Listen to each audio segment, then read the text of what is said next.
Ladies and gentlemen, hello and welcome to another qualifier for Wrath of the Gods, but it's also the last one, so there will be actually no more of these now. Do get ready with that. Do get ready. We've already got our first matchup, and I just want to quickly take you guys through the bracket today. This is also going to be, full disclosure, a sponsored stream, because we've got HelloFresh teaming up with us today, or the other way around rather. They're the bigger ones. Let's talk about our bracket though real quick. I'm hoping that this browser is connected. It's not. I always forget that. You guys know this is tradition. Alright, now it's set up. So we've got, we're gonna go through the bottom here with match 10 between Matthew and Lordy, and then we'll be looking at the winner going up against Magic. We have 44 players today, and we've also got Zakolo and Eric BR that we'll be covering. And then the winner of all these will be fighting in match 35. Like, by seeding, it should be Magic versus Eric, but Zakolo might surprise us. Let's see. Maybe Matthew will surprise us, or Lordy. We'll see, we'll see. Either way, I'm gonna get into the game, and the guys are already doing their drafting process, so let's take a look at that in the meantime. This is where we're at currently with the maps. The first one is gonna be Giza. We've got a ban on Midgard and Karlagar, and the pool for Matthew is Mount Olympus, Ghost Lake, Elysium. For Lordy, it's Marsh, Land Unknown, as well as Blue Lagoon, so nothing too crazy there. Now we're moving on to the next thing here, which is the god drafting process. We've got a ban on Zeus, we've got a ban on Ra, so I'm going to build the interface for this real quick, and then I'll tell the guys that they can go ahead and play. We've got 4 Odin, Gaia, and Loki picks for Matthew, and we've got Kronos, Poseidon, Hades, and Isis for Lordy. So yeah, kind of the meta gods. The Ra gets out of here. There's no set in this one, which is a bit of variety for us. We've had so many set games throughout the last few weeks, guys. It's insane. However, we are just gonna really quickly build this interface, and then I'll tell the guys they can play. We've got Kronos, Poseidon, Hades, and Isis. Okay, that should be it as far as that goes. Then we've got the God Picker for their very first game. Let's take a look in a moment. This is almost up to date. I'm just getting the last of the things. Alright, it's gonna be a 4 versus Poseidon for the first game. And then all I gotta do is join them.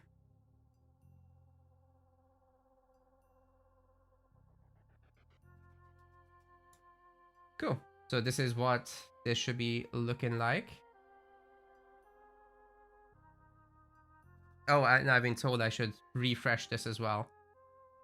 Whoops. Guess we didn't do that. Do a quick refresh on this page. I think it's already done it automatically. We're fine. We're fine. So all I gotta do now is find these players. And by the way, the bot we swapped from Streamlabs to Stream Elements because they now support multi-streaming, so that's fantastic. The bot today is gonna be sending you guys links to HelloFresh, which if you're gonna be a first-time subscriber, you'll be supporting our project as well as getting some pretty damn good food. So do check that out. I'll talk about it more later. We've got a bunch of calls to action coming up later during the day, once we have a bunch of viewers. I am finding the game, working on it.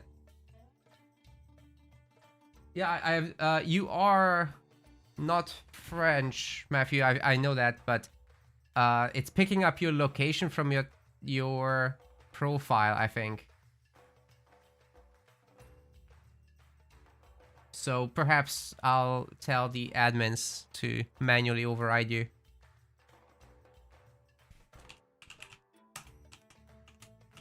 Lebanon, right? Is the one.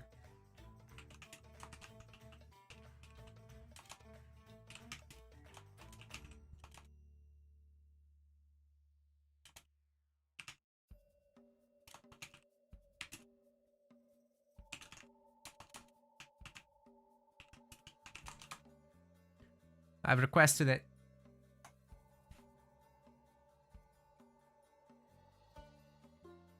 By the way, I met Matthew once at Gamescom in Germany. It was cool. One of those rare things that happen in this community. It's totally accidental too. I was there for work. Yeah, that was great. I also met Gordov at the same time. They were hanging out.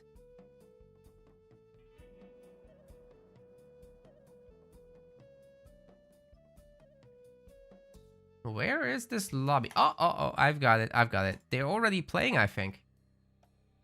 Well, the first map is gonna be Giza. Let's go.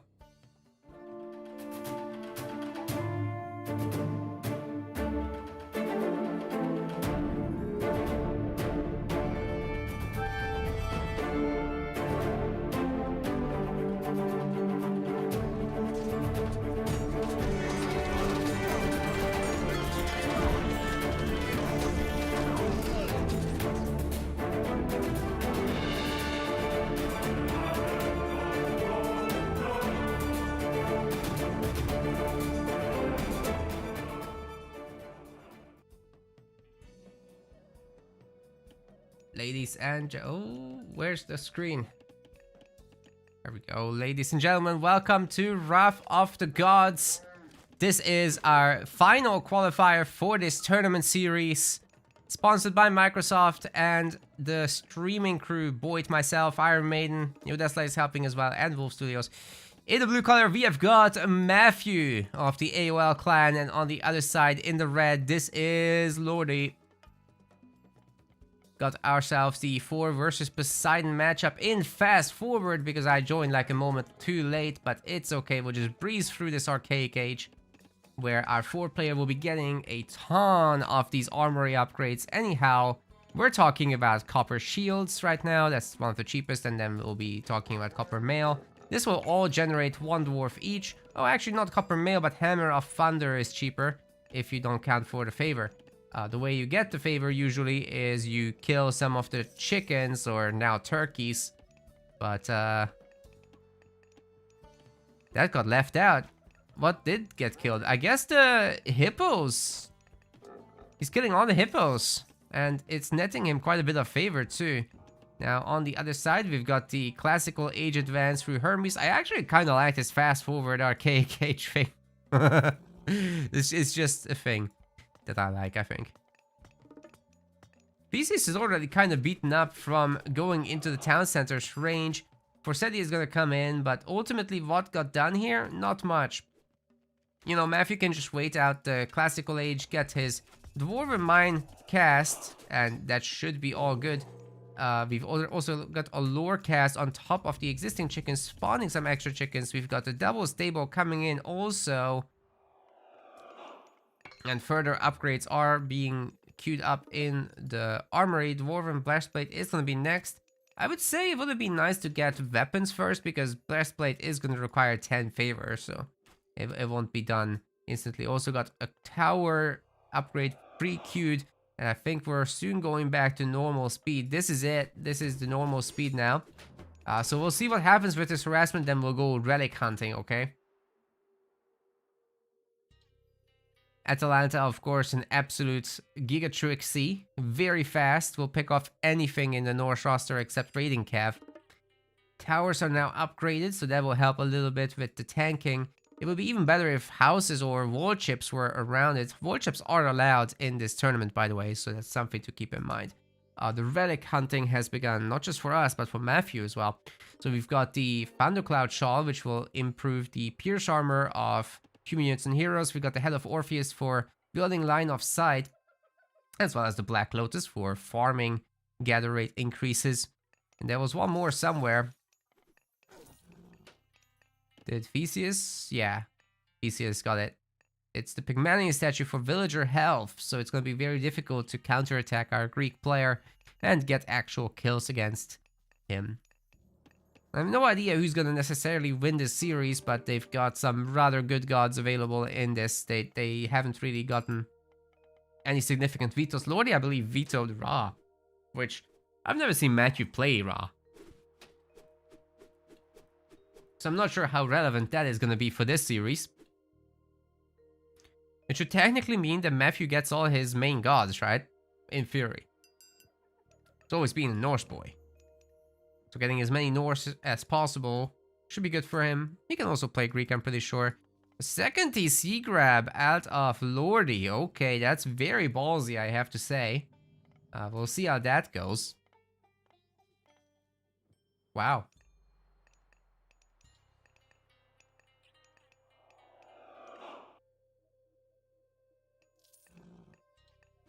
It's a rather big army already for our Norse players, so I'd be worried about that TC grab that, you know, Lordy can just go, Matthew can just go and overwhelm Lordy. The villager count is surprisingly equal right now. I'm curious as to what is going on with that. I'm assuming there was a little bit of stalling with like the gold and not enough dwarfs were made or something like that, because this is not right. There should be more dwarfs than there are Greek villagers. They do have the same train time these days. There was a patch where that wasn't the case, where dwarves were training slower, but no more. Cavalry does get away from the stone throws, or the boulder throws of the trolls. And so far, so good for Lordy, but I do think that this army can get a lot bigger if we're not housed. And we're very housed right now as Matthew. But he's working on it. Getting a bunch of building destructions as well as militia kills. Giving him a little bit of favor. Might be enough eventually to get the Dwarven Breastplate. And, you know, knocking down the production of the opposing player, always a great thing. So maybe, just maybe, Lordy is in a lot of trouble. It's very difficult to afford cavalry and villagers at the same time. Right now, nobody is gathering gold, in fact. And only 4 villagers are getting sent out to the second gold mine, so maybe this is just gonna be a straight up gold starve. But several militia do survive. Nice garrison micro as well. So those will be helping out with the coming fights quite a bit. Yeah, the food does need to be converted into gold. So seeing something like a market now would be, I think, very, very important to do. Dwarven Breastplate is now coming in.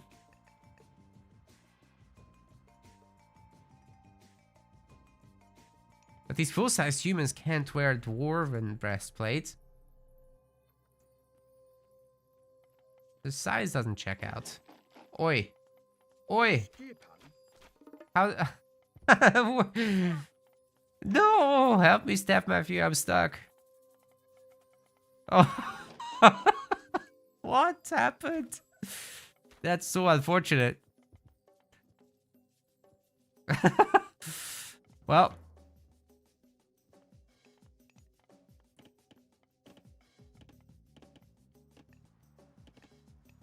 It's a lot of praying villagers, ladies and gentlemen. We've got 9 people on favor, so the constant centaurs are going to be a thing. But can they hold back a flaming weapons? I think not. This is a great move by Matthew to just go up to the next stage. It's exactly what needs to happen in these scenarios, so he's doing exactly the right thing. Looking forward to the results of that quick healing spring as well.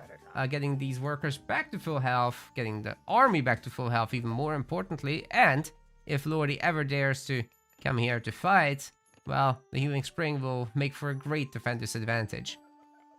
So a lot of houses being built out there. Better the military do it than the villagers, because you save the time of villagers gathering resources. However, you know, you kind of don't want it that way. You don't want it out here, is what I'm trying to say. You want it back home. That would be ideal, but not the case. Either way, the flaming weapons can be ceasefired, at least partially, so it won't be fully effective, but it's definitely more than nothing. And, you know, the Greek army is actually looking not so bad. The Centaurs getting their upgrade now, giving them a little bit of extra stats. Certainly their health bar is getting chunky. More Centaurs are coming out. Watchtower is being researched, but the pickoffs on the Toxotes are absolutely sick so far. So those are not going to play a big role at all. Next up, we've got Qualifier and heavy infantry queued up. But meanwhile, that doesn't mean that we can't do some damage, right? That's what Matthew is thinking. He's 155 population. Actually maxed out right now. Or about to be. Up against the 127 population army. It's going to be very difficult to pull away from this flaming weapons, and several units are getting picked off the bat. That is rough. Maybe the heroes can get on top of the trolls, but I think the main TC will be destroyed. The ceasefire needs to be cast! Oh my god! It's late! Was there lag here? Or is he waiting out the full effect of flaming weapons? I mean, it would have been good enough either way, right? Just repair that thing. I guess he's happy to trade it. He's getting all these militia. That is something I wasn't taking into account, and maybe neither was Matthew, because that's a lot of militia, ladies and gentlemen. Can our Greek player now hold and, you know, pump out enough units to fight this off? Can he go heroic after? Because you'll need all of that. Oh my god, the free trolls sticking in the middle of nowhere. What are they doing there? That was a big blunder by Matthew, and that might get punished pretty damn hard. However, the heroes are getting on top of Centaurs there for a moment. And it looks like there's some further destruction coming to them anyway. It's kind of brutal. The Greek army is disappearing and heavy infantry is in. Any berserks that die will be netting Matthew some more favor as well. And he's now 160 population. Game 1 goes to him in a pretty solid fashion, I might add.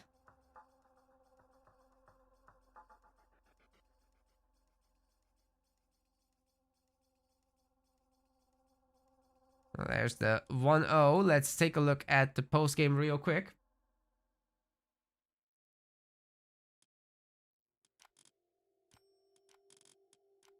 This is what I'm looking for.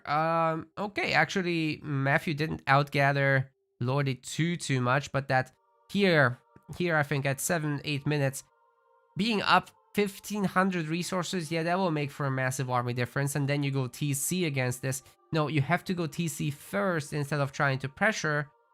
And I think that way you do get your advantages out of this as Poseidon. With a timely heroic age yourself, I think a lot can be done. But trying to pressure and then go TC, well, I don't know. You have to kill villagers, and that's not an easy thing to do against 4.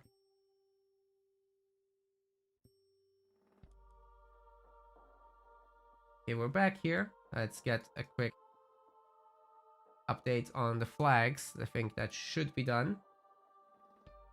No, it doesn't work.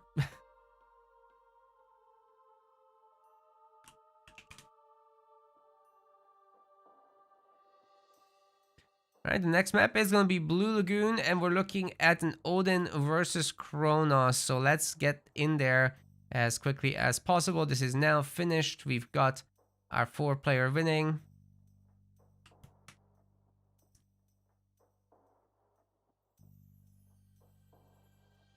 Or Norse for the Norse players. So this should now be the up-to-date drafting. And I'm looking for the game.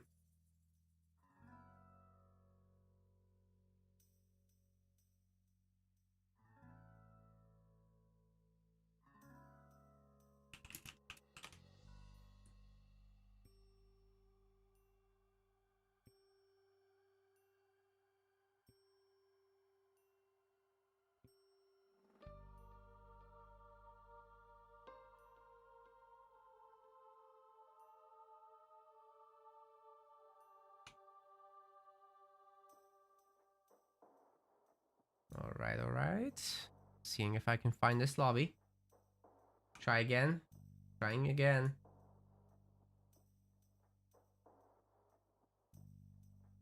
Nope.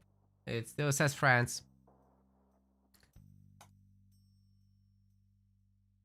Either way, gamers, we're going to Blue Lagoon. Let's hit it.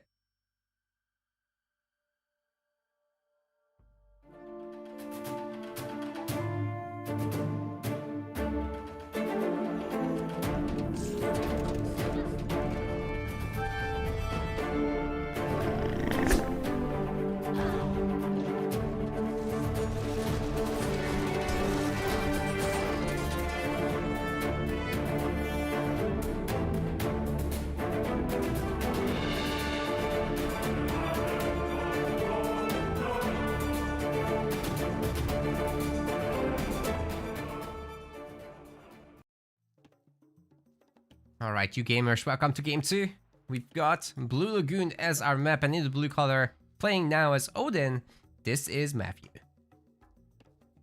His opponent in the red, on the other side of the map, picking Kronos, this is Lordi.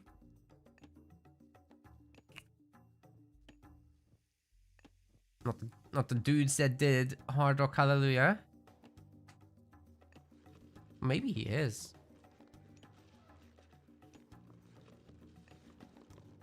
Wonder which instrument he does. Probably the guitar. These RTS players have a lot of APM. Got oracles out there on the map looking for information like this gold mine. That's a really good little sneaky location that maybe Matthew won't find. Odin does have really good scouting though with the ravens.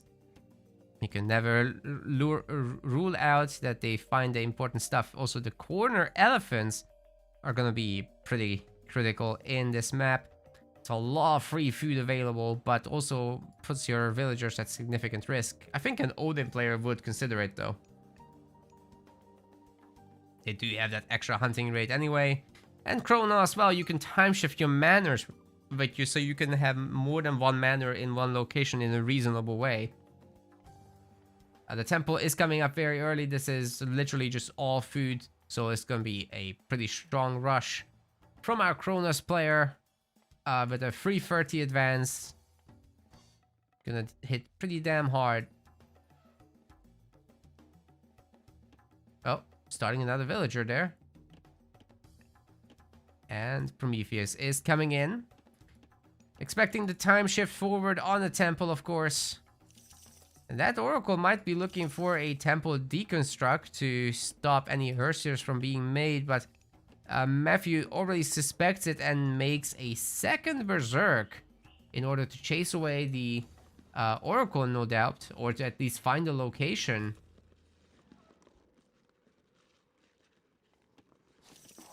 Where did the Kronos Manor go? Oh, good question actually. Where did it go? To the town center, already time shifted. Yep, it's there. Went to Narnia. Chat knows. But basically, you want to do 2 manors, time shift them to this town center, then they'll be using their temporal scaffolding passive ability, and you'll be able to build this fast. You also turn 2 citizens into heroes while you gather the resources required, and they'll be building it real fast as a result, because the heroes do build faster, right? Alright, Promethean goes in. We've got our deconstruct on the temple. That will have to be rebuilt, but because Matthew did make that extra berserk, this will be a pretty quick process. You don't super need to do that, but hey, if you do that, you have more defending units, so can't hurt really. Kitchen knives are getting pulled out against the Prometheans, and so far so good, but the TC is kind of missing its shots against these units. However, we've got Freya in, we've got the Valkyrie at the same time pretty much. Why is she not doing anything? Oh, she's healing, I see. Got a lot of garrisoning micro as well on these dwarves. And I think everyone is in a healthy state. The Valkyrie can fix him up. But of course, Kronos more interested in building the settlement. Pulling 2 extra villagers, that's going to be a little bit expensive as far as them not gathering resources goes. Literally, our Kronos player cannot make units now, so a set of raids from our Norse player would be rather potent at this point. Gonna be interested to see how that goes. Do we have more citizen heroes? Yes. The Theft of Fire upgrade is gonna be next in no time, I'm sure. Got a little bit of hunting party out there. And the temple's coming home. Not before it takes a beating by the Valkyrie though, so it's gonna be pretty weak. Okay, didn't deliver the remaining hits. We've also got additional Berserks as well as Herseer out. So what this can do is actually gold block our Kronos potentially. You can just sit on this gold mine and prevent him from making units, really. I think that would be a pretty good play. So don't forget that Odin units do regenerate. They can stay there a really long time, actually.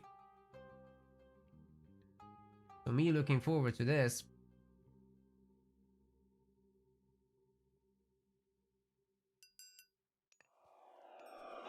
Here they go, finding a citizen, but they teleport into the tower safely. And we'll be able to go to the far side of this area, getting some wood, no doubt. Can't afford too many more Terma at this point, so it will have to be rather Prometheans, but going up against all the Herseer wouldn't be my favorite thing, that's for sure. More buildings are getting built by Matthew, going up to now 4 buildings, great halls and everything getting added. And the temple is looking a little weaker. But he does need a bigger army to really start threatening it. We haven't really looked at the relics, guys, so let's take a look at them. We've got the Archimedes' Ledger. That will reduce population cost for siege weapons. We've got Grugnir Odin Spear, which will boost up Berserk... sorry, not Berserks, but like Herdman, Hoplite, Spearman capabilities, not the core units. System of Bast. We've got for villager discounts, and down here it's Tierfing, which is for unit lifestealing. Well, heroes get to lifesteal from units.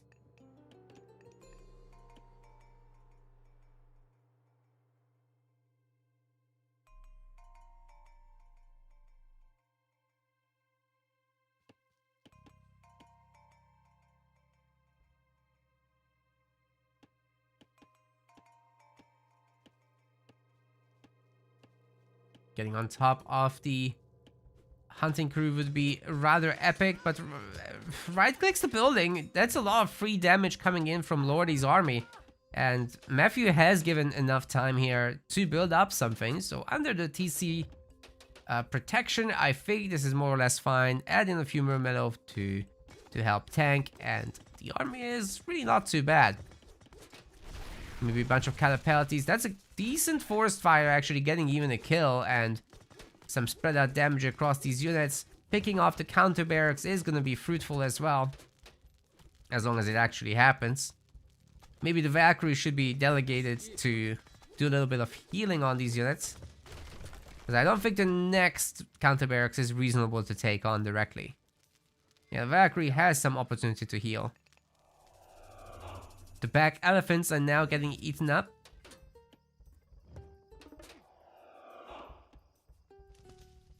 By both players. Zebra are no longer safe. Go back later. I mean, they're gobbling this up really quick, so it won't be long. Won't be long now. Population advantage is hugely in favor, by the way, of Matthew, but that's just army. The civilians are the other way around. 56 civilian population to 29, 30 now, but still, it's 58 here. And that gap is gonna keep rising as the second town center is doing its job. So Matthew needs to really make something happen very soon. And I just don't think he's geared up for it. There's no second TC, there's no heroic coming in. Sure, he's pre-queuing it, but until he gets all this food, well, that's gonna take a million years. Meanwhile, our Kronos player is gonna put himself in that kind of position too. Especially while eating elephants. Right now, the food isn't going up because they're not gathering, but look at it now. So much better. A lot of Catapultis got queued up there also. Making Valkyries, yeah, that will completely block any dreams of going heroic, but might find a villager kill or two. However, that doesn't equalize the situation even a little bit, so something to keep in mind.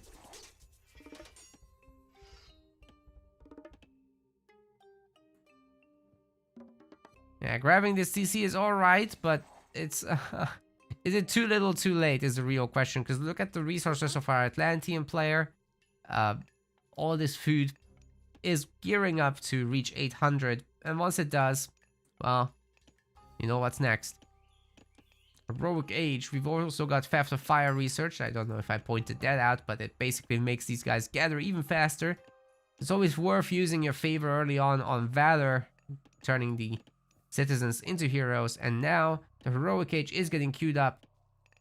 Hyperion is coming in, and that will make the next fight so much easier, with the throwing X-Men hopefully attacking each other rather than the Atlantean army. It's really just a matter of having enough heroes to deal with the Valkyries. Tons of extra oracles are getting made as well, which is very important to do for any Atlantean. Do you want to spam those Chaos God powers on cooldown, right? That's the pretty brutal cavalry raid. 2 villagers are dead, but I think the rest can be saved. A little bit of catching up for Matthew. You'll need a lot more of those in order to actually equalize the game, though. I mean, still not going heroic, right? The frost power would be rather useful. This back gold mine, however, is so safe. I just don't know what you realistically can do here. I mean, you could technically freeze all these farmers alongside the army. Do the shuffle. Almost. Armory's up. Perhaps Matthew looking to get some cheap copper upgrades. Really can't hurt. Heavy infantry and archers are coming in now. That's for Lordy, of course. No ranged upgrades specifically for Norse. And I'm guessing we'll see some Arcus, we'll see some Murmillo, maybe some destroyers, but not in a rush with that. Right now, not making units whatsoever. I'm guessing the reason for that is that he wants to make sure that he makes all the villagers that he can. Manor limit, has that been reached already? Nah. I don't think so.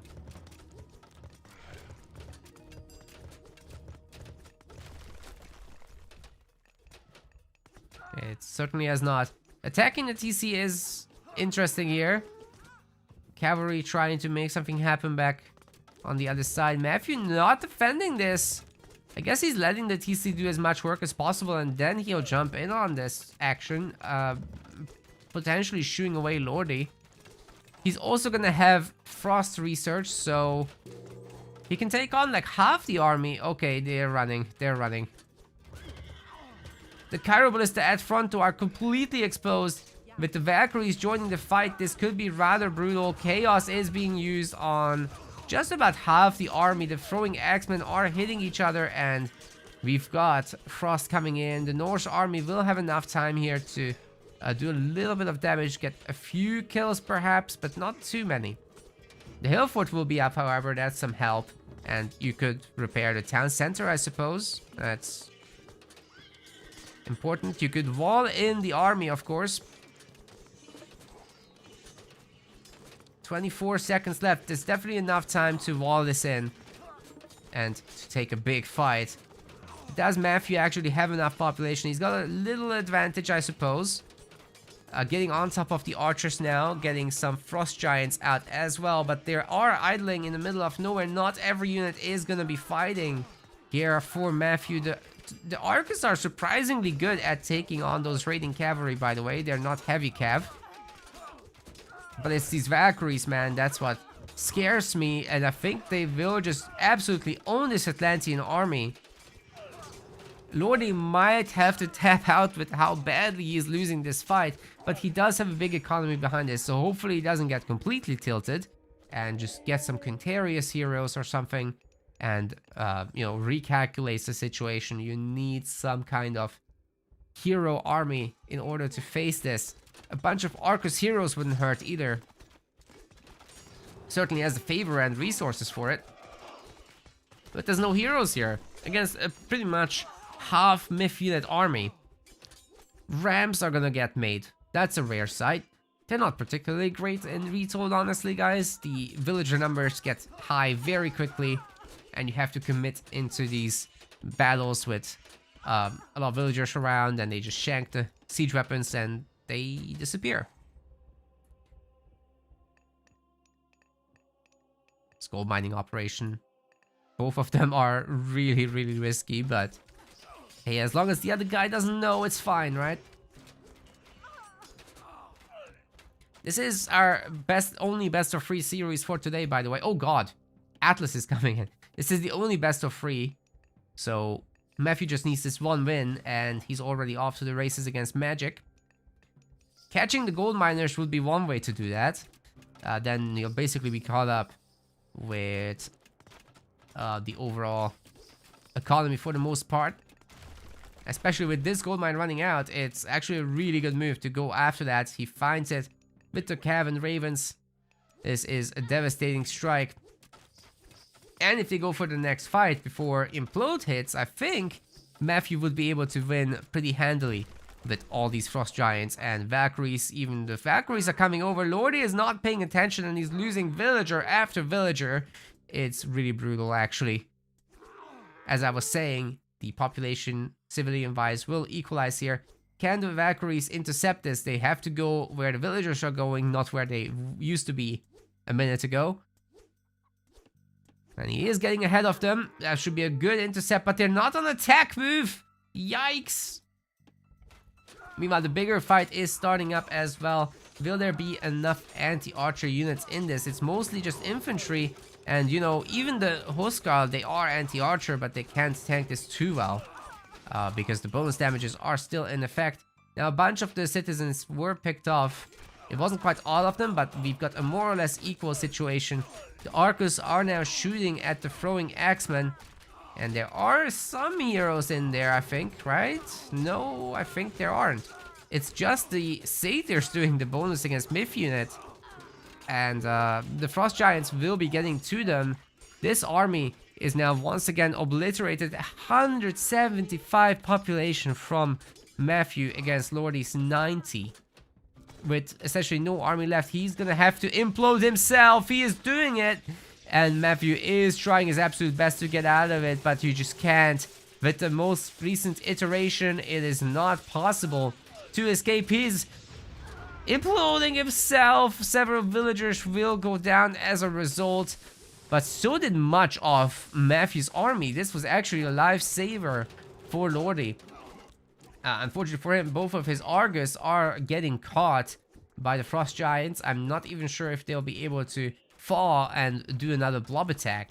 Doesn't look like it. We'll need some fanatics as soon as possible to deal with melee front lines. Right now, the population would allow, I think, Lordy to survive. But without gold, he can't. And this is the last gold mine that he's got. This is the last place he can mine. And if Matthew just pumps out enough units, he can overrun this. I'm sure he can. Destroying the temple would be a pretty important move as well. There's a ram right here. Let's see if he can get it done. It's getting shanked to death, however. Got a Arcus hero out on the field, and the Atlantean army is standing strong. It's pretty equal, but the civilian advantage for our Norse player is getting a little too large. It swung the other way around from the early game. What is going on, however, with this wood? There's 9 dwarfs here at the very least. Those should go and mine gold or something. But even then, I think it's too much. That is way too many people on wood. Something to fix. Lots of Arcus are coming out. I would love to see Fanatics, but without a fortress, that's going to be... Oh, there is a fortress. I forgot about this one. So yeah, Fanatics, there's no excuse not to make them. They're one of the best units in the game. at this point if you want to make him. Well, it's not an if you want to make him, you should make him. The Norse army has great difficulty dealing with them because you are forced into throwing axemen, then you got the mass archers picking those off. There's no excuse.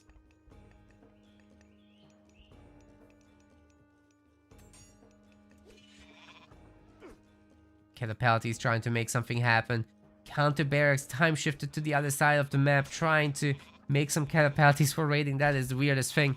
I think that should have been a military barracks so that it can be Murmillos at least, or even better, make Contarius in that fashion. That would be, I think, kind of nice. Would have loved to see that.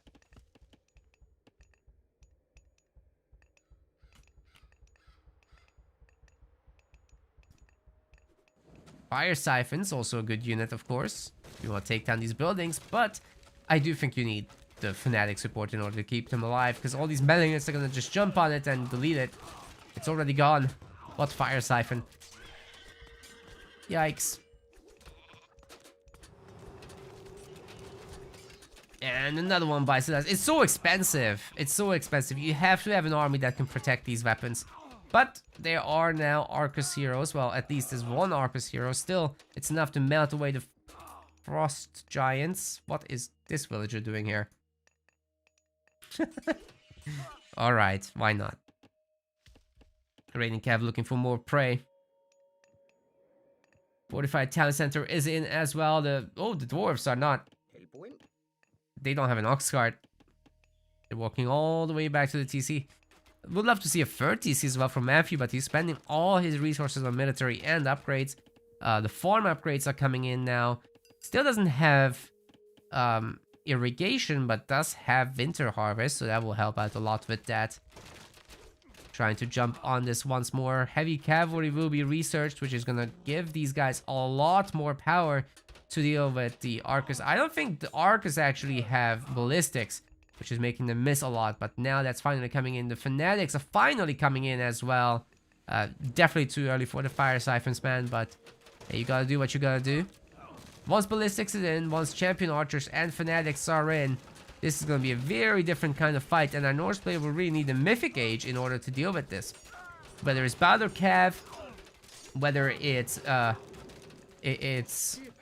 the Bravery Huskarls, all of those options are fine, but something needs to happen to deal with the blob. I guess what else could happen is Lordi stays out there in the middle of nowhere without any cover and gets surrounded. Yeah, that could happen. That's really brutal. His entire army just got evaporated from that mistake. He's still printing Arcus only. Man, you gotta make Fnatic. You gotta make Fnatic. It's such a good unit. It's such a sin not to make him. He's got one this entire game. I'm gonna cry. AOM Matthew is, however, not going to cry. He is winning. He's won. In fact, already, we're gonna take a quick look at the post game here. He's winning most of the categories that matter in this, like largest army and most kills. So that kind of tells the story already. But Lordi did have the economy. He did outgather Matthew significantly. He's just taken these really bad fights where he's lost his entire army pretty much twice. Not quite entirely, but pretty damn near. And at the end, that was just a disaster. That last fight sealed away the game. If it had been more Fanatics, you need a front line for the Archers, basically. Maybe he would have had a chance, but this one goes to Matthew.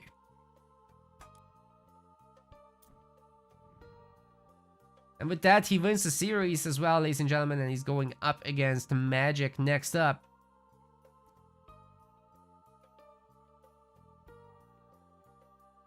The flip didn't update. Either way, that's not what we're going to be looking at, so Matthew will be going up against Magic next, and we need to reset this whole thing anyway.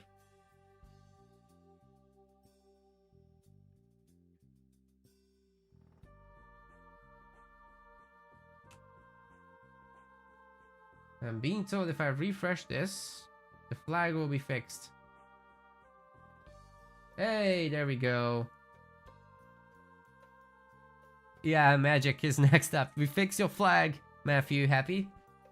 Hope you're happy with that. So yeah, please start your drafting process, boys. Go ahead.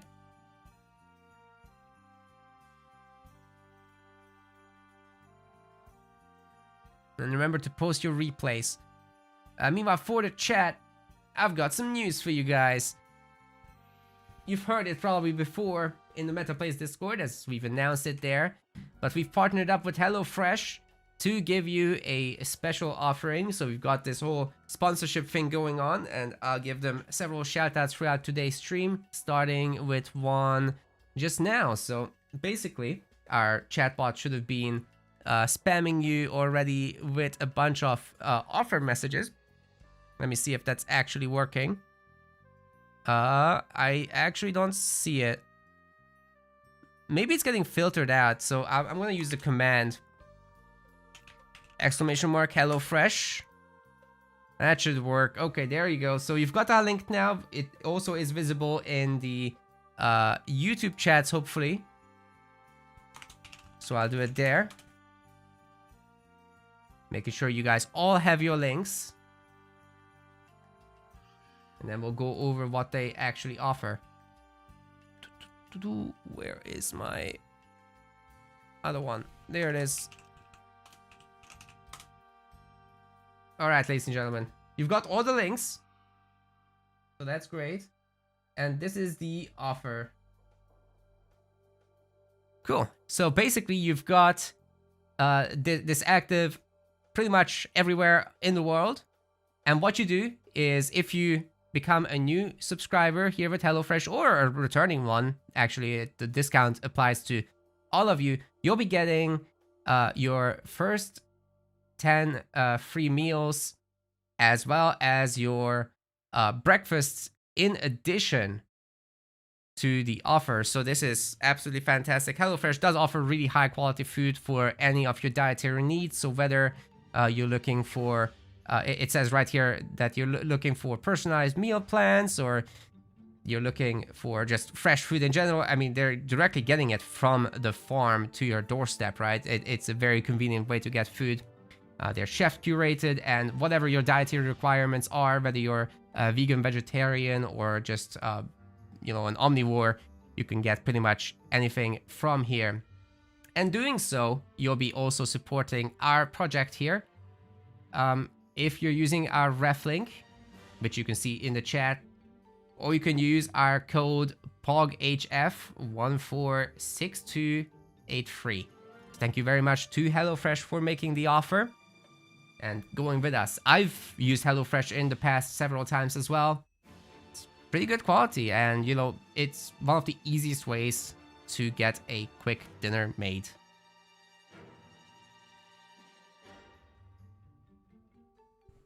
So yeah, guys, if you're enjoying what we're doing here with our esports content for Age of Mythology, Halo Wars 2, and Company of Heroes 3, do feel free to check this out. And again, thanks to HelloFresh for sponsoring us today. There might be another sponsorship stream with them in the coming weekend. Let's see how that goes. But going back to Age of Mythology, we've got a short break request from Magic, so that is what we will be going with. And by the way, if you're looking at our bracket page on the MetaPlays website, there's also a full disclosure about the sponsorship offer there. So once again, over here, we've got this banner up top, which will explain everything in detail, as well as whether your country does contribute to the sponsorship or not. Either way, you will be getting your personalized offer and discounts through the offer. But now waiting for these guys to set up their draft. Where we are in the bracket. Let me get a quick update here. This is where we are. Matthew versus Magic coming up. Then we'll be covering Zakolo versus Eric, and finishing up with the match between all the winners of that. So by seeding, that should be Eric and Magic. You also got Boyd, as well as Iron Maiden streaming today. Not Yodesla, he's busy, but everyone else is on as usual, so please do check them out as well. I'll be dropping some quick shoutouts in the chat while we're waiting.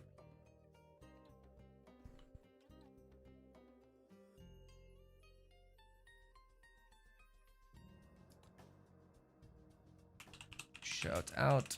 Starting with Boyd. Oi! That's the wrong Boyd.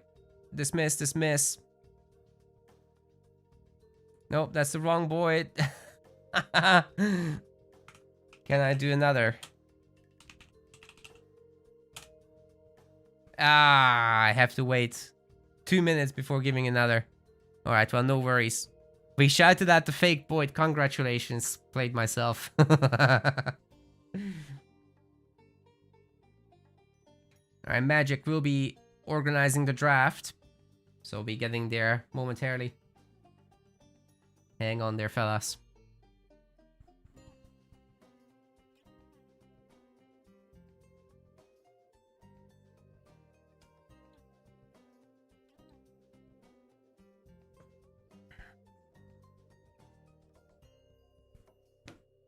Alright, we've got the map draft up.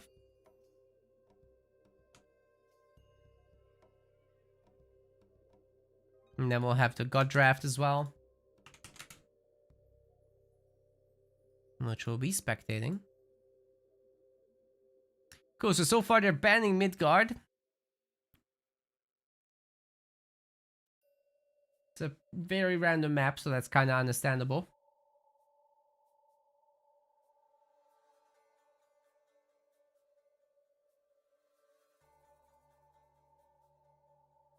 Land Unknown getting banned by Magic, because anything could happen there. It's a very gambly map. Very understandable that he doesn't want it. Matthew picks Kerlaugar. A little bit surprised by that one. But I guess he must have practiced.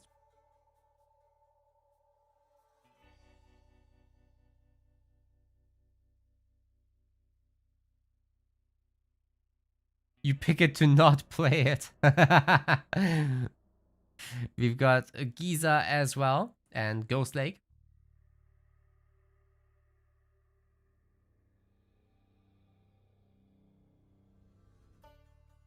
Fair enough. It's a very smart way to avoid playing it. Just pick it yourself. Amazing. Blue Lagoon and Mount Olympus. Everything's rather standard. Magic's a tough cookie though. Gonna be needing every little bit.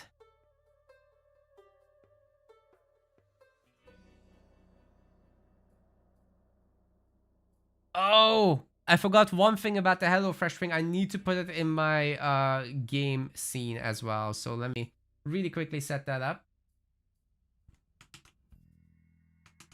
I need to put it there. Hopefully in a spot that doesn't cover up anything. So bottom left should be okay. Yeah, I forgot that. Just checking all my requirements here.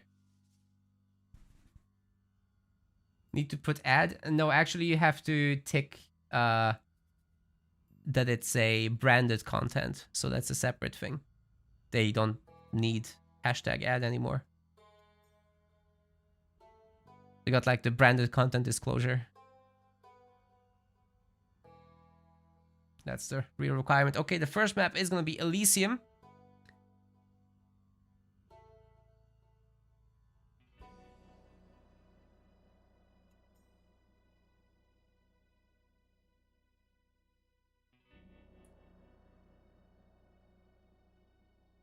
And then supposedly we've got our God draft on the way. Yeah, we do. These guys are quick. I'm happy. We've got 4 versus Isis. 4 and Isis banned. And then Ra, Set, Kronos for Magic. Gaia and Odin for Matthew so far.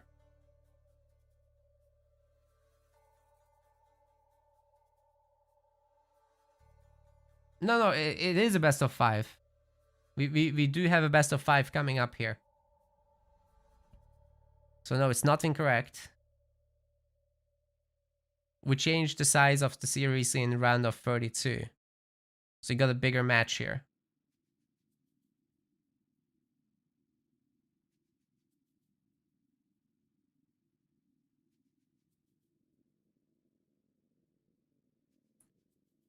Hades or Ranos for the last picks.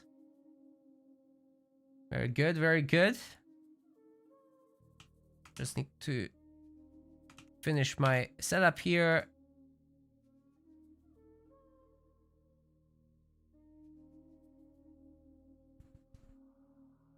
And this is where we're at. Nice.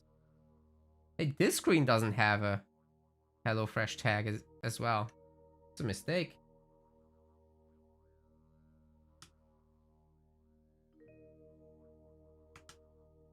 This one needs a HelloFresh thing.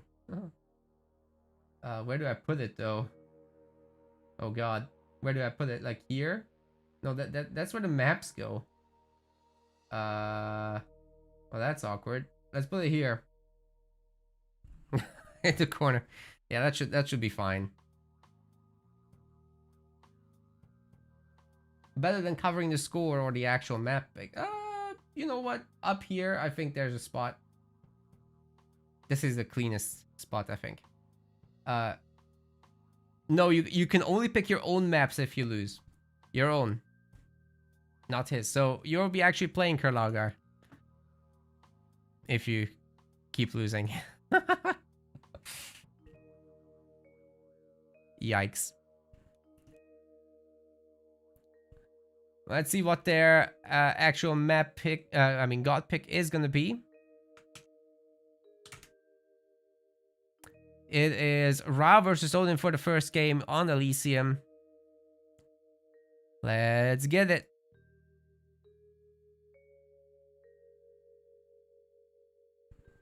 You can go ahead whenever you like.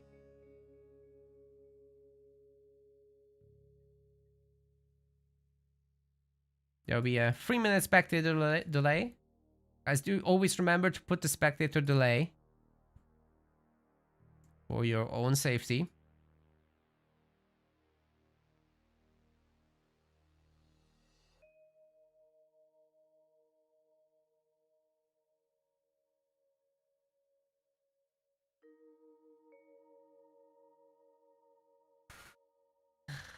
Soup gets your inheritance. Excellent.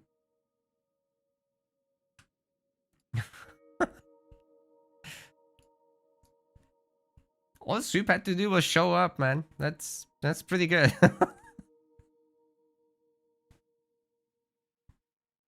So let's talk about the matchup a little bit. Elysium is a really open map. And what you get out of that is it's a little bit difficult to wall off and to secure gold mines. They're also usually outer gold mines. So in theory, good news for Odin. But it's Magic. So what if Magic just goes for the classic fighting composition of a ton of Vadgets, a ton of barracks units? How does Norse really deal with that? You need a Hersier in order to deal with the Vadget, but then the barracks units own them. Especially the Axemen have a super strong multiplier against infantry units, and then Slingers do beat any throwing Axemen that might come up. So the only way is cavalry, but then Spearmen get made if the Egyptian player scouts well. I'm not sure there's a clean way to do this. The only thing that the Egyptian blob doesn't have in that case is mobility. You just don't have any mobility whatsoever. So running around the map, picking things off is definitely the way forward, I think. Let's see how that goes.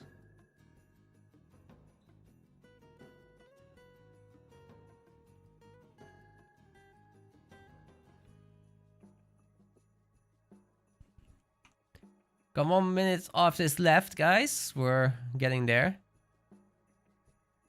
We are getting there indeed.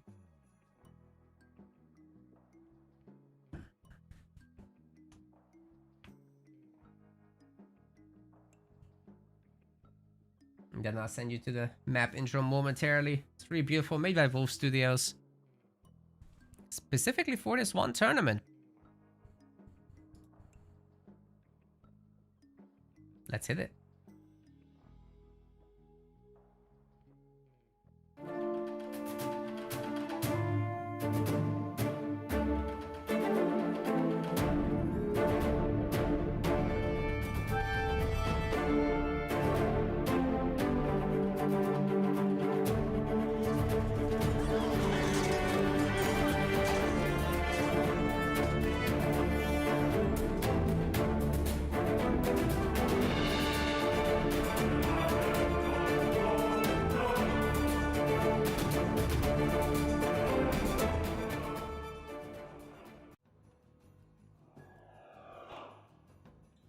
Welcome, ladies and gentlemen. We've got ourselves a round 2 match of this last qualifier for Wrath of the Gods. In the blue color, this is I Am Magic playing as Ra. His opponent on the other side of the Matthew? On the other side of the map? In the red, he's playing as Odin. Now, Elysium does lend itself quite nicely to Odin in the sense that you get all these outer gold mines that you can harass, but the Egyptian classical composition is so powerful that Odin might actually have a rather tough time. We will see exactly how that goes, but I'm a little bit worried for Matthew, not just because it's magic. I mean, that's obviously one of those things. You don't want to go up against magic in these early tournament rounds. But it is at least the best of 5, so if you've got a bunch of surprises up your sleeve, then maybe you can show Magic who's boss.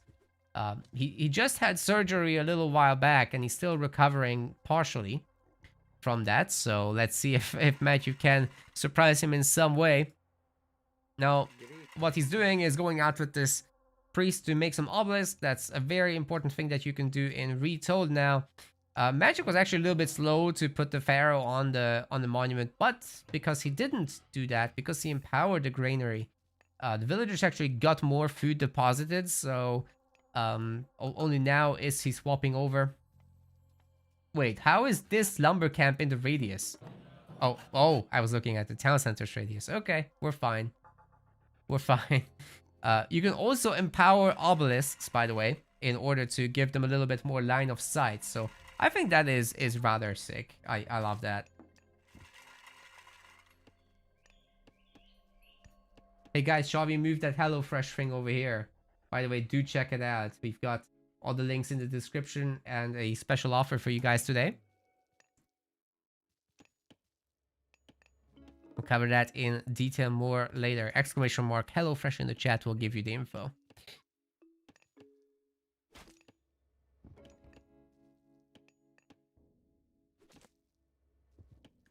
As far as killing the animals go, Magic has done a really fantastic job. Look at that. The villagers are right between the animal carcasses and the granary, so all they have to do is very quickly deposit, not even have to walk. It's beautiful. Very, very efficient the way he's building and hunting and everything. All the buildings are, of course, within the radius of the monument, so they get empowered without the pharaoh having to move. And meanwhile, the priest is just making all these obelisks across the map for full map information. I'm expecting the Ptah from Magic, but wouldn't be shocked if he went Bast for a change. Maybe he wants to entertain us a little bit. Let's see.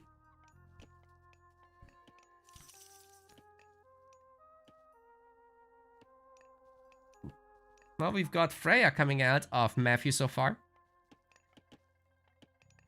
And his positioning of his hunters is not nearly as good. Look how much time the villagers are spending walking.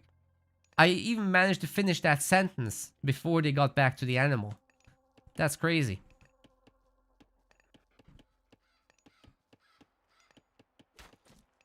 And with Norse, you have no excuse because you have the ox cart, right? So you're supposed to place them efficiently between the behind the villagers as they hunt. We've got the Ptah, so nothing too fancy from Magic. He upgrades his priests. There's no extra priest just yet.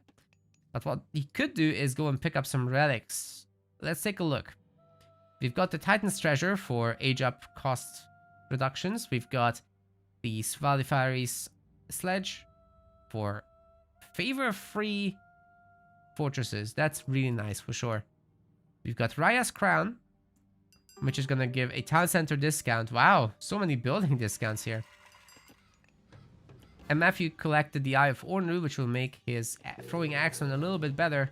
Well, he will need some throwing axeman, that's for sure, because Magic is supposedly going to triple barracks here while making some additional gadgets. Shouldn't be a huge issue. He does have his second monument after all. Second barracks is coming down, and the third one will follow in due time.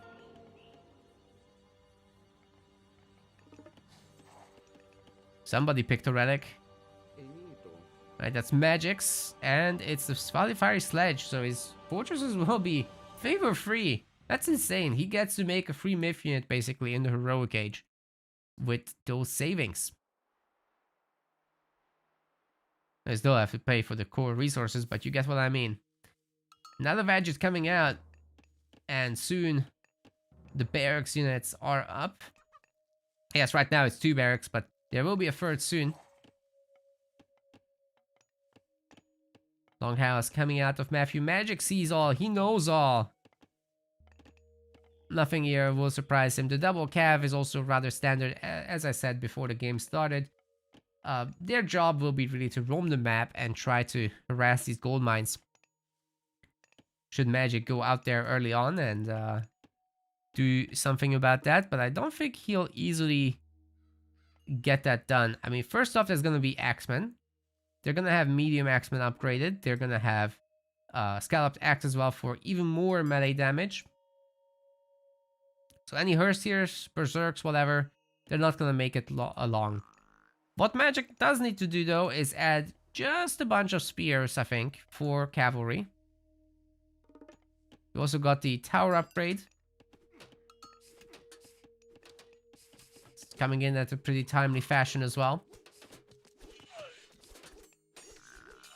Helping to hold this army at bay. The Herstiers are high in number, but as I said, the Axemen are fantastic against them. They're going to pick them off very quickly here. Magic, however, is going to try to leave with Shifting Sands. He overexposed himself a little bit. These Odin units are going to regenerate themselves to full. And one of the gadgets did die. Several Axemen did die. I think he moved in a little bit too early. Especially against upgraded towers. He could have just left, right? Like, that would have been fine. These these Axemen are just about fast enough to get away from the Herstier. Not so true for the Vegets, though. But still, running away from a fight like that is totally doable.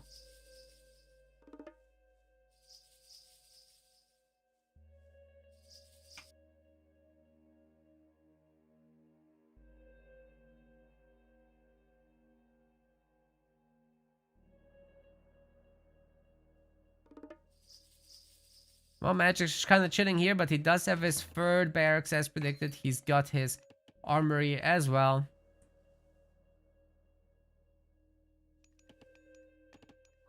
Matthew's just turtling. He's getting a little bit of market production going. Looking right into Scotty. So yeah, with the market, he'll be able to trade his excess food into gold. If he wants to do that. Just a little bit of it. 1 click or something. Just have 900. No, he's not going for it. Magic's just making additional gadgets. It's a lot of Axemen, I have to say. The cavalry never reached a high number because Matthew's actually looking for his heroic age advance rather than anything else. He's also not going to opt for this gold mine. I guess sensing that Magic is going to be roaming the place and seeing a house, he might just go and kill that.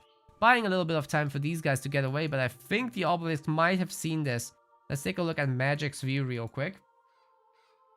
And, yeah, I would have seen them, wouldn't it? Maybe he didn't pay attention? Or maybe he did. There's a good amount of medium spearmen now in the army as well. Scotty will give you the opportunity to freeze this entire blob, so I think that is useful. Magic does see the guys right now. and might be getting like 2 kills or something. If the dwarves move fast, they can escape. Then great for Matthew, but you know, his home gold mine is expiring. He needs to get out there and do something soon. Save the calf! Ooh, just about survived. It would be a frost giant, of course, for free. Could make a second one. They're pretty tanky boys. And we've got a Goldie coming in as well. There's no slingers yet from Magic, so no counter to those on the field, but he certainly could make some. He's making a 4th barracks now. Very much doubling down on what he's currently doing. And what I'm curious about is there going to be some more hunting? Because he does need a little bit of extra food in order to advance to the heroic age, but it does look to me that he's just happy in the classical one. Giving Matthew too much time would be problematic.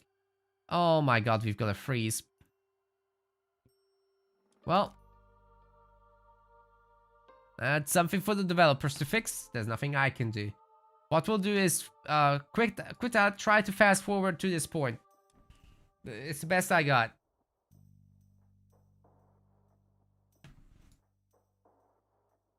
I cry. I was completely live, by the way, so there was spectator delay. Something must have happened. We might never know. I'm not even sure if it will show up here in the lobby list. It's over. Oh, that's why it just cut off. Okay. Well, that sucks. I guess we move on. There's no way I can fast forward there in time. Unless one of you was streaming.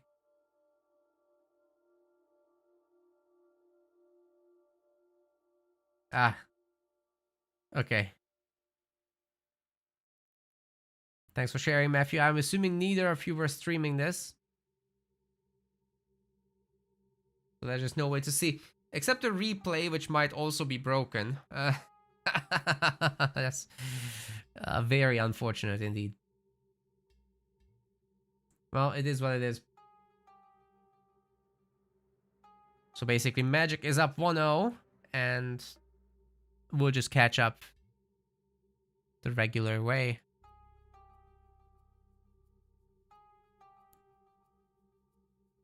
Hopefully the other games will work just fine. I'm getting the next god information in a sec.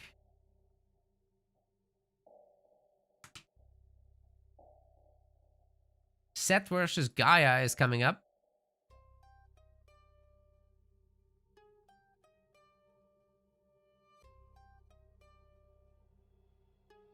And the map is Giza.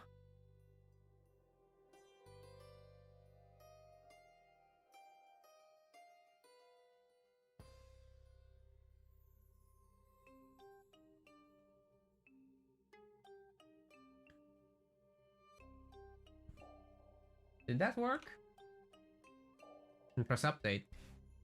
There we go. Hey! Team Respawn is here. I'm assuming Andy. Good to see you, buddy. Got some business going on here. Spectator delay is now on. Should we... Oh, why didn't this update?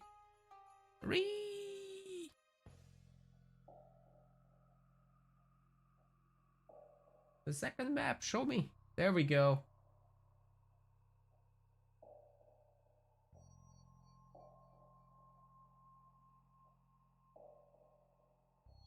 There we go. Now, talking a little bit about Set versus Gaia. Both of them have a pretty good early economy, but Gaia's lasts a lot longer. Like, Set gets a little bit out of his free animals and just being able to hunt safely in the base without needing to move. That is nice for the economy. But he doesn't have the other economic benefits that the other Egyptians do. His empowerment is just limited to the one pharaoh. There's no priest to help like Ra or the monuments to spread it. What you do get though is really good scouting and the potential to get a perfect shifting stance off. So we'll see exactly how that's gonna pan out there.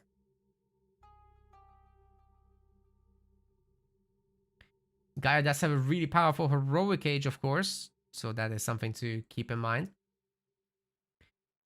Might see a whole lot of Contarius once we make it to the heroic age, of course.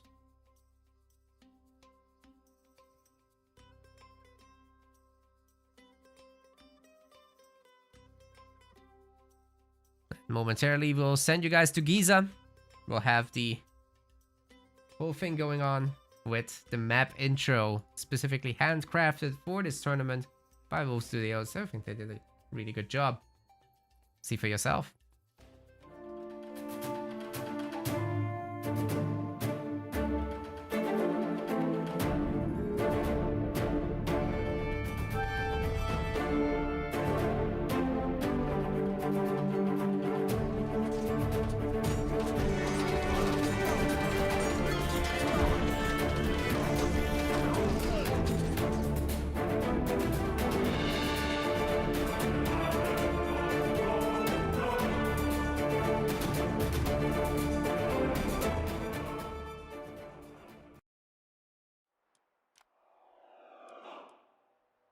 Ladies and gentlemen, welcome to Giza in the blue color. This is Magic playing as Set. And on the other side, we've got our Gaia player, Matthew, spawning in the red color. Now, the previous game ended on a pretty sour note of it just freezing. And essentially what happened is there was a frost magic. However, fought out and cleaned up, so he just had a way too large army, essentially, and apparently really good micro, but we are not able to check that out. Unfortunately, the replay is probably going to be broken as well, if it just halts the spectator stream like that.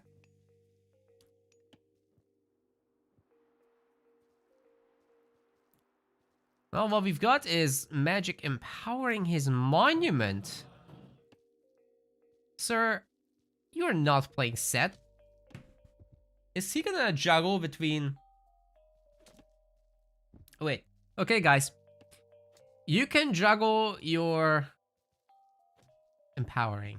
What you do is you put your pharaoh on the granary, you force drop off your food with your villagers at the same time, and then you swap for a few moments to the monument, and then you swap again, you force drop your resources with your villagers, and this way you're getting the empowerment bonus from both places.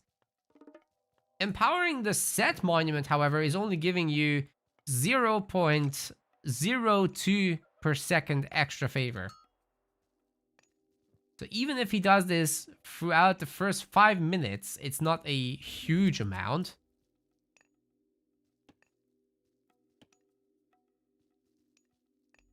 Like 6 favor is what you get out of that. If my math is correct, but never do math on stream. I'm sure somebody will correct me in a moment. And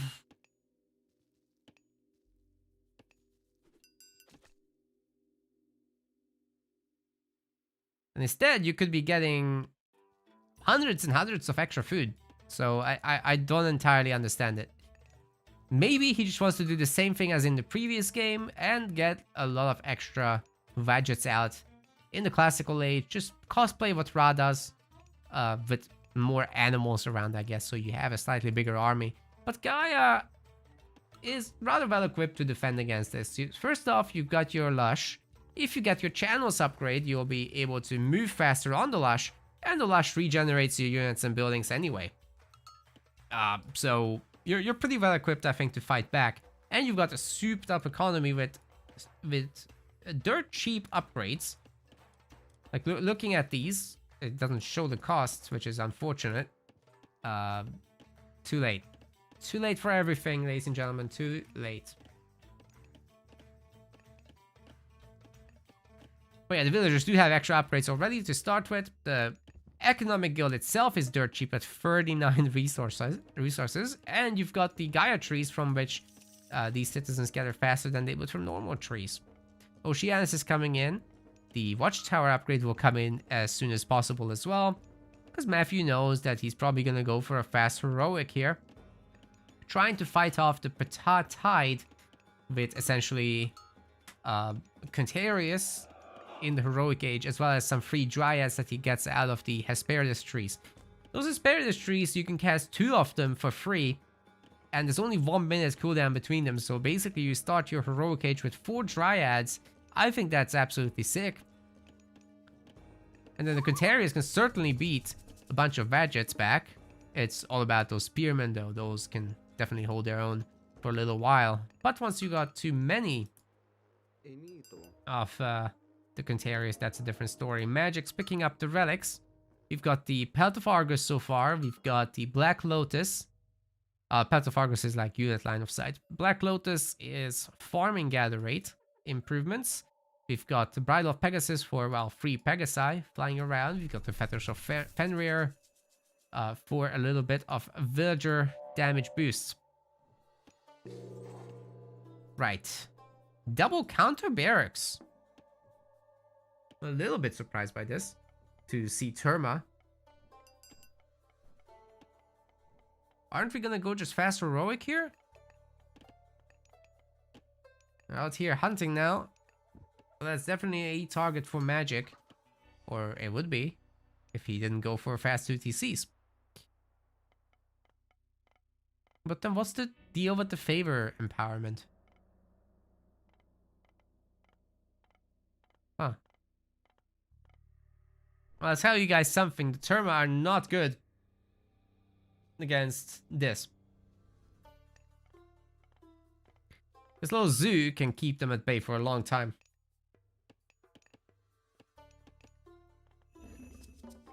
Magic's got all the food in the world, so he doesn't need to be out here. He can just sit under the TC, waiting for the Terma to come to him. Also got the priest to heal up the animals if he wants to. The poison will be still affecting the heroes from the Vadget, by the way. Just need to not overextend, because it's very easy to pick off like a hyena or the monkey or whatever. Baboon. Sitting under the towers is rather easy. Oh, priest, where are you going? He's doing the relic job instead of saving his myth unit. Okay. That better be a good relic then. Which one was that? That's a Black Lotus for farming. Okay, that's a good relic. Fair enough. It's like having an economic upgrade early on. Got the double barracks coming out for Magic as well. And now I think Matthew can just stop. He knows that there's a second TC now. There's no need to make any more Terma. It's not gonna work. Especially if Magic just makes like 10 slingers or something, then he's fully protected. He can just garrison micro against the Terma. There's really not much they can do. So if you're Matthew, you just let this happen. You go heroic. Come back stronger with the Contarius. It's gonna be fine. But in the meantime, if you can maybe pick off a villager or 2, then great. Any more damage is not reasonable to expect.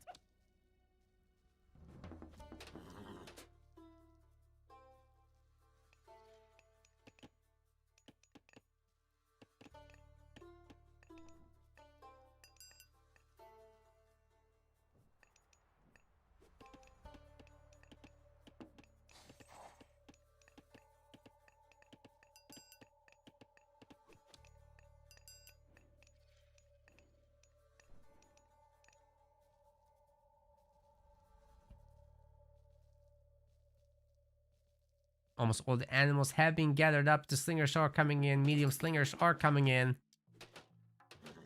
The villagers have been mostly safe. I don't think any of them have died so far. Got a bunch of spearmen out as well for Magic. But Feya is coming in. And that means we're going to be looking at Contarius shortly. Very cheap to upgrade anyhow.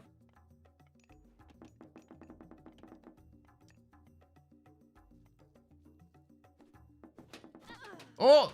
It's a kill. Nice. But now the slingers are around and the Terma have to be really careful and run away. Definitely don't want the engagement. Whoa, whoa, whoa, whoa, whoa. Magic is walling them in. What is going on? Why would you go this way? Oh, wow. That town center is gonna mess them up real good. There's no more Terma. And all it cost Magic was making some houses, which he wants to do anyway. The one hero that got away, though. One hero. Alright, heavy cavalry is already coming in. There's no medium cavalry to research for Atlanteans. They just get it for free.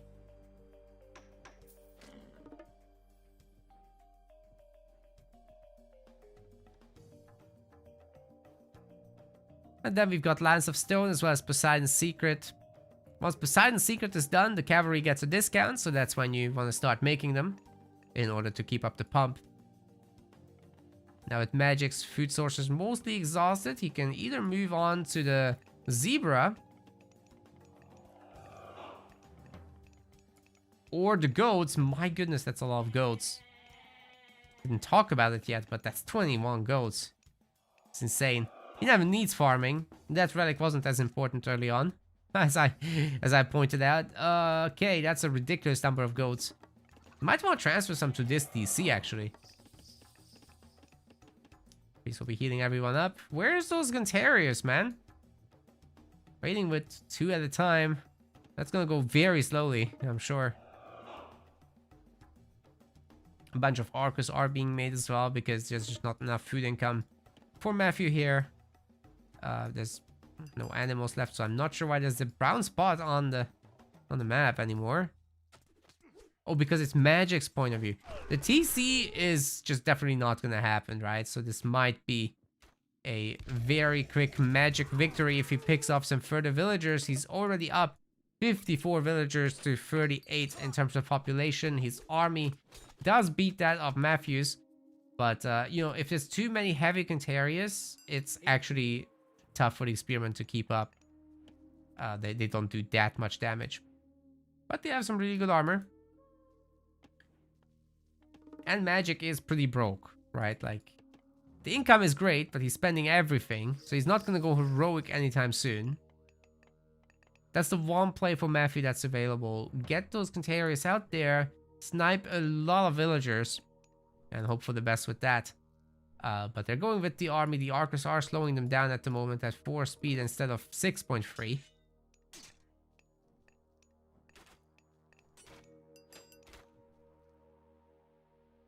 And a single Spearman actually gives Magic a lot of information. He knows where to look. Channels researched. No, doesn't look like it. The units are the same speed on and off.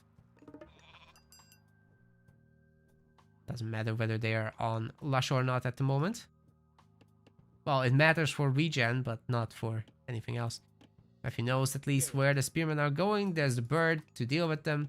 Technically, it could kill all of those, but not before a lot of villagers get disturbed. Magic does pull away his gold miners, but the main group is still working. He's getting ever so closer to the heroic age. Working on it. He's got almost all the... Oh, he's gonna make a bunch of dryads. He does have some wood. It's not a bad idea at all. Capturing those trees is a pretty big deal. We'll be destroying the market. It's something. It's not much, but it's honest work. Whoa, a lot of the Spearmen are dying now with the Carnivora's help. And by the way, the Carnivora gets the healing from the Hesperides tree. I'm pretty sure Caladria can't heal a Carnivora, but the tree can. That's interesting.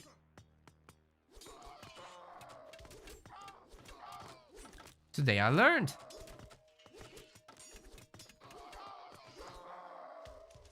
Lots of Dryad pickups. To be fair, those were the free ones. It's a very large number of Contarius, and they're healing now on the Lush, as well as through the Caladria. Oh, the Arcus are so exposed. I hate it. That is not good. But they do pull back. Now the Contarius are going to have to be the tanks. Unfortunately for them, they're really outnumbered by the Spearmen.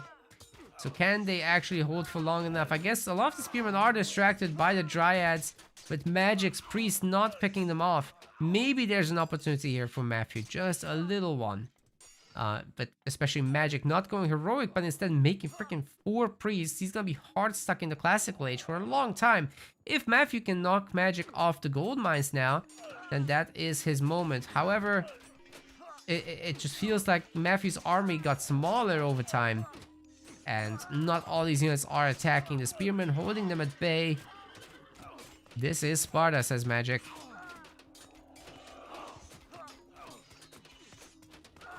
Question in the chat, do the trees heal any units? No, just mythical units. So, like the birds. And apparently the carnivora, which I didn't know. But they heal the dryads too, the ones that come out of the place.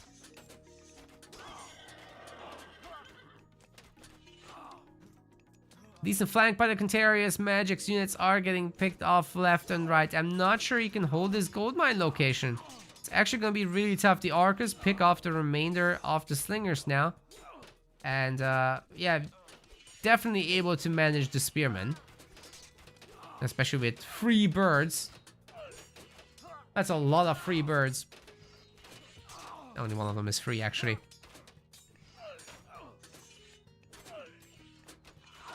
Some good kiting on the Arcus.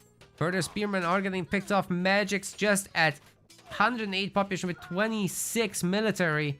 Whereas Matthew is going up to 69. But Magic does have enough for the heroic age. Researchers Neftis now, or worships rather.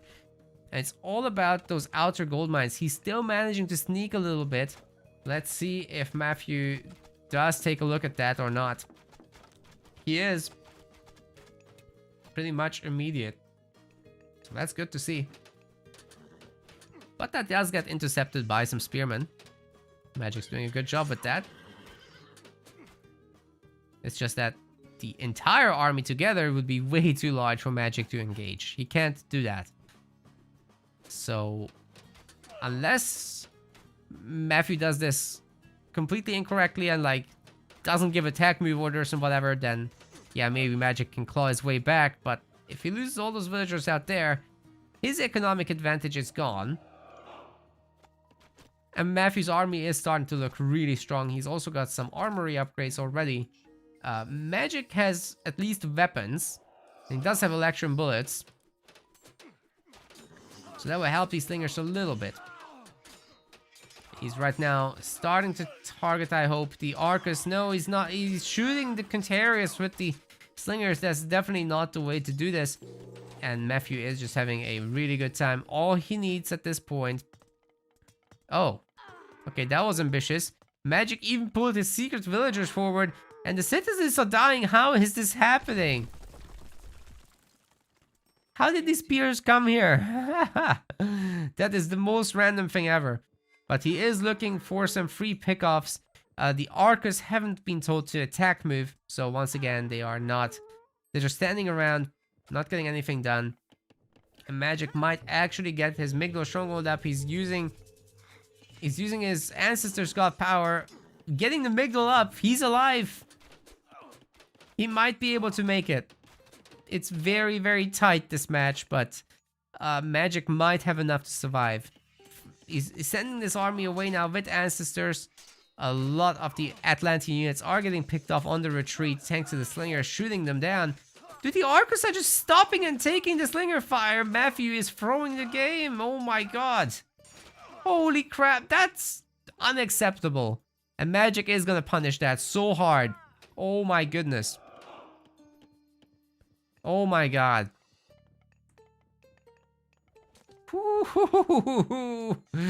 Yeah, Matthew's gonna be crying about this. There's no one coming to save him. He's gone up 2 TCs.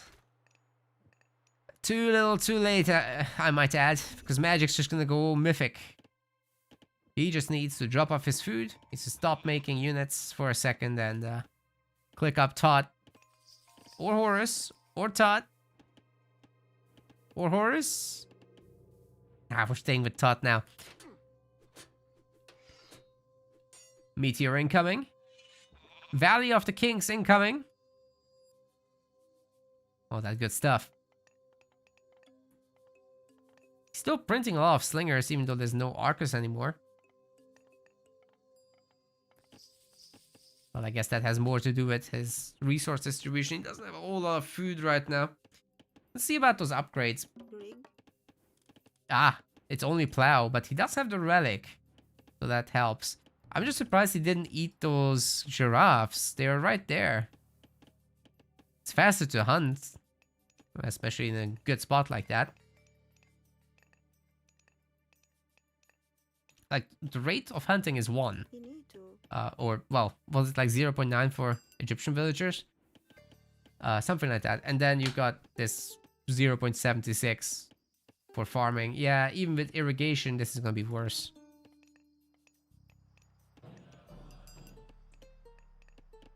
Bite of the shark getting added in, and a ton more minnows are made, which will be great against this kind of army. But I mean, Magic's just gonna get Valley of the Kings, man. He does have 121 favor. He's never used Shifting Sands before, so he could just print elephants, use Shifting Sands to get on the main TC and destroy everything. And here comes the Contarius raid, I guess.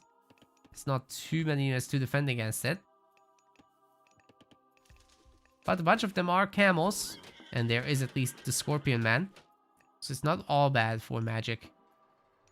Unfortunate for him that he didn't get the wall off, but he's got a big enough advantage. He doesn't need to complain. Hell, he's getting a third TC.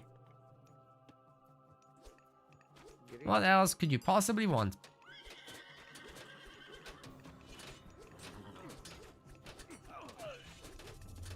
Meteor's gonna be cast somewhere in the main.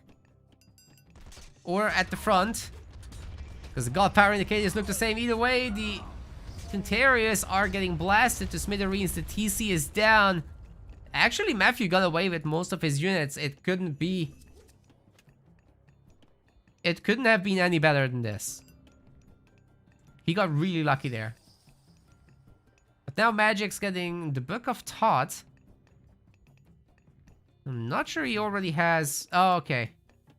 Big he does have Valley of the Kings, yep. He already has Valley of the Kings. Bird versus bird action. I'm pretty sure the Symphalian ones will be winning this one, as the Phoenix did no damage to the Arcus. But there's a big human army still. The Slingers are picking off the Arcus rather well. Phoenix isn't going to come back, I don't think. The Contarius will be cleaning up in the end. That's plenty of heavy camels coming in. Should be able to mostly deal with the Contarius. But again, Magic doesn't need to be there. He can just chill.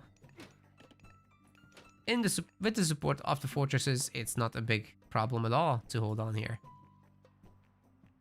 Perhaps a Migdol can be placed.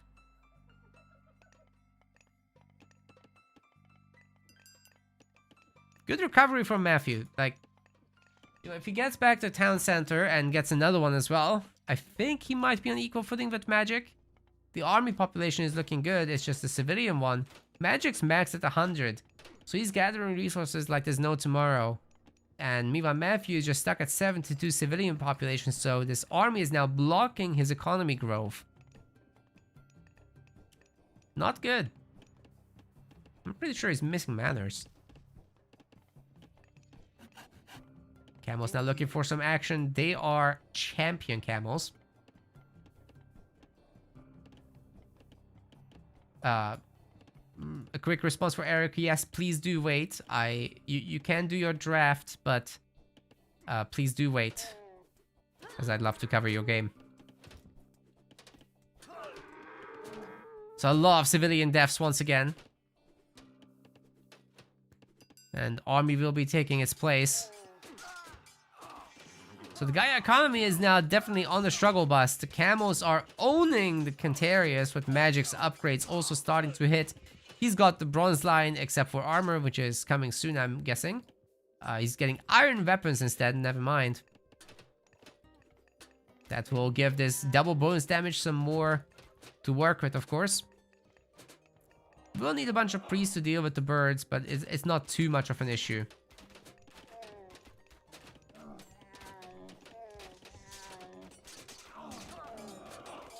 I don't know about trying to take on the Arcus like this. Magic has all the time in the world. He could make a catapult or something. Oh, he's making lighthouses now? Okay. I think Magic's saying get out of my game. You can see everything from up there. He's taken the last town center. Catapult's coming up. He's pushing with the Migdor stronghold. Solid late game stuff is being set up here. Did he just steal the two? Oh my god, he split off a group and he's stealing the Hesperides trees. He's maxing out on Dryads. In addition to everything, the catapult is gonna be rather unreachable, especially with the camels trying to support. As long as they manage to do that, the Pharaoh could heal this thing. But so far, all the infantry and cavalry are dropping. Atlas will be coming in, so we should see an implode somewhere. But with Magic being kind of all over the place, including in the main, still printing Dryads, by the way, which are getting healed by the trees, they can technically kill this town center.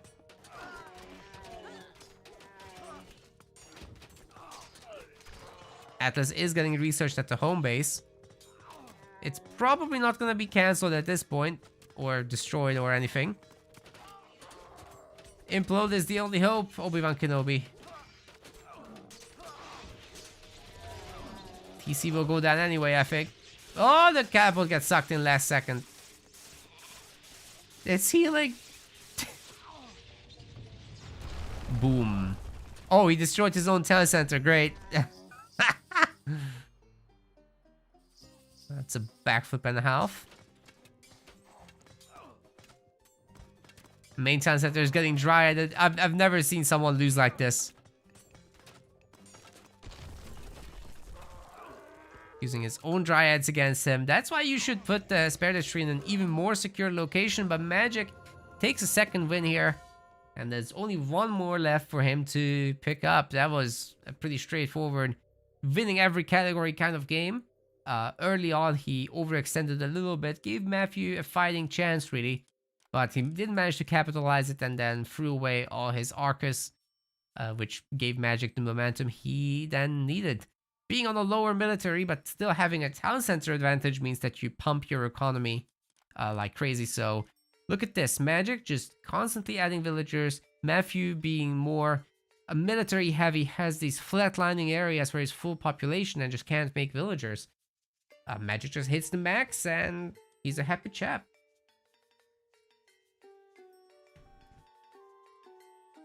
And that went pretty well for him. Give him another score. And then we should be up to date. Finding out about the next match as well right away, because I'm pretty sure they're moving.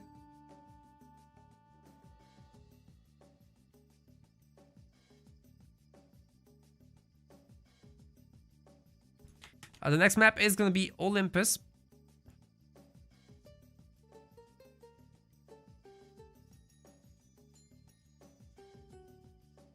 The guys are starting to host.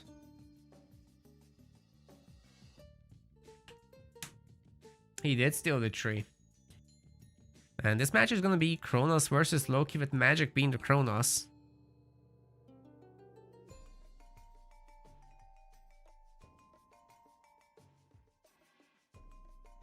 So there's our current status of the match. Match point, ladies and gentlemen. Match point.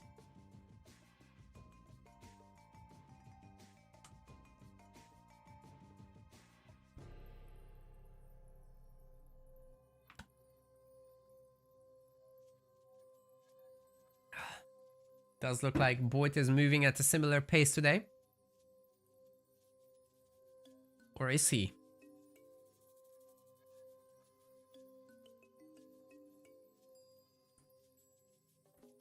No, he's still in the first series. That's a long one. Alright, let's give Boyd a real shout out this time, as I promised. Shout out, I am Boyd. Not just Boyd. Boyd is fake. I am Boyd is the real man. Unbelievable someone would take his username like that. But it happened. So you guys go ahead and follow him, please. Also, Iron Maiden is streaming. I'll give him a shout out later.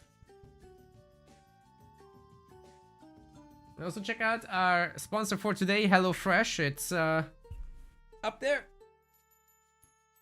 It's up there. You get a free set of breakfasts for life with this offer that we've got with HelloFresh. You'll be also supporting our project as a result if you use our link or code.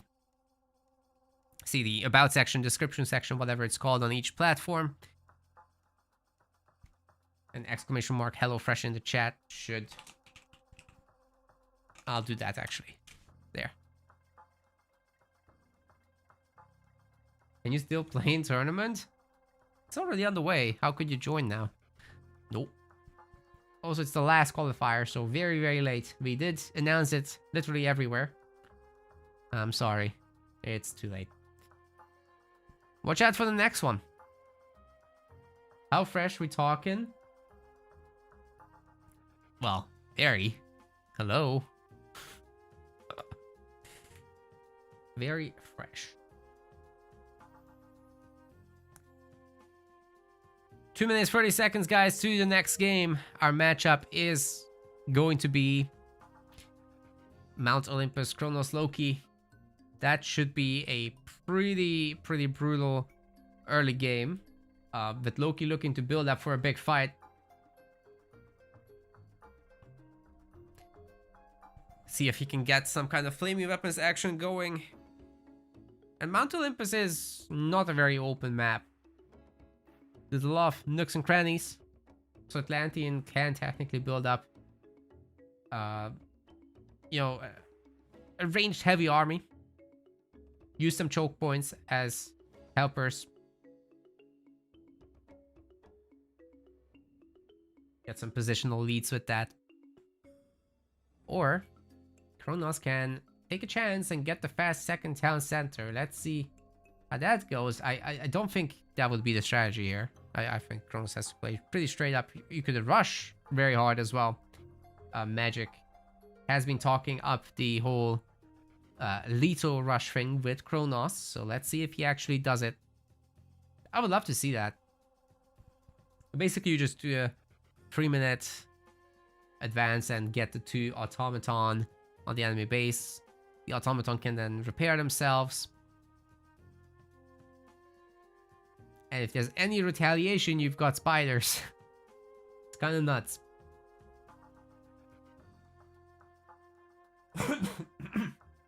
Excuse me. Yeah, for the Loki side, it's all about building up that Herster army and dealing with all the Myth units very swiftly as a result, and getting a big flaming weapons in. Spawning some Myth units. Bad for the Norse if he decons before there's Herster's true. And you can certainly get it done if you have such an early advance. But it is time, ladies and gentlemen, for the map intro. Let's head over to Mount Olympus and then we'll start with the game.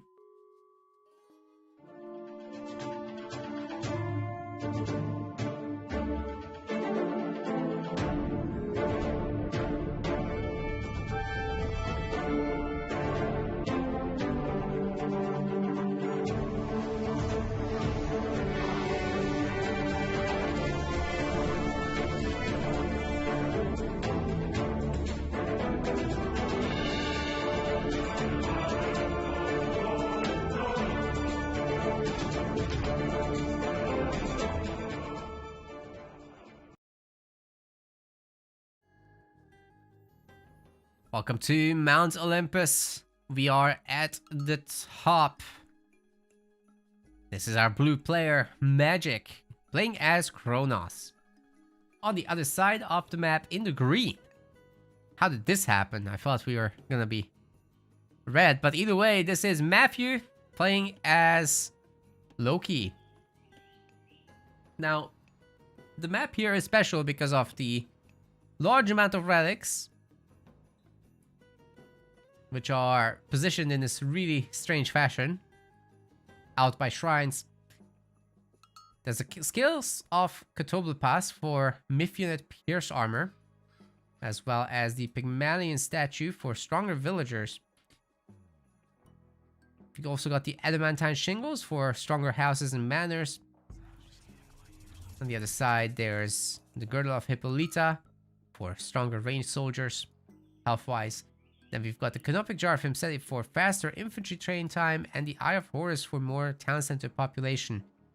It should be technically possible to hide your temple here. And you want to do that like back here, or even like here in a crazy spot. The purpose of that would be to stop any early deconstruction, which would stop you from making Hersiers as you advance to the next stage. But Magic already is setting up for the super early advance. I think this is going to be pretty much a 3-minute advance.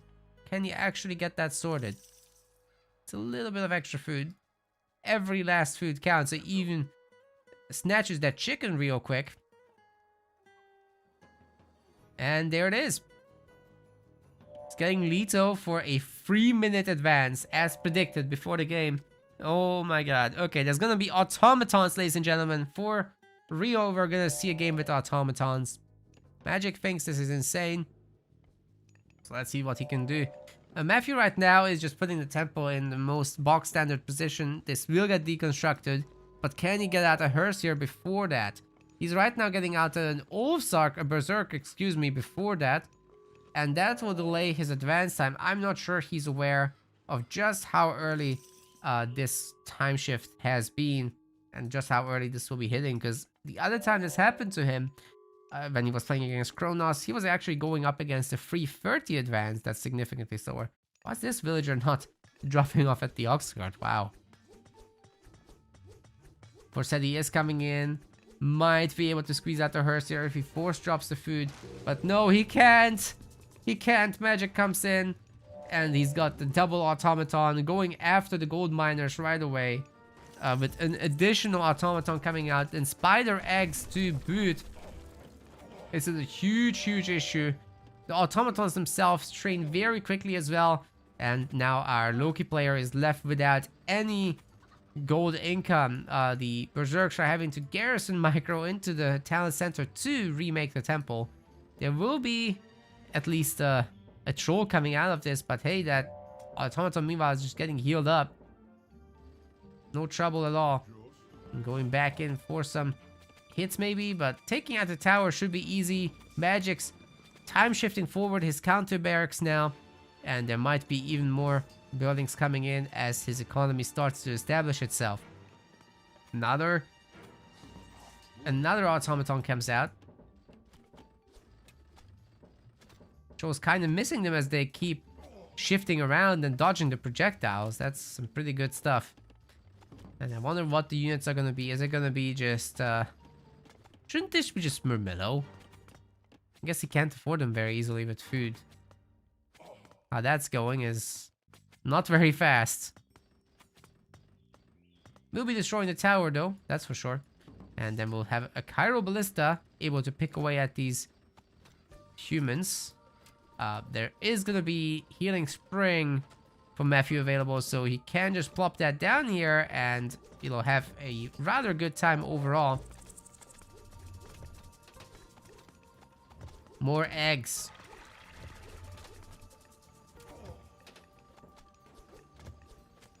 More Cairo Ballista. Seems Magic really believes in this unit. Got to be careful not to get in range with the villagers, because if they pull out the kitchen knives, this thing is gonna evaporate. Now the Myth units are pretty good against them, so making some extra trolls wouldn't be the worst idea.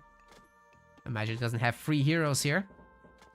Has to make him himself. That's very expensive, by the way. And he didn't use the full HP one. He can't heal them.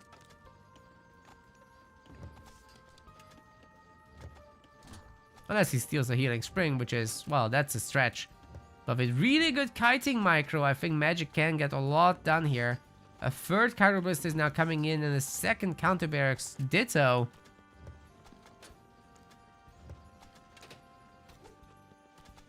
Picking with like 4 Cairo Ballista, you might be able to start picking off units. That troll is already not doing so hot. Just 90 health left. And falling. Matthew will need some cavalry here. No further upgrades coming in. Magic just literally can't afford it. He has very, very few villagers, but it's still more than what Matthew has. The gold block is rather solid, except it's not complete. There's this gold mine that's being mined from, and Matthew's more than happy enough with that. Going after the temple, really good idea, I think. Just will need to back off and be careful with the spiders, of course. One of them was triggered so far.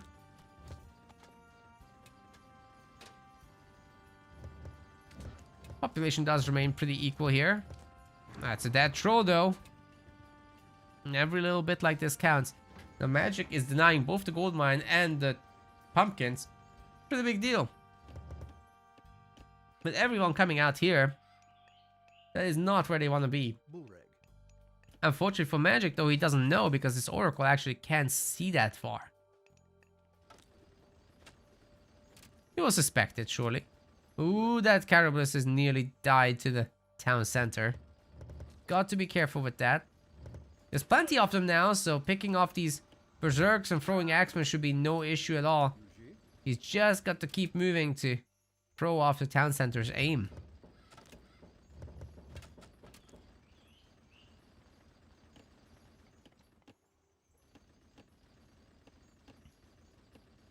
Great Hall's coming in for finally some cavalry, but Hephaestus' revenge is on the way. That will get the automatons to regenerate. It will give them 30% more hit points as well.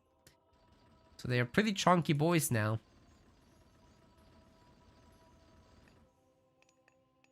Pumpkin time.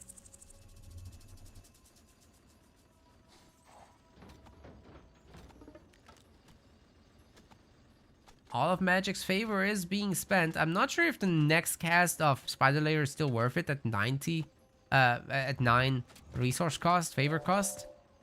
I guess if you can get 3 Berserks with that, that's pretty good. Nice pick off, but Magic's starting to lose units as well. Oh, he's using the spiders. That was a good trade, 2 for 1. Does lose a counter barracks. The other one's getting time shifted. This is Matthew's opportunity to get on top of that and delete it, because there's significant damage coming in here. Might be actually enough to destroy it before it time shifts away. Oh, it's enough. Very nicely done there. Now Magic has to rebuild it, but he does. He's not time shifting. He's making more Chiral Ballista, which is insane to me. Starting to get the medium range heroes upgrade as well.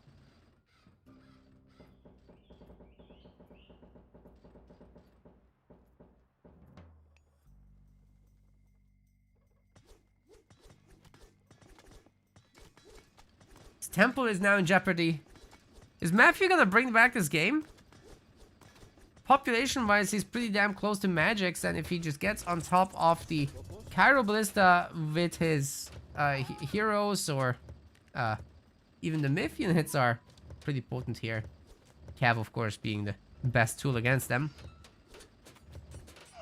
The raiding Cav do get stuck on the automaton, and the mass automaton is fighting back hard. The Chiral Ballista are kiting nicely against the heroes, but there's just too many heroes. I don't think Magic has got this, guys. He's lost pretty much everything. The automaton won't be staying here forever, by the way. They will eventually disappear. But they are regenerating even as corpses. If there is another automaton to bring them back to life, if this temple can be held, the Magic will get all these units back up. He just needs to protect it with his life. Matthew, you're just losing all your Herseers. My God. Oh man, what a disaster. He just dropped down to 43 population after losing all his Herseers. Another troll has died, and this one automaton will get all the rest back. Magic has lost basically nothing. And he's going heroic behind this. There will be penalties as well to deal with any front line, at least to act as a tank, if nothing more. Double Satyr is also provided. That's insane.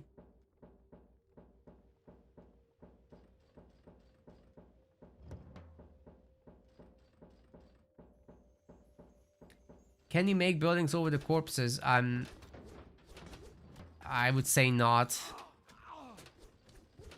It shouldn't be possible, honestly.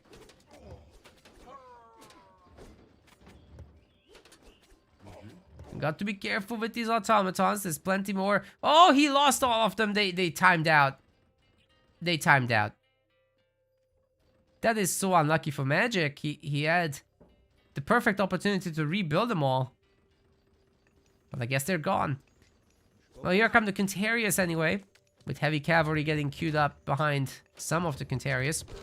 And it's just going to be over. Matthew randomly resigns because he's being driven off his gold mines on the side, by the way, at the same time. And it's just a little bit too much to deal with 34 civilian population against 50.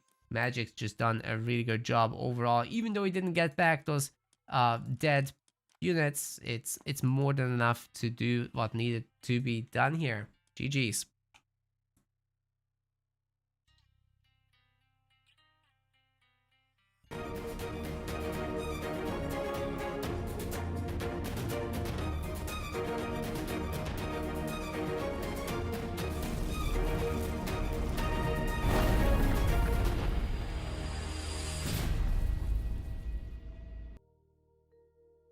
Alright, well, thank you to Matthew for playing today. No worries at all.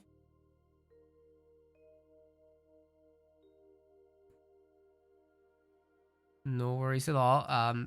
Congrats to Magic for moving on into round 3, which we're gonna cover shortly. Zakolo and Eric BR can now start with their drafting process.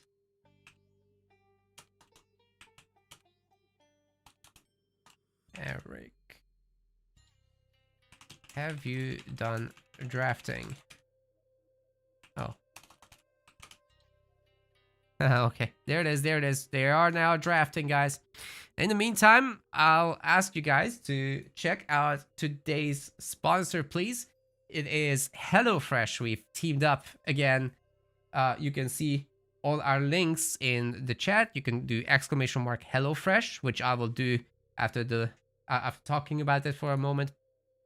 And using our link, you'll be not only getting you a really nice dinner, as you can see here, or it can be breakfast, because actually it comes with 10 free meals, and those are breakfasts.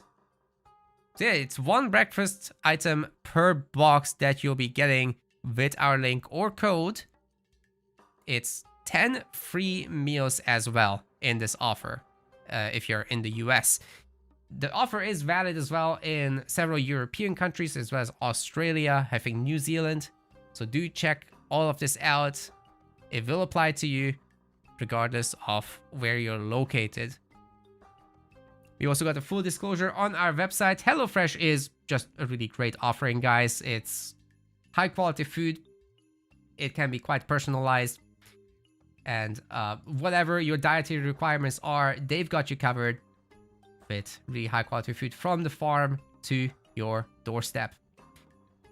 Do check it out with our link again. You'll be supporting our esports endeavors and, well, getting some tasty stuff for yourself.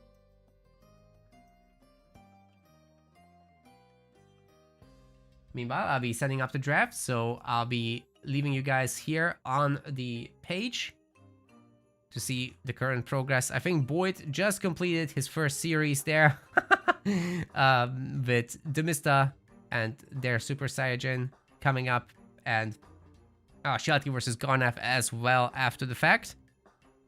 But in the meantime, oh wait, actually we can look at the drafting. Let's take a look at the map draft of Eric versus Zakolo. That is what we're gonna cover here. And meanwhile, I'll be typing the commands into the chat. There's the HelloFresh thingy, as well as for the YouTube live stream. It didn't seem to work just yet. So let me see what I've done wrong there.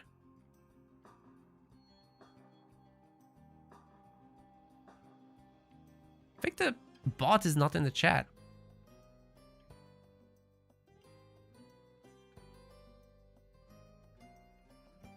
No, it is in the chat, so why isn't it working? That's annoying. Trying it again. No, it doesn't seem to work. Well, that's annoying. Anyway, you can just use the description section on YouTube. We have linked it there. It does work on my personal channel.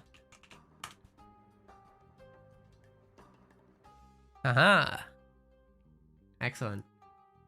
So yeah, guys, there's a full disclosure about this on the MetaPlace website as well. You just go up here to the top, and we basically detail the entire promotion. Do feel free to check it out. Cool. Land Unknown will be the first map. Kalagar and Marsh are banned. So we've got the usual Giza, Elysium, Blue Lagoon set, but we also got Ghost Lake, Mount Olympus, and Midgard, which we don't get every time. Starting with Land Unknown is particularly fun, so I'm really happy to see it.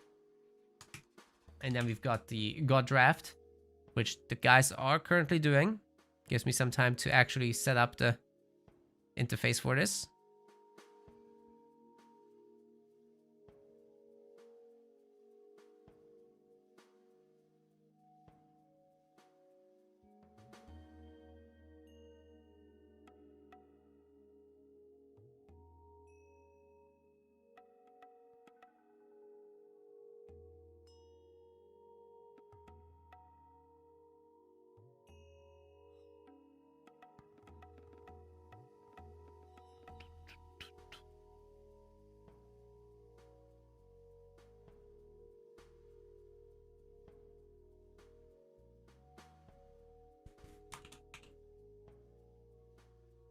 Sorry for the lack of commentary. I'm just setting up the interface.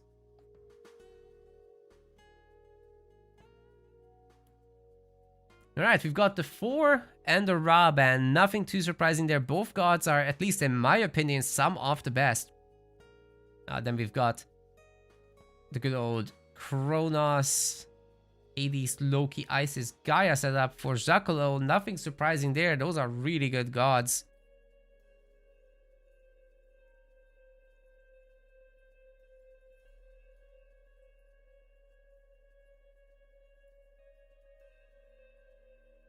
Then on Eric's side, it's Oranos, Set, Zeus. I'm a little surprised that Zeus wasn't taken away from him, because that's his main by far. He plays so much Zeus. So if you're going up against Eric, I would expect a Zeus ban, not a 4 ban. But what do I know?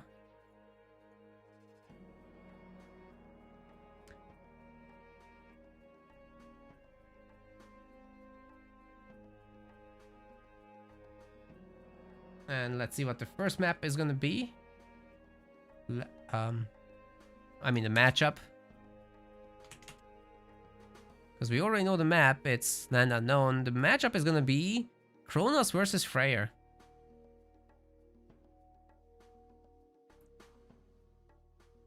Well, if you get one of those very defensive layouts, definitely Freyr can be a great pick. Kronos just helps you with scouting, being an Atlantean, and then has a pretty strong set of follow-ups. So I think that's all pretty good stuff. We should have now our layout set up. Nice. I did all the things.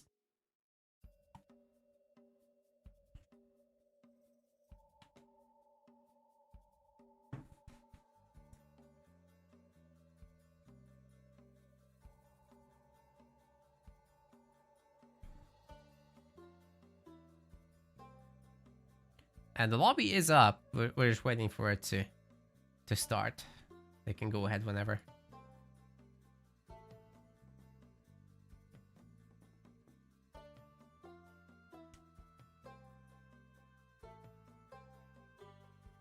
Now, I'm really going to be curious about the match following up this, but even between these two, I'm not sure who's going to win. Like, they're so close to each other in terms of the seeding. Let me go and take a look at that. Zakalo is seed 14, and Eric is seed 19. So they're really close to each other in that overall ranking that we've got here for esports. All the previous big tournaments are affecting it, and so is this one. Then winner will be going up against Magic. It is Zakulo favored at the moment. I said it's Eric favored before. That was wrong. Zakulo is the favorite player, but I think Eric could surprise us. Go up against Magic then in match 35 in round 3. It's all best of 5s from here. So plenty of opportunities for players to show their power.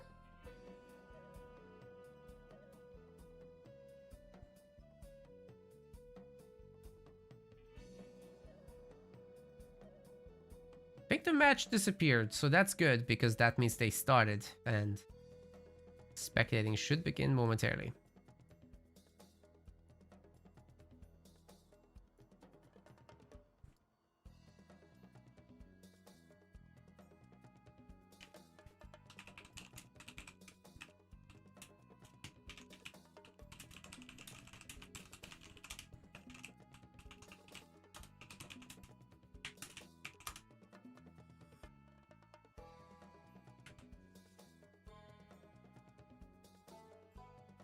Where is this game? I can't see it. Ugh. I hope it's gonna work. I mean, if it's not visible, that's a big issue.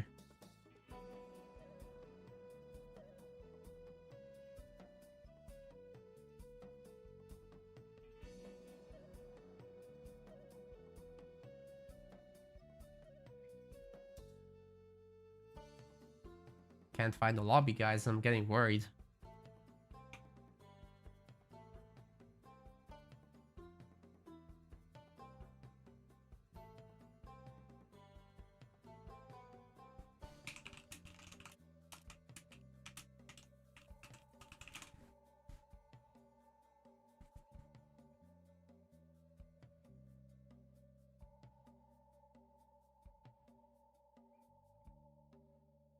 I can't find the lobby. It's not there. All right, let me see if something like AOM stats can pick them up, which is also my favorite website for like tracking AOM stats. That's where we get the esports ratings from. But what I want to see is, where is the lobby?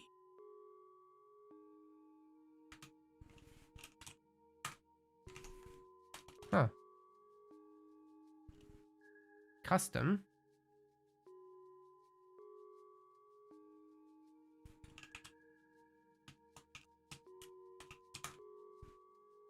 Oh man. Alright, it should be going for 1 minute. Why can't I see the damn thing? It's got a spectator delay of 2 minutes on.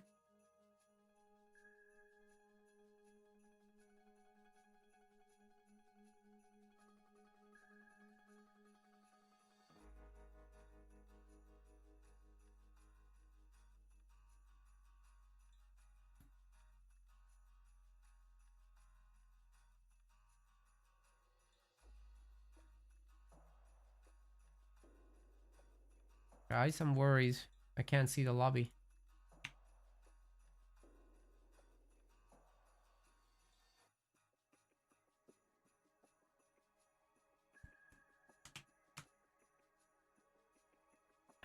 See if the URL helps me joining, but no, it doesn't.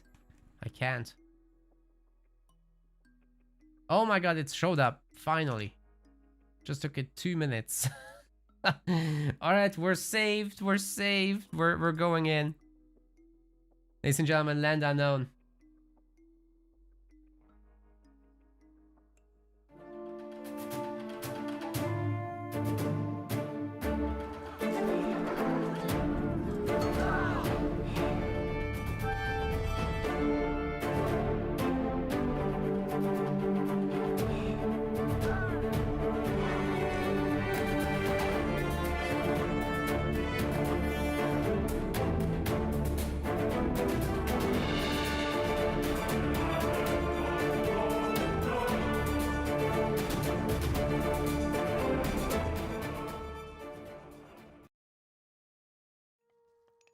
Ladies and gentlemen, Welcome back to Wrath of the Gods. This is the map that could be anything here in round 2. This is going to be best of 5 between the guy in the blue color, Eric BR of the Fox team, playing as Freyr, and his opponent on the other side in the red, Zakolo, playing as Kronos. So why could this map be anything but it's land unknown? You could get all sorts of layouts with like cliffage, with ramps everywhere, a ton of animals or not. Could be getting a massive forest in the middle like Oasis, but it's none of those things. It's actually super open. This might as well be Savannah, but there's a lot more animals. We've got this massive herd of giraffes, and Zakolo is starting the game off with a forward time shift, but it's Prometheus. It's going to be a 3-minute 30 advance, and we're fast forwarding in order to make sure that we don't get any issues with spectating. Because, yeah, sometimes the game just dies on you and freezes. We've got the Eye of Horus getting picked up early on. The Deconstruct. What was that? Is there going to be a Deconstruct on the temple or not? Yes, there is, and it cancels the second hearse here. So we might be seeing a second Berserk getting made from the town center, but maybe not. And Eric will be rebuilding this. I think we're back to 1x speed. Looking around the map more, there's back town centers. There's Safe Hunt behind the town centers. Or piggies in this case. Safe Gold behind this one. That's a really good pickup if Zakolo can do that. So he's gotten a more economic build anyway with the 330 advance, right? So there's nothing stopping him from putting some manors up here and then using the little temporal scaffolding to boost the build speed on that thing. BR as in battle rifle, that's right. Definitely not Brazil. And are we doing just 3 rounds today? Yes. So these guys, one of them will be going up against Magic in round 3. But this is still just round 2. And then tomorrow we have a day 2.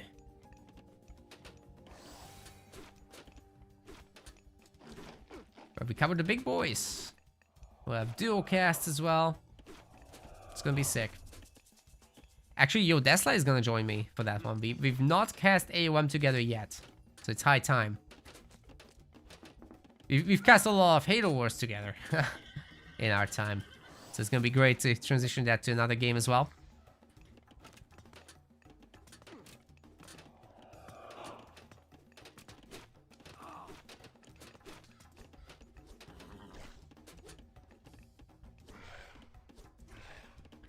Great pickoffs on the Prometheans. Some of them are just babies at this point. And Zakolo isn't really doing anything behind this. So is he just going to look for a fast heroic or something? He's transporting back his buildings now. There was nothing back here anyway to hide. There was nothing to attack either. He does find, however, the pumpkins. I'm not sure Eric should be here. There are chickens to pick, which are actually turkeys right now. But yeah, you could just go for those. It's a little safer. It's behind all the towers, and the town center will help us help out as well.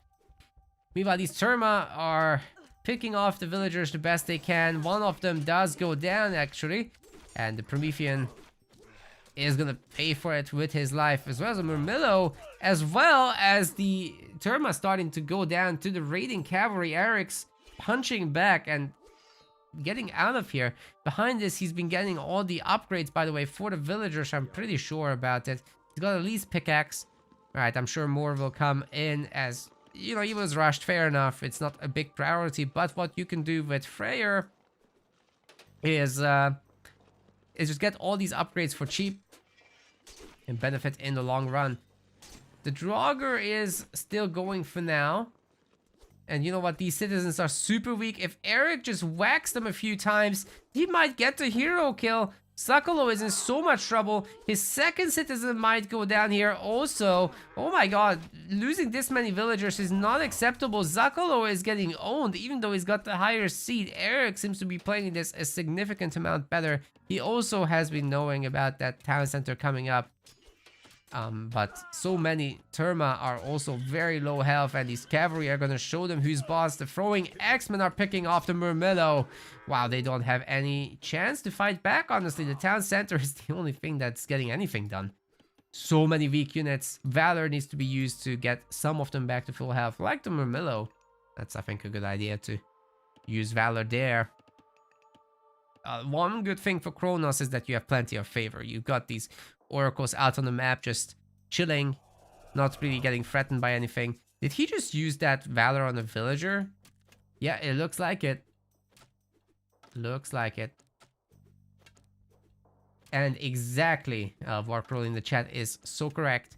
None of the villagers have been hunting or gathering food or anything.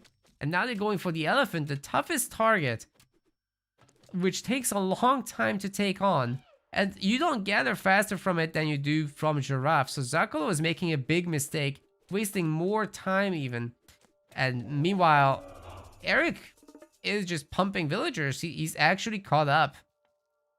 He's got a much larger army. He can definitely look to punish this in the long run.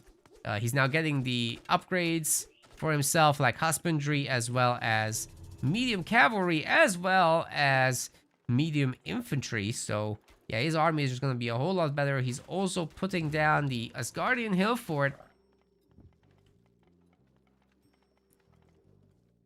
The food fail is still not resolved, by the way.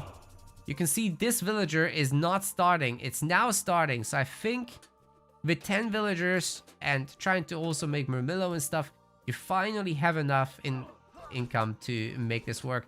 But the raiding cav once again get a pickoff and idle the other villagers, forcing them into the town center. This is huge.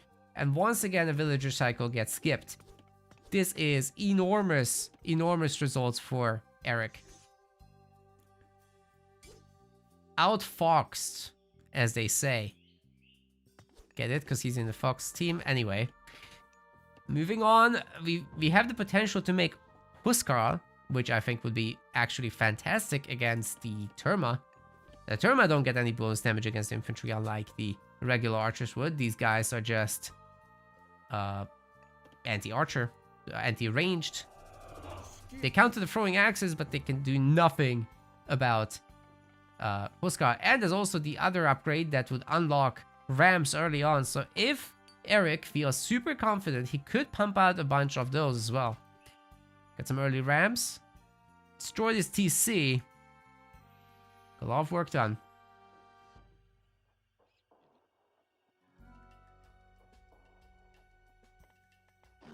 Make a bunch of extra halls. Oh, okay, Bragi is going to be the next move. Yeah, that makes perfect sense. Eric will need a bunch of houses, but so does Sakalo. Hey, if these Terma go into the main base, just Golem bursted them. Like, what are you going to do about it? It's going to be really rough. That would be really rough.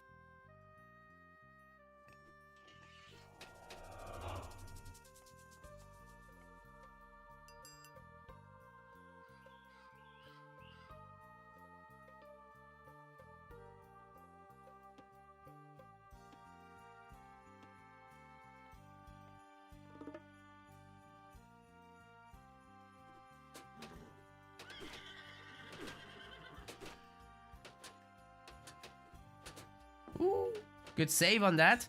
That's a lot of raiding cav. It's backed up by Huskar. There's no way these Terma can do anything. And very soon, Bragi will be hitting. Flaming weapons will be in the game. And denying this gold mine will be child's play, honestly. There's quite a bunch of Murmillo and Catapultis, but they should go down to throwing axes. And then the cavalry can just get on top of the Arcus. Or Arcus? There's not going to be Arcus. It's just Terma. Very far away right now from the heroic age. I think the Norse army can go in there and crush. There is going to be copper weapons coming in, but it takes 75 seconds. So I think by that time, flaming weapons will have been over. You do get this discount, but it does cost extra time. with Freyr. Balances it all out. Getting a quick longhouse in before the fight. I think it's time to just get it. Cavalry needs to be a little careful with positioning. We'll be destroying the armory very quickly. Flaming weapons is now in, forcing Zakolo away from this. Several villagers will be going down. 2 villager kills. 3 or 4 might actually happen. 5. Where are these guys going? Right into the middle of the army. My god, Eric is gonna destroy in this game. That so many donkeys going down. That's ridiculous. Zakolo is in shambles, ladies and gentlemen. Down 2-1 in terms of the population count. And soon 1-0 in terms of the series score. The battle boards are coming in. There's no way to stop this at this point. Sure, it's gonna have chaos available. It's something, but it's not enough of something. The town center will be destroyed here, no doubt. And yeah, chaos is annoying with flaming weapons. No longer active, however, the throwing axemen won't quite kill each other off. And there's still so much more Norse stuff. The Huskar are on top of the Terma, and they are just disappearing. What Terma? Excuse me. What Zakolo? Eric BR stomps him in game 1. That wasn't even close. Brutal, brutal game. Wins every category except the deaths. You don't want to win the deaths if you can avoid it. And, you know, he certainly had an army that wouldn't die all that much anyway. Even managed to outgather him in resources despite the 2TC situation, because Zakolo really messed up the food in this one. Just didn't have income, got raided, got punished.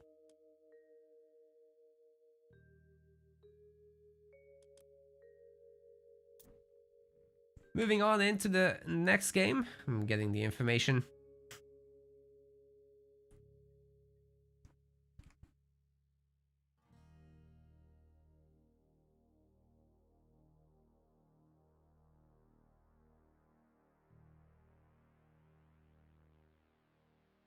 It's gonna be Ghost Lake for the next one.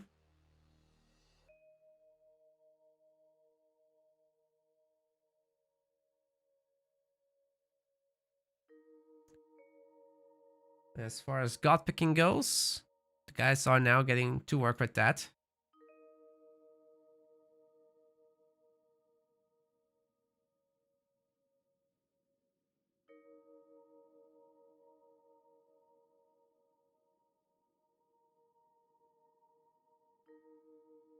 Eric knows what he wants. Zakolo knows what he wants. It's gonna be a Loki versus Zeus.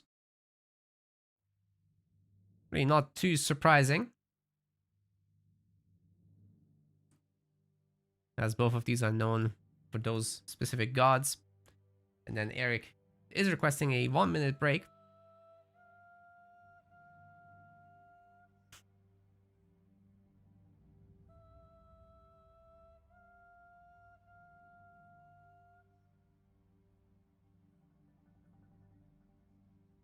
Let's talk about the matchup. Here's the situation with the Ghost Lake map itself. There's not too many gold mines to go around, and they're in really terrible positions most of the time. A Gold Starve is really the #1 play, and both Loki and Zeus are really good at this. Loki, if sticking to his own base and getting a good heroic timing and not getting bullied too hard by Zeus, should be able to win the fights with flaming weapons, right?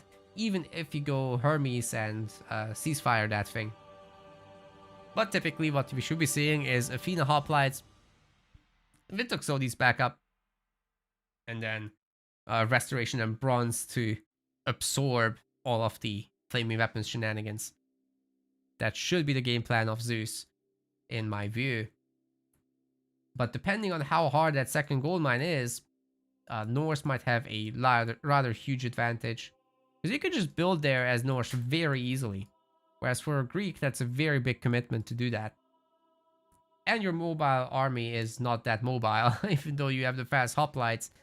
Really, it's the Hersiers driving the pace of the game. I don't expect anything crazy though, like Heimdall Rush. I mean, Bolt is just way too good for defending. you won't be dealing with any of the myth units there.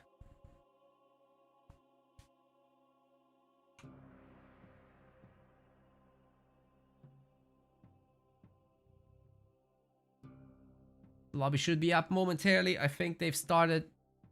Just a matter of actually the lobby appearing and me getting in.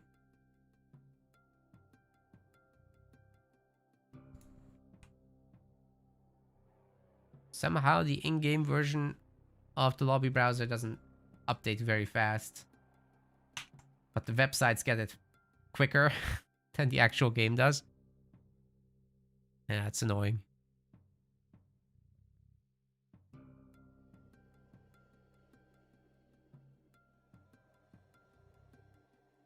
Shout out to the 25 people on YouTube as well, by the way. Great to see you guys. And 7 on the MetaPlace channel. By the way, do follow the MetaPlace channel. It's all in the description and about sections. Because that is where I'll be doing my personal tournaments as well going forward. So not on my personal channel, but MetaPlace is where I'll be covering those. There's a bunch of them coming in January. So we'll drop a shout out on Twitch.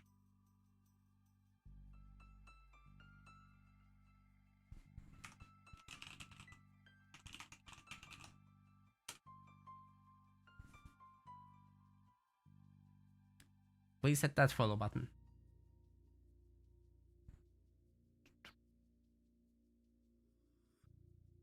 At the moment, planning a deathmatch event.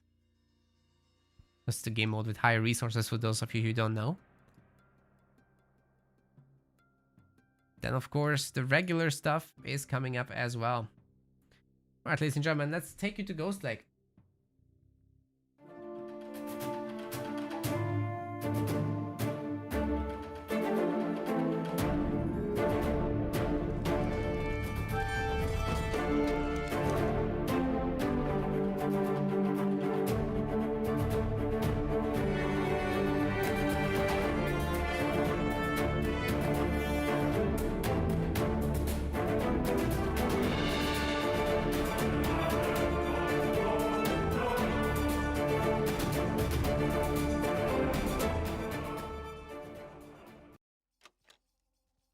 Ladies and gentlemen, welcome to Ghost Lake.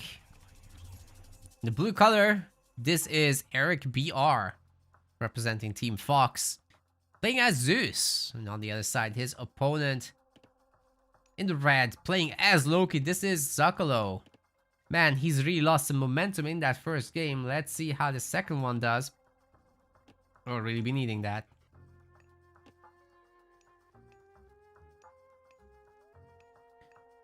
See, about the gold mines, I've predicted they'll be rough. They are really rough, man.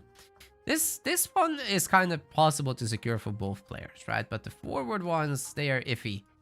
It's still very, very possible to get a serious gold starve going with that situation.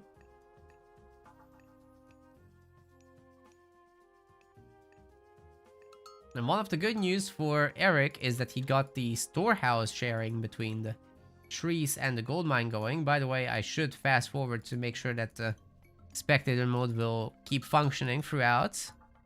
Oh, you kind of need extra shots on the Aurochs to follow you, but he sorted it out. Now going for a little bit of wood, as he's got enough soon to advance to the next stage. It's gonna be like a 4 minutes, no, 3 minutes 30, I think, is what I would expect here. Just needs one more force drop off. And for a Loki, it's a lot slower. But we do have the forward tempo. He wants to secure this gold mine early on. Make sure that all the buildings are here. And thus all the military will reinforce this location very easily. He can also start a second group of dwarves for this location. It's gonna be Hermes. Okay, before the game, I predicted it would be like Athena and Dionysus for the long term. So that there can be a restoration as well as a bronze to fight off the flaming weapons. But he's just going for Hermes. Very interesting. I'm not expecting too many centaurs here because there's no praying. It's purely for ceasefire. But ceasefire doesn't counter the entirety of flaming weapons. Maybe the idea is flaming weapons gets half countered and then the rest of it gets absorbed by bronze. See if our Greek player can get that far. Let's take a look at the relics as well while we're here. Got the Patas Scepter for cheaper farms. Might be very important long time. Now we've got the Tusk of the Iron Boar as well for stronger calves. So super calf might be on the table actually. We've also got the Pelt of Argus for unit line of sight. And back here, it's the Adamantine Shingles for stronger houses. Can't hurt in this matchup against... for either side actually, you're kind of worried that they'll bust your base, right? So we'll see how that goes.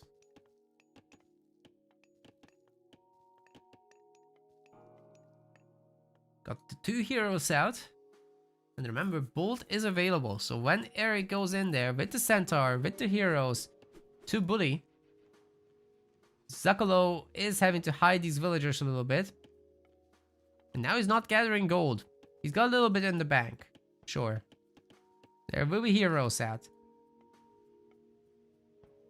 But I think that troll just gets bolted, honestly. Or if he goes too far out of position, he just picks them off with the heroes. I think Eric's going in to snipe it. As long as he moves enough with the heroes, they will be dodging the shots off the TC. He's not microing in that way, but I'm sure he's doing other stuff back home as well. I'm actually just making villagers. Oh, he's moving them. We're sneaking the forward gold mine. He knows he has the initiative. He can do this. Doesn't have to worry as much about the gold starve, right? Wait, is this a TC grab? Oh my god, he's grabbing a TC. Okay, that is risky place. How is he going to secure a gold mine for himself? I think Zakolo can really punish this, guys. But so far, he's not gathering any gold. Not that it slowed him down significantly. It's just a lot of idle villagers.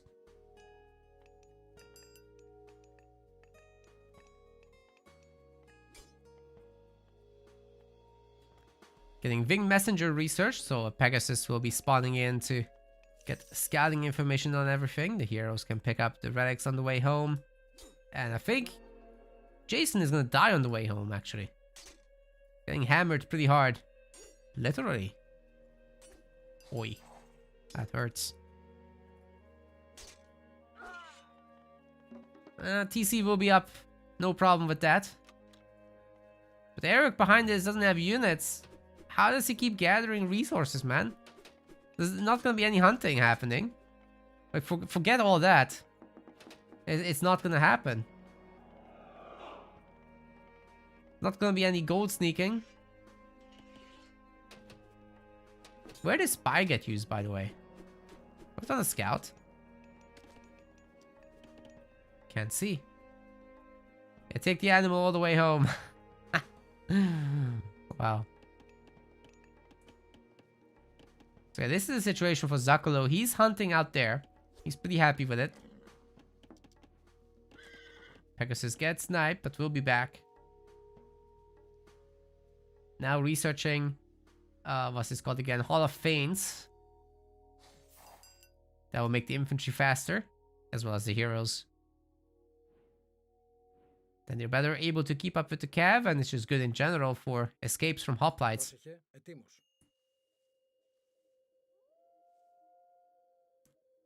Controlling the map very nicely, but not the important part of that back hunt. If those villagers could be idle, then Eric would be in the situation that Zakolo was in the previous game, where he's just not going to be able to make units or villagers. Killing the animals is not a bad idea. Look at that favor going up. It's nuts.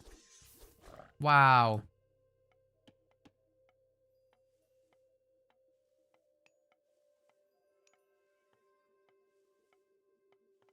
Doesn't look to me like Zakolo wants to deny that back hunt. He knows about it though, right?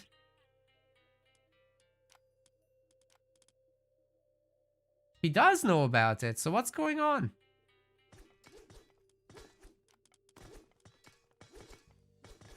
Now hammering these military academies to make sure that Eric can't produce any further units. It'll be difficult to hold this, especially with just 15 military population for Eric. But so far so good. He's holding the line and the town center is helping to shoot as well. The army is slowly but surely growing. You can get a bigger economy behind this, it's gonna be rather good. Trying to go up Apollo. That's a very strange choice. Because I think, in theory, the Manticores just get picked off by the fast Hersia, right? That should be no issue at all. Underworld Passage can be good to keep control over the gold mines. And I guess Flaming Weapons gets dealt with in that way, but if Flaming Weapons is in your base, you have to be there.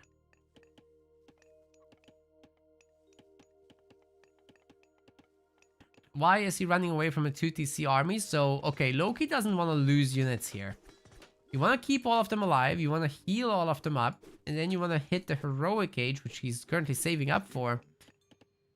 Once those 800 foods are in, he clicks up Bragi, goes Heroic, has a second TC behind it, secures the gold mine, has a large army for Flaming Weapons immediately ready to go.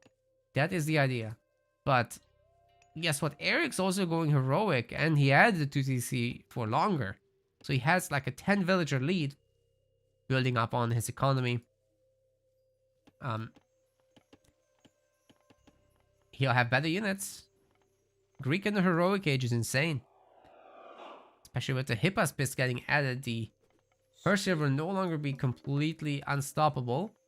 Hoplites do a pretty good job of dealing with them, but Hippospis, they make him disappear. So yeah, Zakulo's job right now, go here, heal, and then hit hard. Maybe he's not even gonna wait for that. He's not gonna heal up, I think. But Eric's more than happy to hold here between his buildings. The hoplites have a significant amount of hack armor, so they don't take too much damage from Norse units.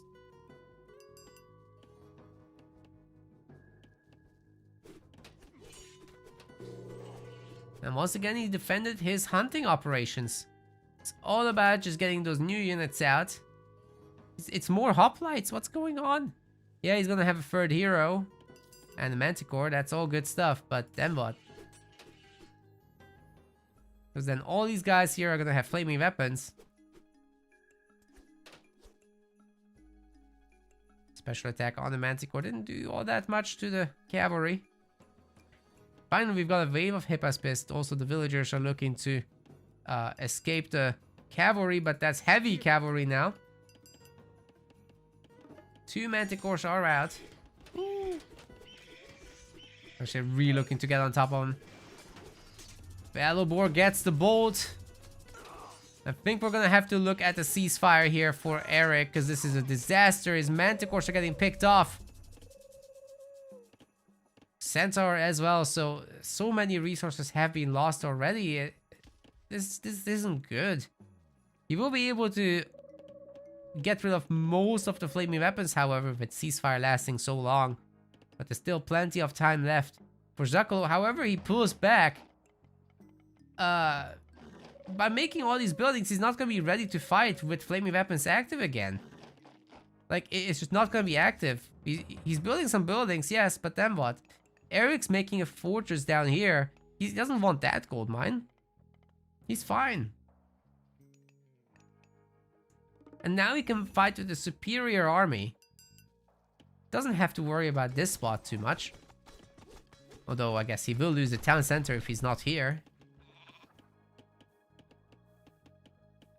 And one opportunity he does have is a quick underworld. So if that Pegasus goes and finds this group, or that group even, that's even better, 11 dwarves are out there. If he finds that, he can get a lot of kills with the Manticores. Because unlike in the original game, Retold allows you to use your special attacks of the Myth units immediately as you come out of the underworld or any other garrison.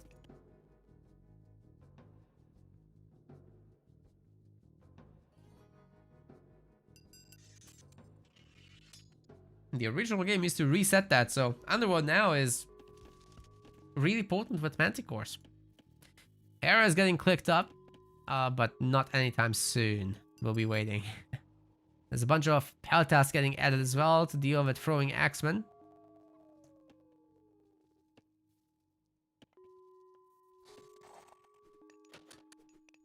Heavy infantry also in the mix.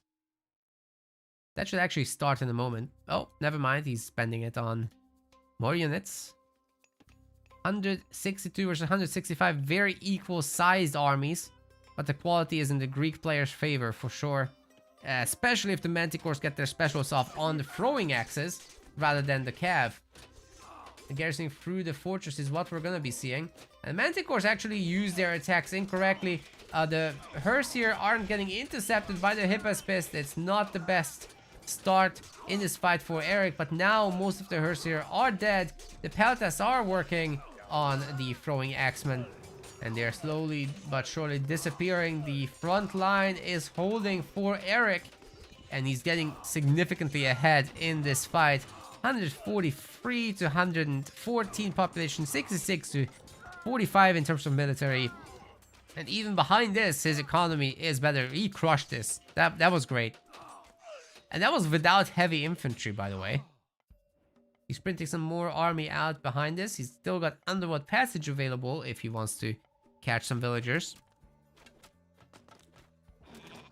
So I think potential for our Greek player here is very, very high. The Greek late game is better in general as well. So that's just something to keep in mind. Certainly Lightning Storm is a hell of a finisher if we get to that point. But we might see a much earlier Mythic Age from Zakalo with a Nidhogg potentially coming down on this army. Or the villagers. Or the villagers. They're not particularly safe. How are we doing with upgrades anyway? We've got like irrigation. We've got hand axe as well as pickaxe. Yeah. And on the other side, we got pickaxe, husbandry, plow, bow saw. It's not too bad. Really not too bad. Just need irrigation there. But not in a rush with that, as we get tier clicked in. Tier and not hell. So we're not going to get like super fire giants or anything like that. Be worried about Medusa in the long run, but until then, I think fire giants might be the play. Whereas the wolves, well, I haven't seen them used in such a long time. I'm sure they'd be doing okay if you catch like a location like this, but I just haven't seen them used in a million years. Definitely gonna get Fimbulwinter.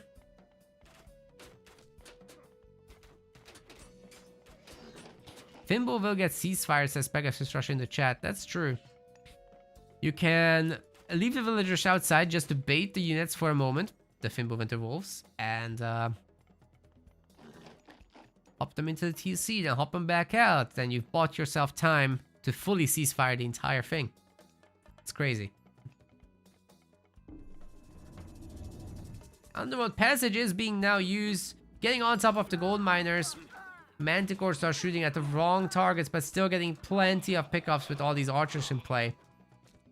And that's probably as good as it gets. Eric needs to leave.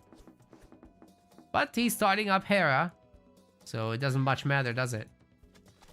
And you could pop back in once the Manticore specials are back. Not sure he's gonna do that. That wasn't the best Underworld Passage. I mean, the army was right here. Usually you want to get some kind of positional advantage out of it.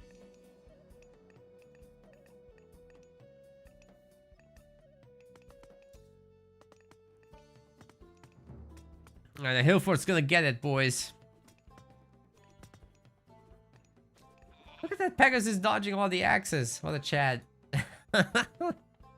Alright. Yeah, holding this location is gonna be no problem for Eric. He's full pop. He's got units in the queue. Several Manticores included. He might want to cancel some once tier hits. But should be no problem to, you know, ceasefire that. Oh, the wolves actually spawn on top of him. If he cancels, yeah, he did. And there's a ceasefire. It's fully neutered. It's gonna do nothing. The next Fimbulwinter will be 350 favor. You're just not gonna do that. It's unrealistic. On the other hand, Hera is gonna be in. And you can guarantee there will be a huge lightning storm coming down on these people very soon. The Manticores are looking to position themselves to shoot to the throwing axemen, I would hope. Are they gonna shoot the throwing? They're shooting the cav again. Doing no damage. I'm so sad. One of the Manticores does go down as well. We got champion infantry now for our Norse player. And actually, you know what? Eric is kind of struggling to hold on. But as long as he doesn't throw his entire army, it's okay. He will need a new gold mine very soon. Actually, Zakolo, just through his sheer macro, is kind of doing okay. But he's about to be lightning stormed. Watch this army disappear. But hey, Eric is still losing units. It counts for something. Goodbye, Cav. All those units are dead. He didn't even try to run. Oh my god. Oh, Zakolo, what have you done? Once again, we are in a place where Eric has just a larger, better army. Well, not larger, but better. He's got a Medusa in the back as well. Petrifying rock giants and whatnot. That's how it works. Make him more rock.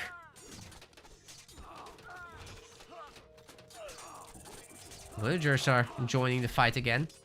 Is that for real? Nah, that can't be. Enough myth units here to pick off the heroes, actually. So cavalry wouldn't hurt if you're the Greek player here. Eric BR is actually kind of struggling. The lightning storm didn't do enough. He's not pumping enough units behind this, and he might get... Oh my god, the Jogger. Or a Fenrir, rather. Sorry, I keep confusing the names. Fafnir.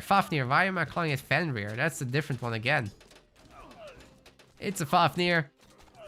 It's doing a lot of tanking here for the army. Burning everyone down. Eventually, it will award 300 gold to Eric.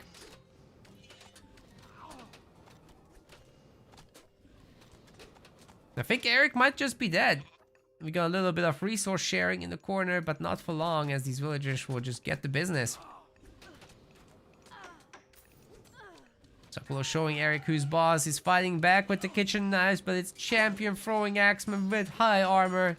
They don't care. The villagers are going down left and right. Belarfin is out. Needed that ages ago. Eric no longer has gold. This gold mine is controlled. And he's just holding on to dear life at this point. Belarfin is really good, but he can't do this by himself. A fire giant spawns in to help out, and our Loki player will be taking this location down in no time. Lost just a little bit to Malines thanks to Nerd Rage Fred for the big raid.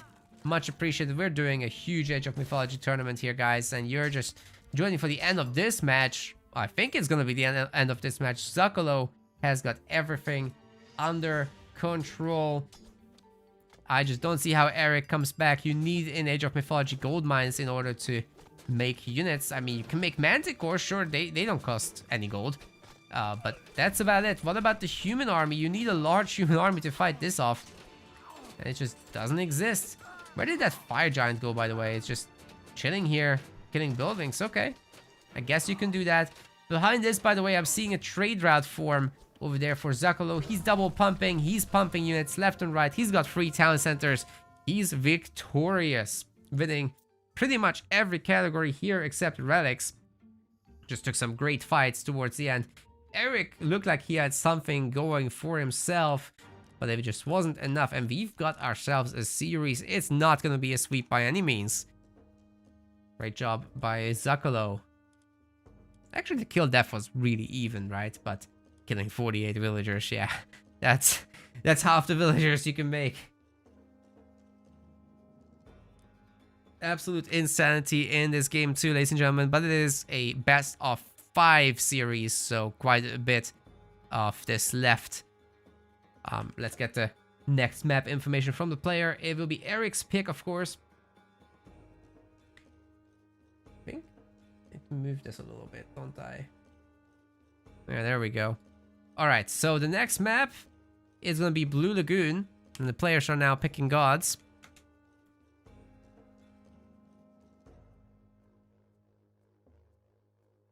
So let me get that update in.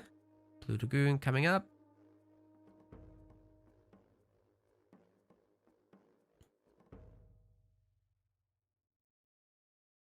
Tourney is going well, no Rage Fred, absolutely. We've got another series coming up after this as part of our day 1 of this qualifier. Then day 2 will be tomorrow. So more tomorrow. Hope your stream went well, actually. Alright, we've got Eric's pick locked in. Zuckulos as well. And it's going to be a Gaia versus Set as it turns out.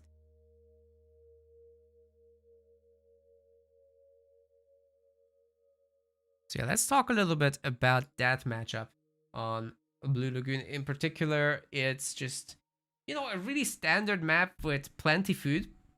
And both of these gods are rather powerful in the current meta, with Gaia just focusing a little bit more on economy, trying to get to that heroic age to really show Egyptian who's boss. And what we're talking about there is essentially Cantarius, right? Cavalry strats for that heroic age with Gaia.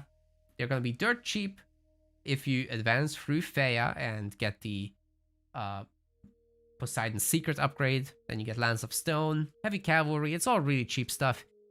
And you got the super economy through Gaia anyway. All your units on your Lush will be healing and moving faster. So Set really has no business going there. And I think has to match Gaia in the heroic age. But Set isn't particularly great at that. Set is great in terms of having a large economy with a 2 town center and all the free animals that you can hunt under your own town center's protection at perfect ranges. So that's nice, but you don't get the empower bonuses or the god powers of Ra or Isis respectively. So usually you want to get something done aggressively. Gaia, however, doesn't really leave the base. It is what it is. It is what it is, but Set can definitely have a much more powerful late game than Gaia does. Advancing through Tot and then printing units from the Migdol with Valley of the Kings is one of the most big power spikes, one of the biggest power spikes in the game at the moment, as you essentially just get a 50% discount on your stuff while training barely slower than they would individually.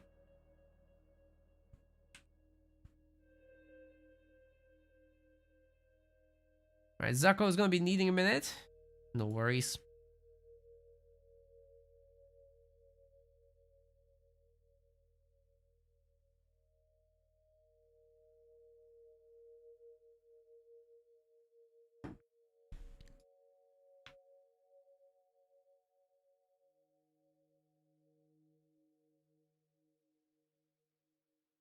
Question in the YouTube chat: do I think Chiroballista are balanced? Do they need a boost? We've seen them do well pretty much in the Magic game so far. I think that was impressive the way he used it against Matthew earlier.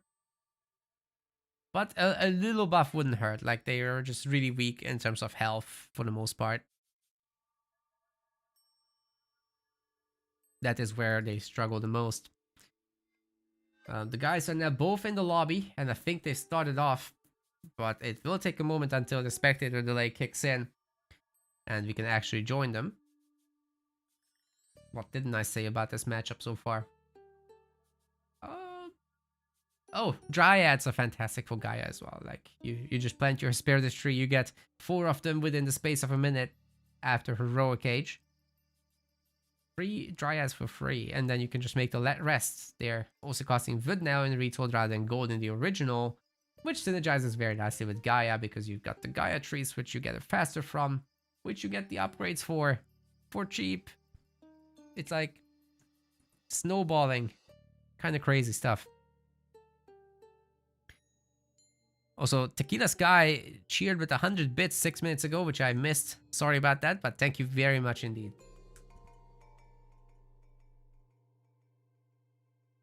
Much appreciated.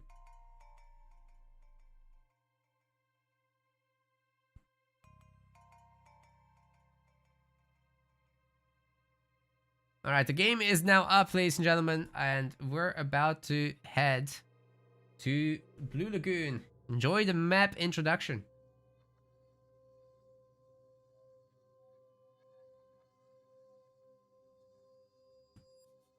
No, it's not working. Ah. Okay, we'll click it.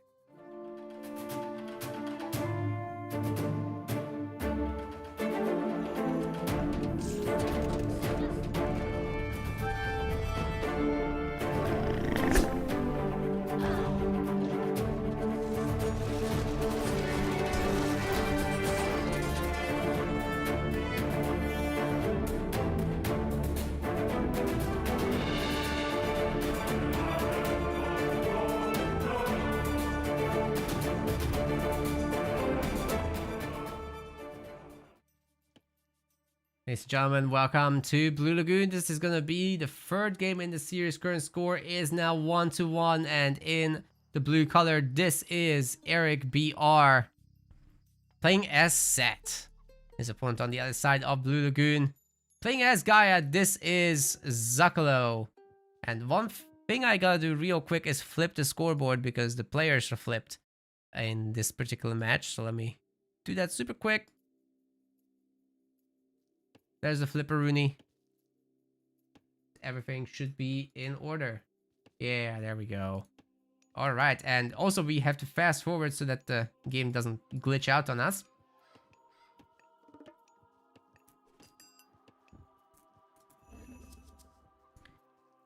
Gaia, of course, starts with 2 hero citizens. And we'll very quickly look around the map. We've got the Tower of Cestus Relic, which will give towers some bonus against myth units. We've got the Bridle of Pegasus, which will respawn Pegasi to help you scout. We've got Skull of Cercopes, which will give you some 6 monkeys to help you out in the battle. Archimedes' Ledger reduces the population cost of siege weapons. And you know what? Eric is already getting some slaps in on these oracles, forcing them to move along and reducing their overall favor gathering, because in Retold, as they increase their line of sight over time, they'll be gathering favor faster as well. So keeping them on the move is actually a really good way to limit the Atlantean favor. We've also already got the Oceanus click up from Zuccolo. So with that, he'll be giving himself a Carnivora. He'll be having a healing option as well for the Caladria.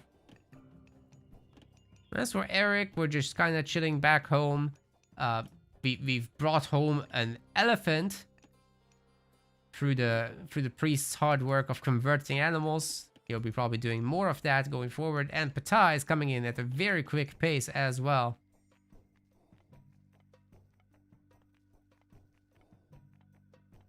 What's going on here? Oh. I couldn't see the green over the blue. Sorry. Rhinoceros are going to be the new target for conversion. Here comes the Right? Wait, is there another elephant? No, I guess we're going for the distant one. What was the relic here? That was the Archimedes' Ledger. You don't really care about that in the classical age.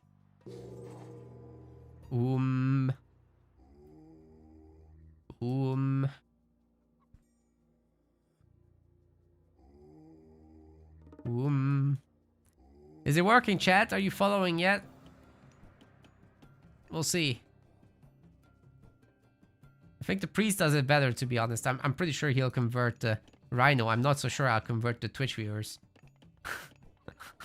I'm trying. I got a double Vagit out.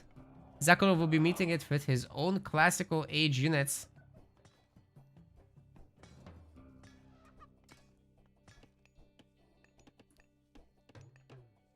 But you know, this is a pretty classic Atlantean play. But in Retold, makes you wonder whether you should just go fast heroic. Because you get out a bunch of Arcus that will deal with all the infantry. You get out a bunch of Contarius, and then suddenly the other guy can't really leave his base. So securing a town center for Eric will be pretty critical. He is, however, not doing it.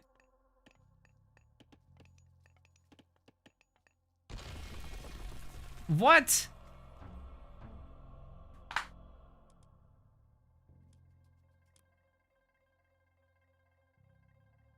What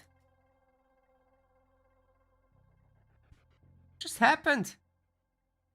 This is disconnect?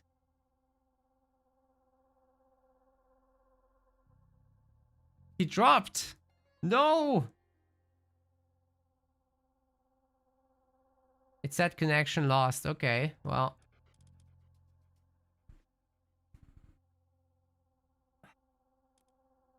I don't know what happens now.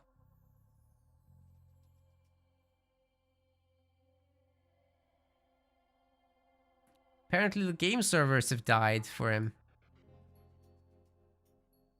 Can't connect to the game, but he has internet. There's no saving available.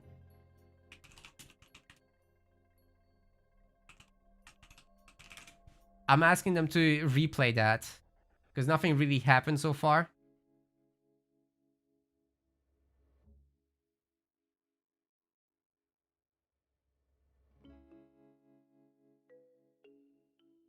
What just happened?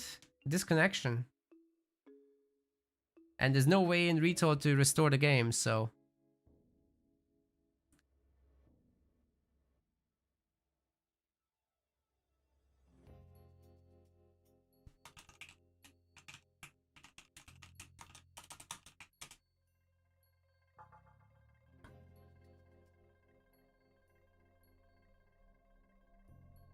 Yeah, I'm afraid Rito just doesn't have that kind of multiplayer saving.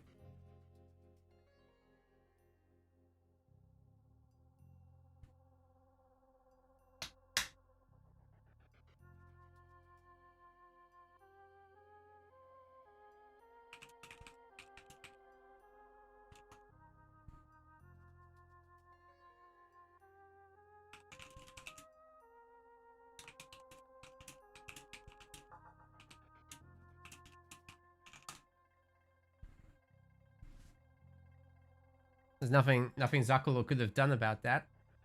So we're just gonna rehost.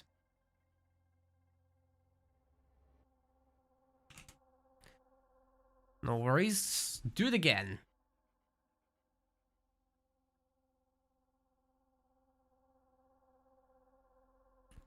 I just hope this isn't gonna be the standard now. Which god has the disconnect power again? I'm pretty sure it's Kronos. It's just getting in on this from outside the game, which is insane. Yeah, sorry everyone, there's nothing we can do about it. We just have to redo that match from the get-go. It is what it is. It is what it is. At least they're hosting swiftly. And you know what? You'll get to watch the intro again. And this time my button will work.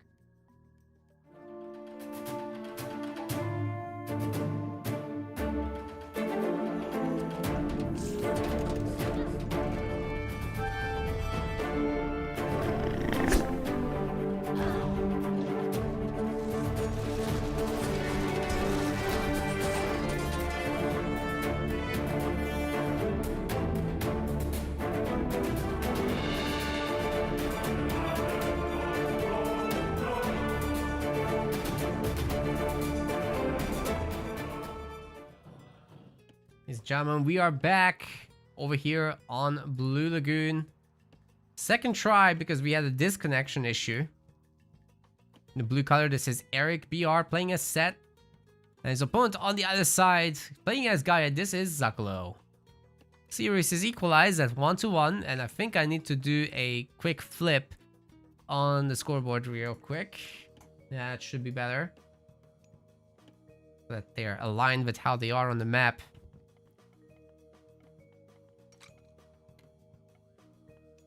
What we've seen from Eric in the first attempt was just trying to 1TC it, get some extra gadgets out. We'll see if he does the exact same thing. But Blue Lagoon being a very consistent map, I see no issues with that.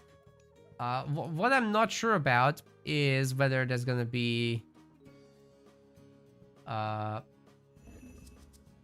is there gonna be elephants?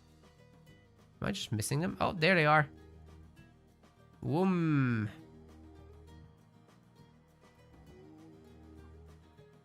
Eventually, he'll get converted.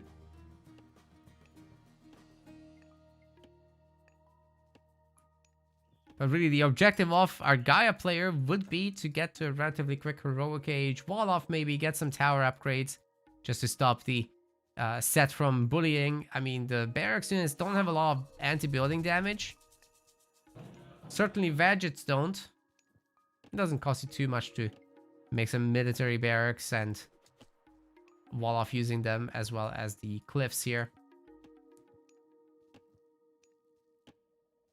Can definitely build a very, very secure base as the Gaia. Already got, of course, pickaxe and hand axe researched. As with Gaia, they're dirt cheap. Even your eco guild is dirt cheap. And it spreads the lush a little bit further.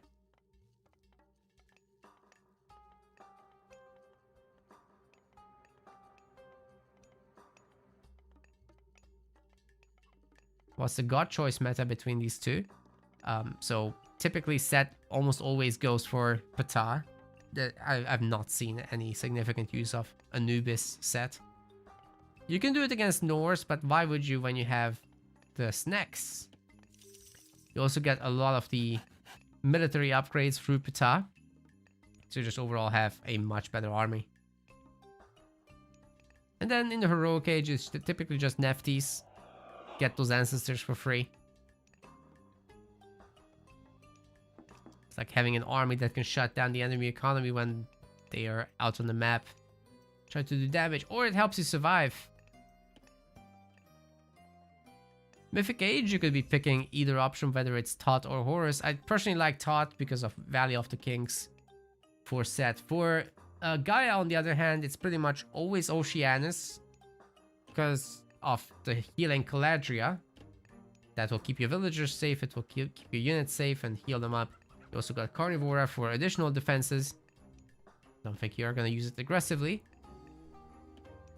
And then ultimately you want to go to the heroic age through Theia for your super Contarius that are also really cheap. Closing the game out with Implode, which is a pretty much undodgeable god power, will suck in all the villagers, myth units, and human units nearby, dealing massive damage. So those should be the god powers we get to see. Of course, Dryads from Gaia playing a rather large role as the Hesperides trees come in. Ooh, the villagers might get the Rhino kill before the priest converts it. That would be huge. Wasting the priest's time as well as saving all this food. The Caladria also here to help, and they're getting the whole deal. That's super nice. That is super nice. And there was another question in the chat about whether I think Cairo Ballista are good. Yes, I think they're good, but they're perhaps a little too fragile. So that's something for the devs to maybe consider. But then we had games like Magic's today, where he went for pretty much pure Cairo Ballista with some automaton support of all things. And that went super nicely for him. By the way, great priest pickoff. Either way, don't expect too many Cairo Ballista in this one, because Slingers just absolutely stomped them. Which is also one of the reasons why I wouldn't want to take on this army directly. As the Atlantean, I'd want my fast heroic. This is slow. This can't really hurt my buildings. So what do? I sit back home. I wall myself in with Gaia trees. I make some military barracks to further wall myself in. I get the tower upgrades. And if necessary, I put down the Carnivora. And then go heroic. Get my free Dryads. Start printing out some Contarius. I think that's the play. Set doesn't get a great economy, mind you. Like, sure, he brings these animals home. That's great. The villagers don't have to expose themselves. They get ideal drop-off times and empowerment. Non-stop working. And all it costs you is a priest going out and about. But you don't have any economic god power. You got vision, which is good, but do you really need it? I mean, you got the free animals that can scout for you. You got the priest scouting for you as well.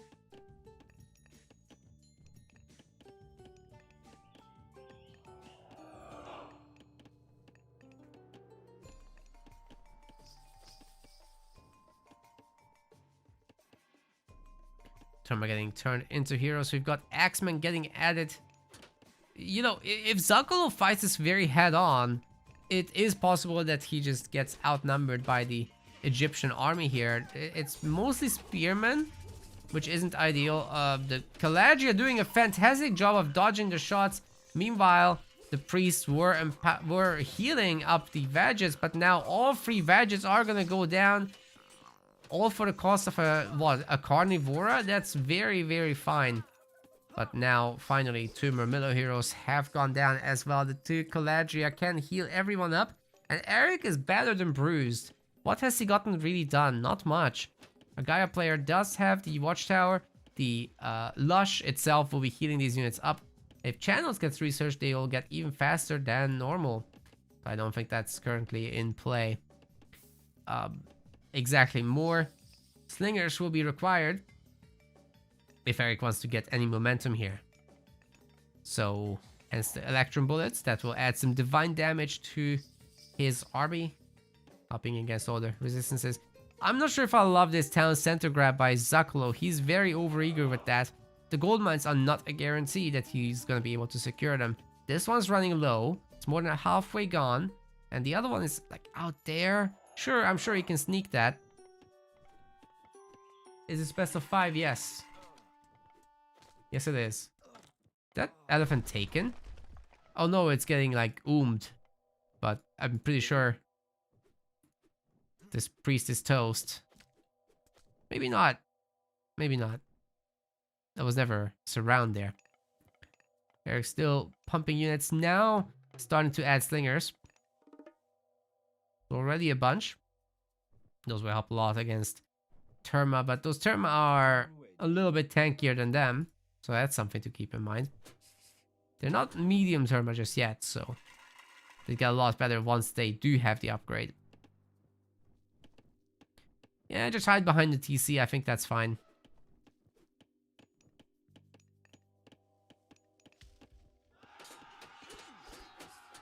Eric's looking to take the fight. The Vadget behind is adding a lot of DPS. Carabalista being a frontline unit is certainly not the plan. Zakolo is in some serious trouble fighting this so head-on without the heroic age units. I think he's just losing his entire army, and now he's not going to be able to take a gold mine. Shifting Sands is still available, mind you. So as long as Eric has vision, which he does, nobody is going to sneak onto that gold mine. And a Shifting Sands onto the villagers would be just absolutely devastating.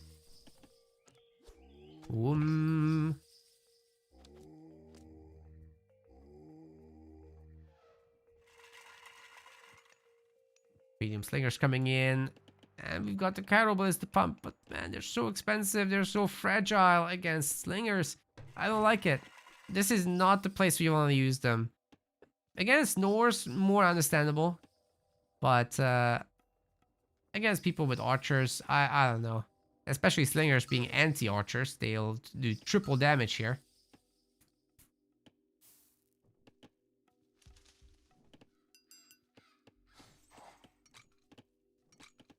Even the Greek don't have a lot of trouble with Cairo Ballista. Once you have the Toxotes.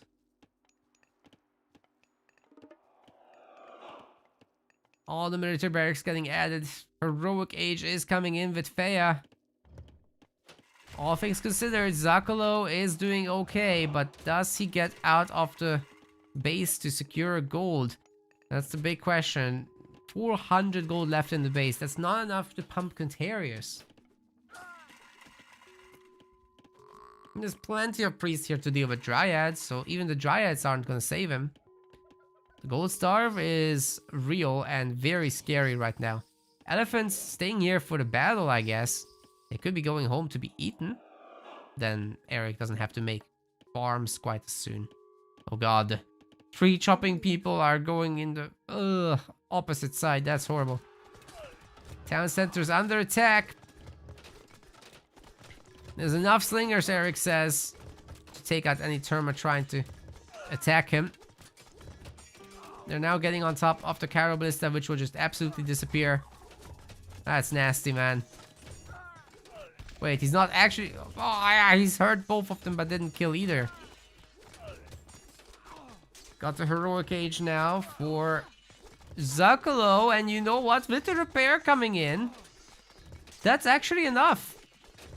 He's holding on. Got the Carnivora.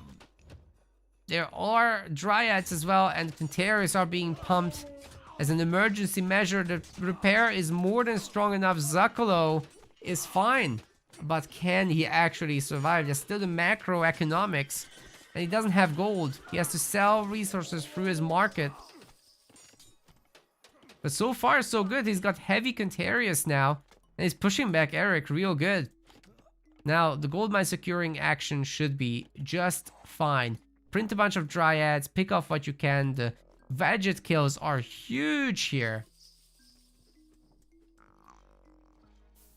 This is really, really nice for Zuccolo, but he does need houses very urgently. These elephants that Eric brought to his base are now getting eaten, by the way. This is huge as well. Need to not lose the army, however. He can't remake it. Zuccolo cannot afford to make this army again. So he needs to keep them alive as much as possible. Otherwise, Eric will get the gold starve off, and that's not something you can come back from. Second tree has been cast. Funnily not at the front, even though it would heal all these myth units up. But I guess that's what the Caladria are for right now. Could have been a tree here, I would argue. Now, Eric's all over the place. He doesn't have a second TC though, so he's gradually falling behind in the civilian stuff.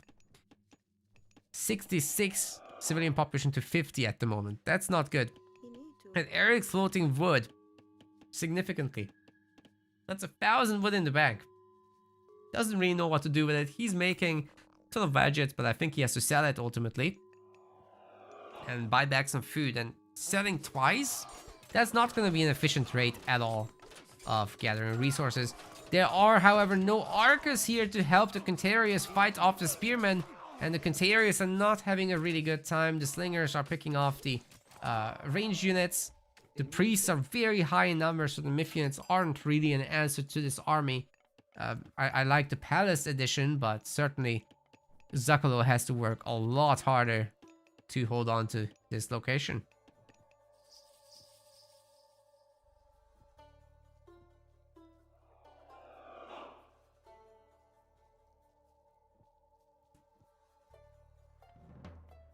It's another barrack, still no town center for Eric. He's never gonna go heroic, man. He's got 100 food. Needs 800. And with the way he's spending, oh god, the really nice raid, man. A really nice raid by Zuccolo. Eric's on the struggle bus for sure.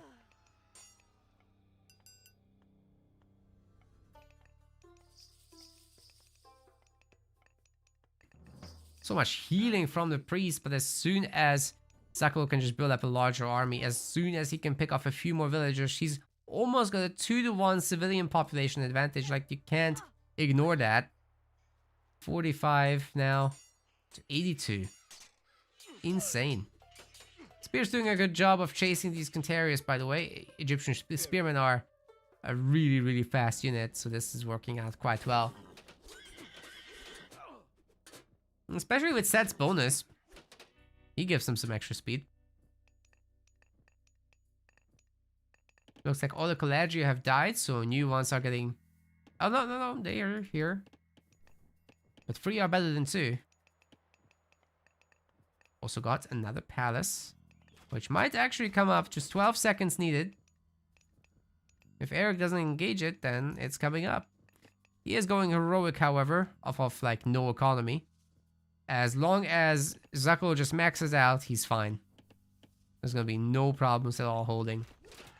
Some of the villagers are idle though, so that's definitely hurting. Those destroyers doing some tanking there. Wow.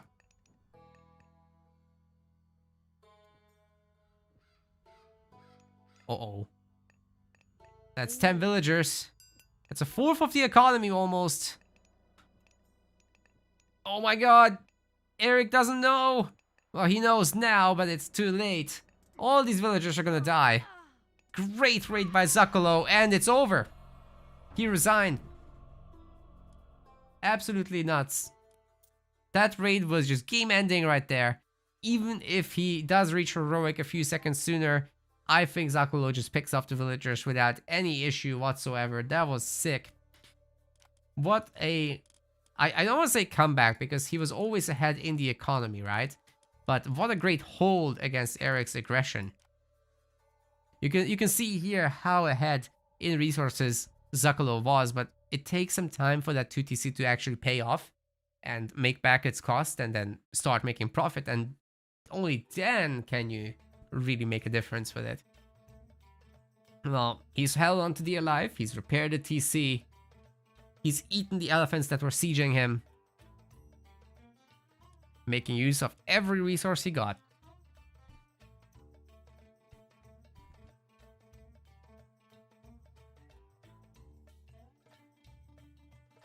And yeah, then there was the situation with the wood float. That wasn't working out very well, was it now?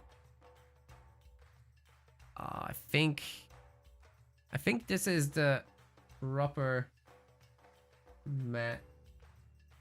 It's not, is it? I've overflipped now.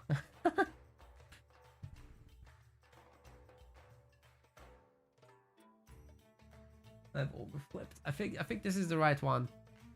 Yeah, Eric has been right. Okay. We're good, we're good. The layout is saved. Let's see what's next. Mount Olympus. I'm flipping out. Very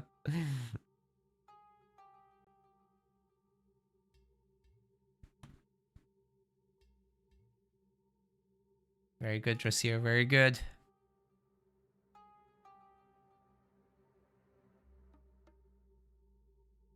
And after this, the winner will be going up against Magic, so that's some pretty serious business coming right up.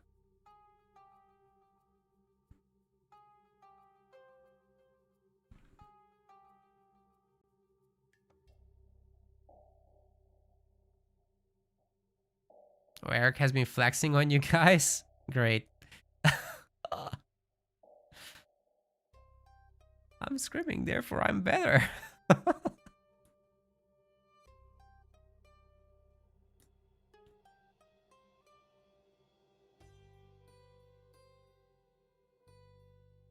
Next up, we've got Isis versus Oranos.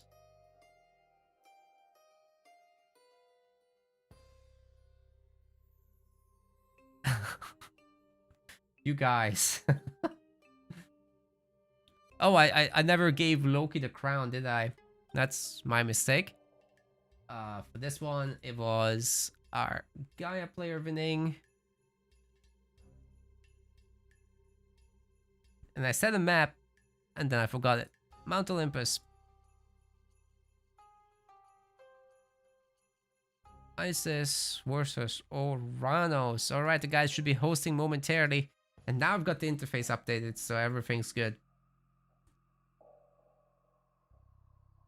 There we go.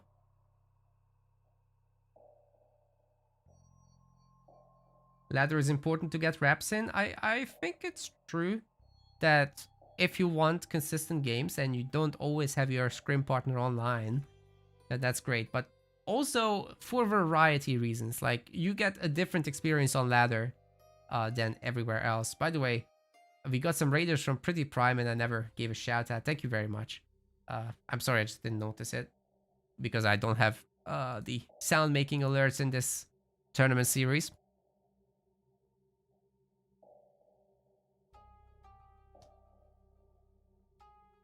Yeah, Magic's up against the winner of this, so he gets to spy on him. That's a pretty good advantage, isn't it? Actually just getting to see their strats, their picks, their picks and bans. It really helps you prepare.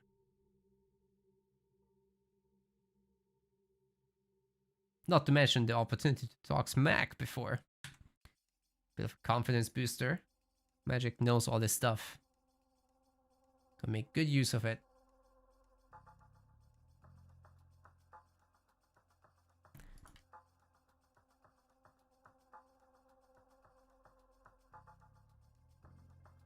so far I don't see the lobby.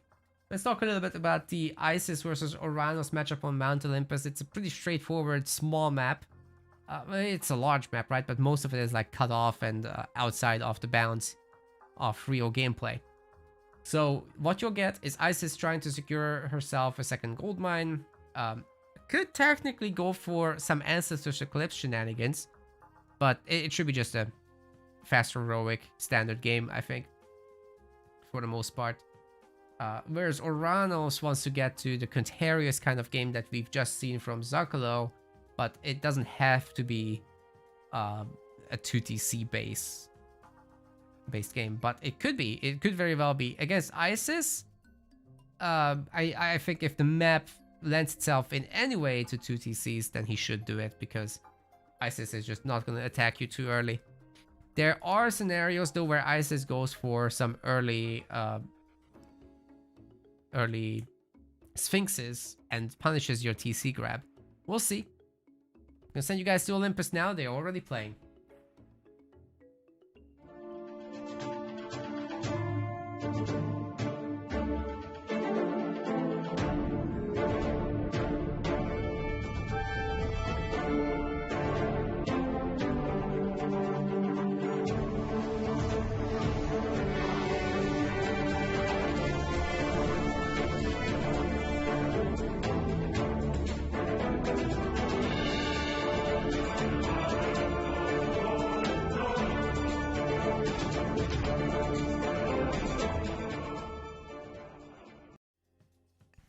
Ladies and gentlemen, welcome to Mount Olympus.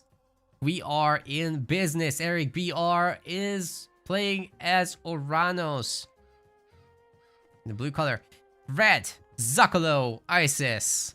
See what he can get done here on Olympus. It's the only map he needs to win at this point, and then he's up against Magic in round 3. Eric has his work cut out for him. He needs to win 2 of them back to back. Not an easy feat against Zuccolo. He's looked so solid in game 1, but the other 2 didn't look so good. Actually, Zuccolo looking a lot better there. So let's see if that consistency is going to pay off. He's even picked off the main god of Eric, Zeus, so we'll see how that goes. But special about Olympus are these little extensions at the corner. And at the other edges, we've got the relics here. There's 6 of them. We've got Arrows of the Alphar for better building damage. Then nothing here. Over here, we've got the Eye of Horus. That's for extra town center population. Then with this shrine, there's the Trojan Gate Hinge for stronger walls. Over here in the south, we've got Anvil of Hephaestus for cheaper armory researchers. Very much cheaper. It's worth picking this up, that's for sure. Arrows of Heracles are gonna boost ranged soldiers and heroes. And over here we've got Hecate's Torches for cheaper god power recasts and faster cooldowns on them.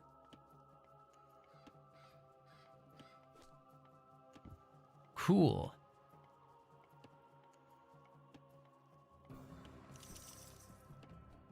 Temple's coming up. Gonna be a pretty fast advance for Eric. No, it's like 4 minutes because he's making an extra villager there. Then Zuccolo has completed Flood of the Nile. He's getting now a food trickle.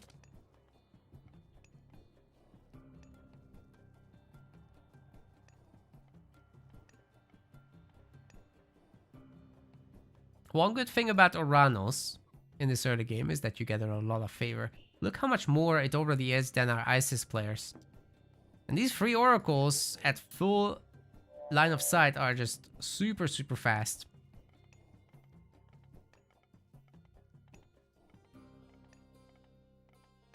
Temple for Zuccolo now coming up.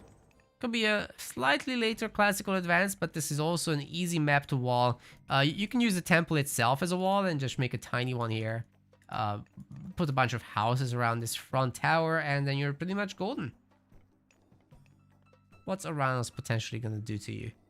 Really not too much. We've already got a sky passage, which will be connecting the town center as well as the wood line, as well as the Aurochs, should that be necessary. Why are we chopping wood though?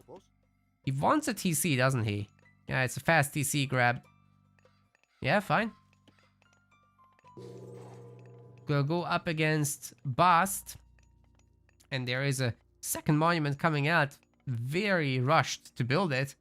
With 4 villagers to then go to get some wood. Which does to me indicate that there are going to be multiple sphinxes out. Those sphinxes can then stop this town center potentially from coming up if Eric is not protecting it adequately. He's moving forward 4 citizens plus the one that's already here, right? Oh no, the villager came back? I guess it did. Yeah, 4 of them will be working on this. Sphinx coming across the map only has 30 seconds to do so. I'm not sure that's gonna work because the Calagria is just gonna pacify it, slowing it down to 2.7 speed. Yeah, the TC comes up, no issue with that. But there will be extra Sphinxes. There will be Sphinx raiding, and you know, some of these villagers are quite exposed. I think they can be at least bullied a little bit, harassed a little bit. Let's see what happens with that. Picking off the oracles for starters is huge, but the Calagria should be able to keep them healed up. Yeah, Zakolo is the same guy as I Kill, You Die.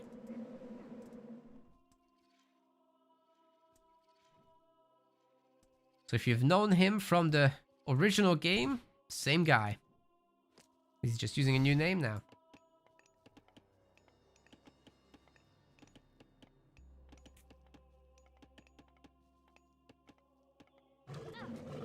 Ooh, that Sphinx getting on top of the villagers. Eric's fighting it. Whoa. Well, it's 2 of them now. Oracle should be able to garrison there, especially with the burst seal coming through.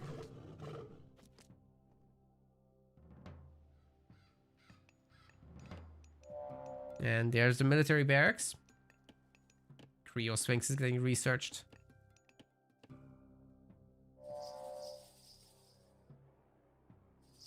So now they have goat heads.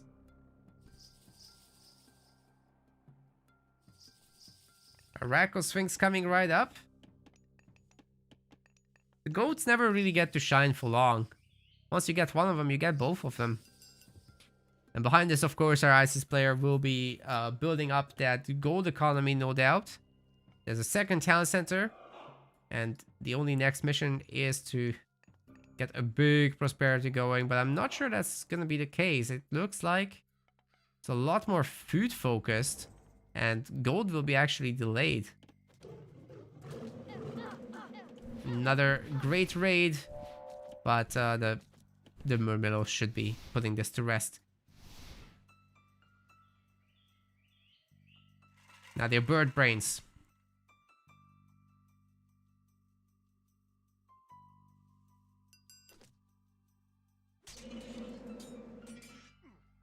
Gotta be really careful with those because of Shockwave. Exactly. But hey, the Murmillo didn't attack. They were just kind of derping around, and the Sphinxes will be running away, no problem. Whew. That was stressful. Especially if the Calagria had been around to pacify them, I think the Murmillos would have caught them. At least one of them.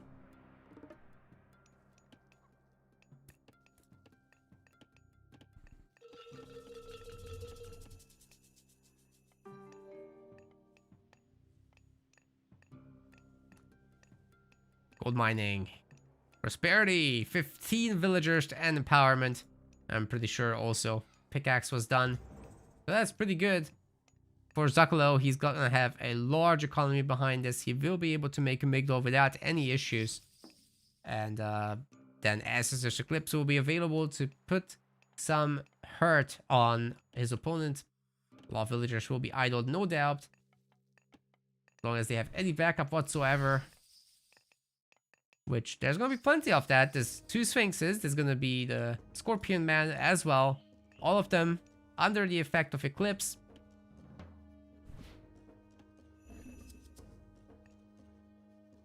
Wait, Eric is gonna go Hyperion? What? Why? Why not for the Super Contarius? I don't understand. Why Hyperion? Somebody explain this to me. Because against Egypt, with all those Migdol units, you're not gonna get a lot done. with Chaos, are you? He is pre-queuing heavy cavalry. So they will be Contarious still, but they're not super Contarious.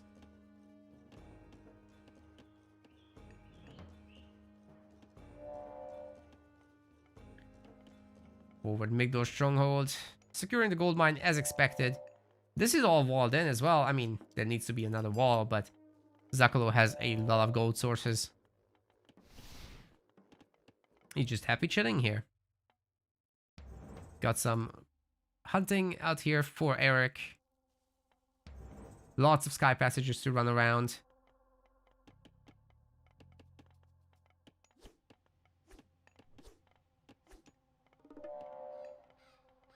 Is Hyperion actually bad?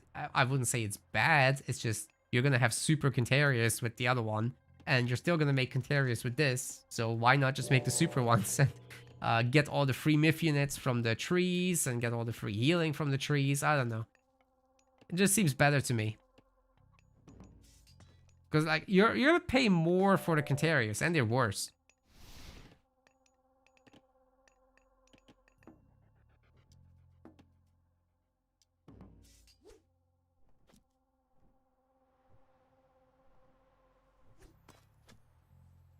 Now, if you're looking at camels, I think it would be much, much better to start some Catapulties up than just going pure Contarious. Actually get the counter units out, get them to fight each other, deal bonus damage against each other with Chaos, and then finish them off with the boys. Oh, wait, that's actually good. Like, the Scorpion Man got caught in this, the Sphinxes got caught in this, and they're all hurting each other, finishing off a lot of the camels, but they're still the ancestors under the effect of Eclipse. The Sphinxes were still doing work, and Eric is starting to lose a bunch of units. He's not that far ahead in the economy department, and you can bet our Isis will be using further casts of prosperity as this goes on. Finally, we're seeing some Catapulties. That's a good addition, but it's still mostly just Contarious. And there are going to be plenty of Camel Riders to face that off.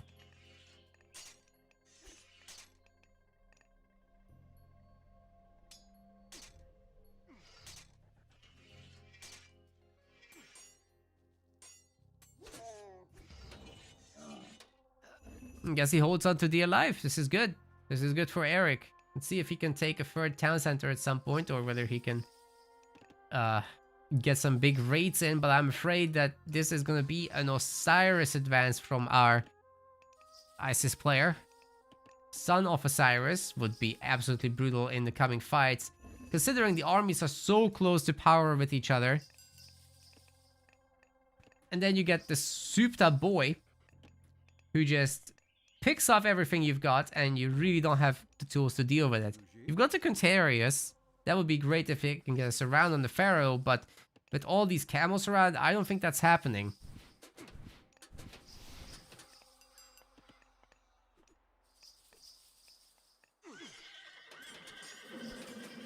Don't need no Tot if you can just macro up, go Osiris, have maybe another Eclipse with mummies actually, because there are free monuments up already for our Isis player. Yeah, mummies are actually on the table. Need a fourth monument though to really do the Eclipse push. Just difficult to afford everything at once. He's also getting Nepti, which will increase bonus damage against myth units. I'm not sure that's necessary when you have Son of Osiris. Actually, Son of Osiris is not affected by Nepti. That's something to know.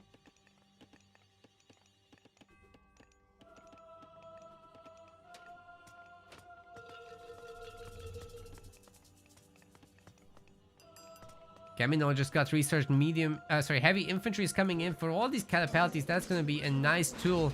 I really don't like Zakalo engaging into this. That was super unnecessary. He's going to have Son of Osiris. He's got a town center and Migdol here. Just wait. There's no need to do this. The prosperity is good at least behind this. I like that a lot.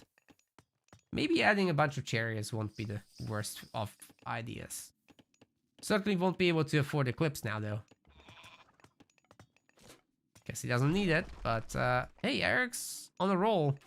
He will be sending these villagers away easily enough. The Catapultis can keep the army at bay. He's got another cast ready of Chaos as well. So you could catch these camels, make them fight each other.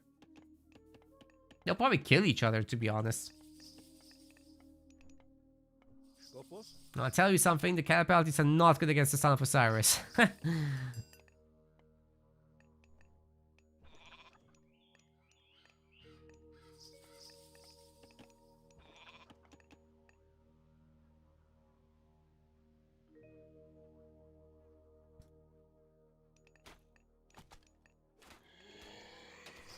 Mumi is marking the targets. Only the one. And Eric does manage to save it, but the Son of Osiris is getting to work. Some of the lightnings bounce to the villagers. He could two-shot them. Oh my god. Two-shotting villagers. Well, what's Eric gonna do about it? He's got a big army. He's working on that third town center. Ideally, he would wait and go in with the full army rather than this tiny, tiny slice of it. Desert Wind is getting research. Copper Shields are getting research for the Egyptians. Ooh, I'm not sure I'm loving this engagement here from Zakolo. He's low on population. He could definitely pump out some more units. And honestly, the Catapultis are melting away his camels. Can the Son of Osiris keep this at bay? So far, the chariots are really not under too much threat, but they do need to start moving as the Catapultis get on top of them. They are gonna disappear, ladies and gentlemen. And the Son of Osiris is hitting back really hard, but this is a little bit too much, isn't it? Goodbye, chariots. 0 micro from Zakolo. And I think he's getting punished. We might just get ourselves a game 5, maybe. As Eric has reached full population on villagers. He's killed the Son of Osiris. And he's got a pretty decent army to follow up with. What was that? What? It was so good leading up to this. Oh, man. That was very poor by Zakolo, but he's still got the position for himself. There's other gold mines for Eric to make use of, so he's not exactly too bummed out about this. He's making freaking lighthouses. Okay, man, stop flexing. What is happening?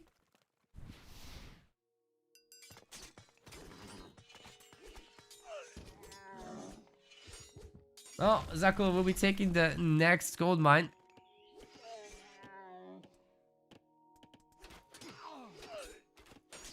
Chariots are now champion. They've got a bunch of the bronze line upgrades as well from the armory. Many more still left to do. Pharaoh just died on the front lines. Really weird place for him to be. Villagers are in trouble, guys. Why is Zakolo exposing himself like this? He's fighting with the kitchen knives. In come the camels to finish. Oh my god, the kitchen knives are OP. Villagers are going for the attack move as well, forcing away all these Catapultis. The Catapultis are losing against camels because of this. And Eric might just be in shambles, ladies and gentlemen. Population has equalized. The villagers here are ready for another prosperity at some point once there's enough favor for it. Now, this player is doing rather well. New kingdom, is getting researched. And we've got some siege works finally coming down for potential catapult action. There's the lighthouse, a shining beacon of Egyptian culture right there. Used for... I'll show you what it's used for. You can see the entire observable universe from here. It's crazy. It's nuts.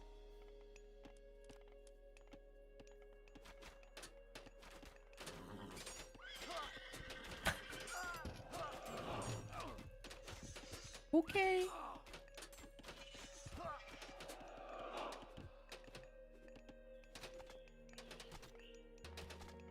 What a strange video game this one is. We've got the catapults now coming out. Conscript Migdol soldiers as well to make them train faster. That wall might be a little bit too tight for the catapult to get to work, but I guess he can go over here, except there's no room for the maneuver. Well, that's unfortunate. Meanwhile, the main fight in Egypt is stuck. You can't really go in there. I think Eric just has too much stuff to make this possible. Ooh, that's a really good shockwave, and now everybody is gonna get surrounded. Or not. They're very slippery, these camels. All oiled up, of course. Just in case there's a shockwave. And we're gonna have a Hecate Mythic Age click up soon enough. Is that catapult working or what? There's 3 catapults versus Carnivora. What a game. Carnivora will take down the second catapult as well. But now the villagers will be kitchen knifing it to death.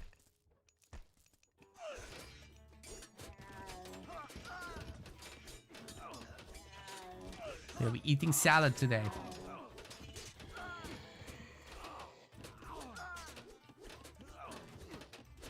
Oh boy. What a mess. What a mess. Both players are just trickling in their reinforcements into the middle of nowhere. I really do think Zakalo needs to hold this location back there. That's where you want to fight. There's nothing here to protect, right? So why even bother? The wood line is here for sure, but you can transfer to here. Then you've got 3 buildings shooting. And catapults once again starting to work. They don't have their upgrade, by the way. Engineers is not in, but there's about to be 3 catapults, and Eric is in a world of trouble. At least we got fortified town centers for Zakalo and enough resources to actually pump out an army, but the Criterius will be putting a stop to this. It's like walled off, but not walled off. Eric can still totally come in from every other side. What's happening in this game?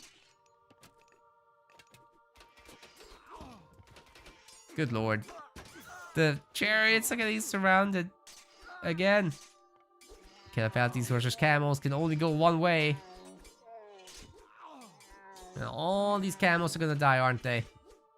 There's another surround attempt, but doesn't quite work. Some camels get away. Most of them do die, however. Bronze weapons coming in. Eric still doesn't have the resources for the Mythic Age. He could sell some wood if he wanted to. There is enough wood, I think, to just risk it. Especially with some farms unfinished. But he just spent all his resources on units. There's not gonna be a Mythic Age. He's hoping to just win the fight so hard that it wouldn't matter. Mummies are getting now pumped out. But ultimately, there's too many chariots, I think, for the catapulties, and too much firepower from the Migdol strongholds and the town center. So they will be cleaned up. And Eric will have to rely on his next army again. He picks off the 6th or 7th catapult in the same spot. I think Zakalo just needs to make another wall here. It will be up in seconds. It's fine. Just put it in that little box and then everything will be great.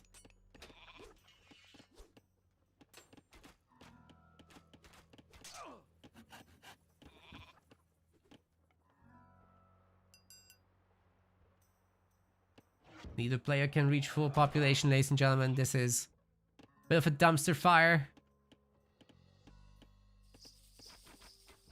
Maybe the mummy count can be built up. That's also a really difficult thing to deal with. Trading has started for Zakalo. 44 gold a trip. It's not exactly great, but it's more than nothing.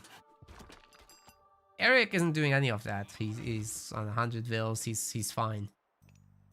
Plenty of gold left in the mines. Not here, but there's this one. There's that one. It's plenty of stuff.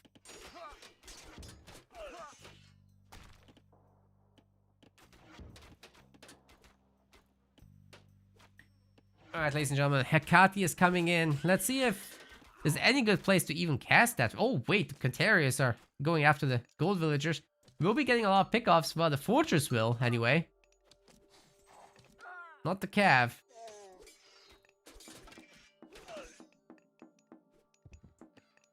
Why buy yourself an expensive horse if you can't even outrun villagers? That's sad.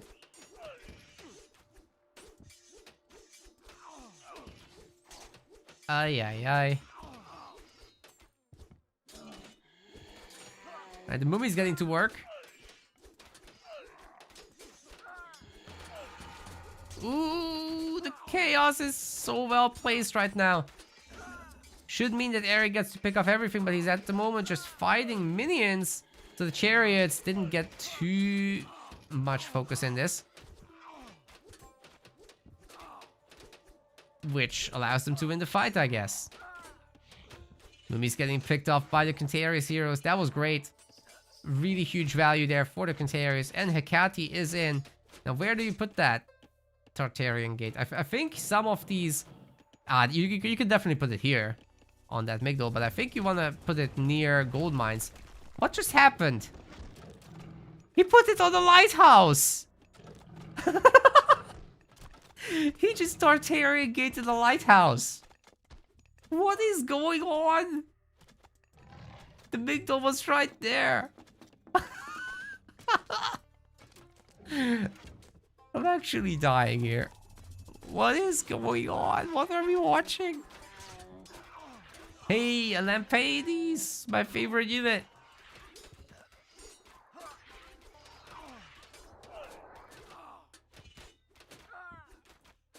Never get to see her. Man, the Tartarian spawns are really going to town though, destroying all these buildings. Even the Carnivora is helping. It's a Mythic Age Carnivora, by the way. 840 health.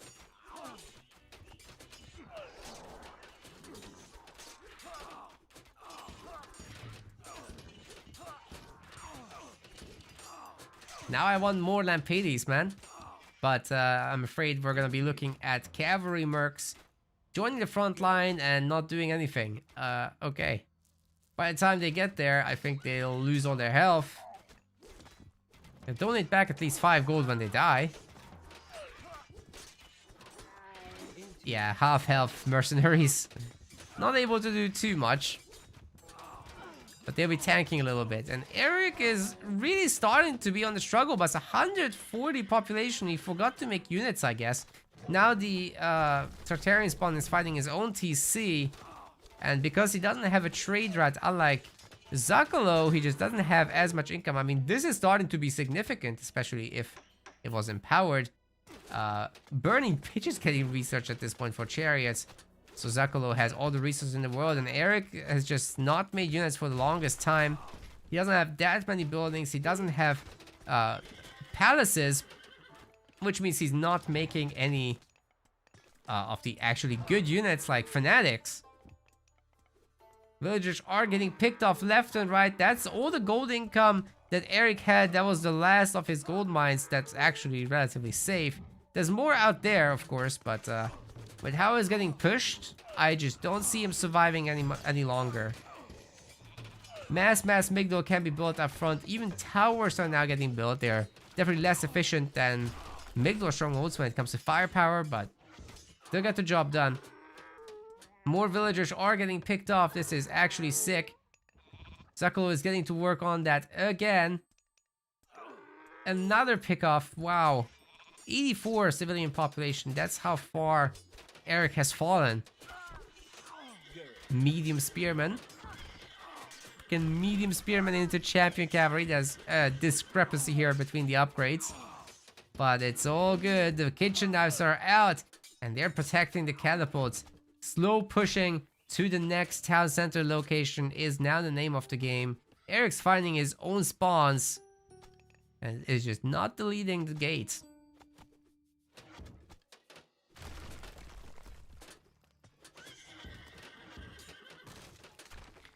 I'm guessing that would mean that Eric would not be qualifying for the main event. It's extremely unlikely anyway, with many others tying his score on the overall tournament leaderboard.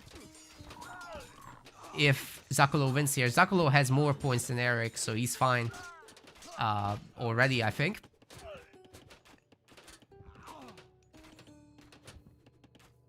But for Eric, this win would have been very important.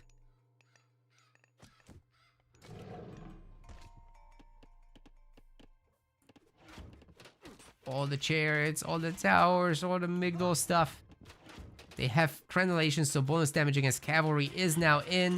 And I think we're just looking at too many chariots with ballistics. The cavalry no longer dodges their shots unless you micro them properly or are at full range. And this is just not enough to counter. Another shockwave comes in. But there's just not enough cavalry to actually take on the catapults. They are gonna get this town center killed. Or are they?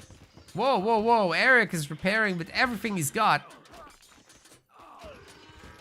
He's actually holding on. That's crazy. It's enough repair. Impressive. Well, here comes the guard towers. Iron shields as well. And a whole lot more unit printing. My goodness, there's a lot of spearmen coming. Well, they'll be much better able to hold this at bay. Eric's expanding to the gold mine, right?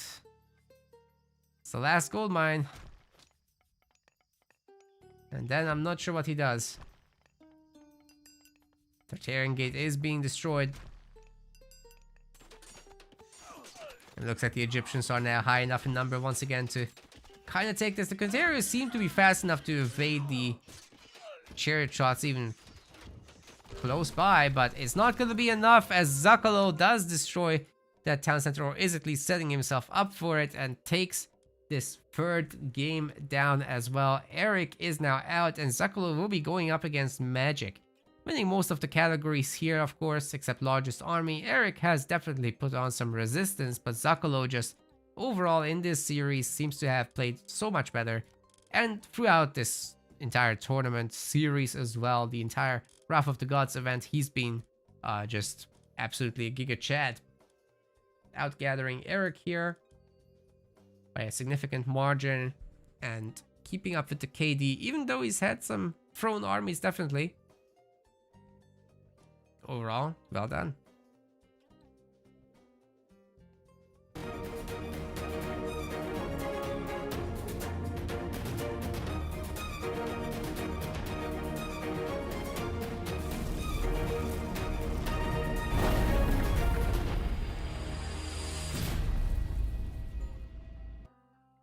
Alright, ladies and gentlemen, next up, it will be Magic playing against Zakalo, so hopefully the players can go ahead and set that up, but I wouldn't be surprised if a small break was required.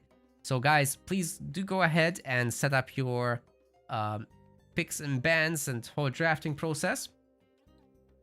And then that's going to be the last series I covered today. Enjoying a little bit of retirement after that until tomorrow. Tomorrow is day 2, so we're splitting this essentially into 2 separate days. Got plenty of matches left for you as well. Iron Maiden is streaming, by the way. Boyd is streaming, and he's not as far along as we are. So something to keep in mind.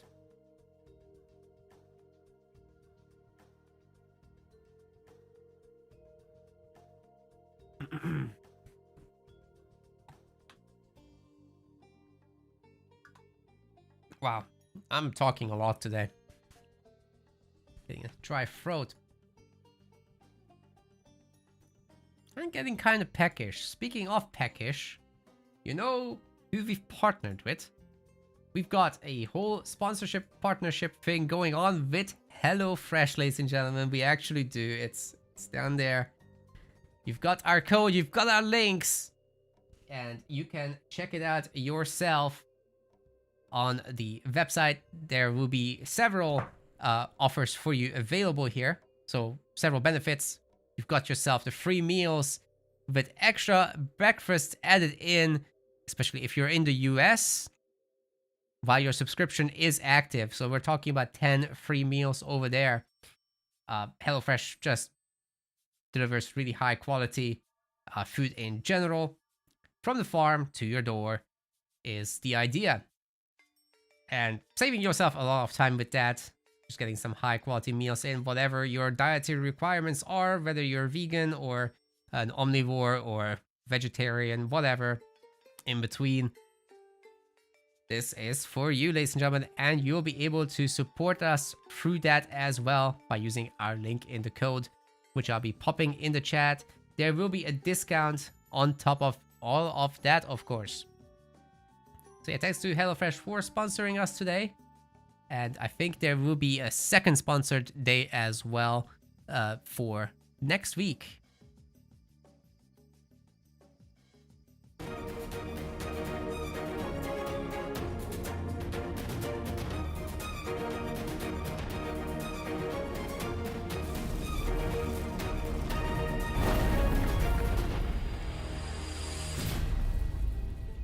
So yeah, guys, if you're enjoying the esports action we're putting on for Age of Mythology, Halo Wars 2, as well as Company of Heroes 3, then you can support us by becoming a subscriber for HelloFresh.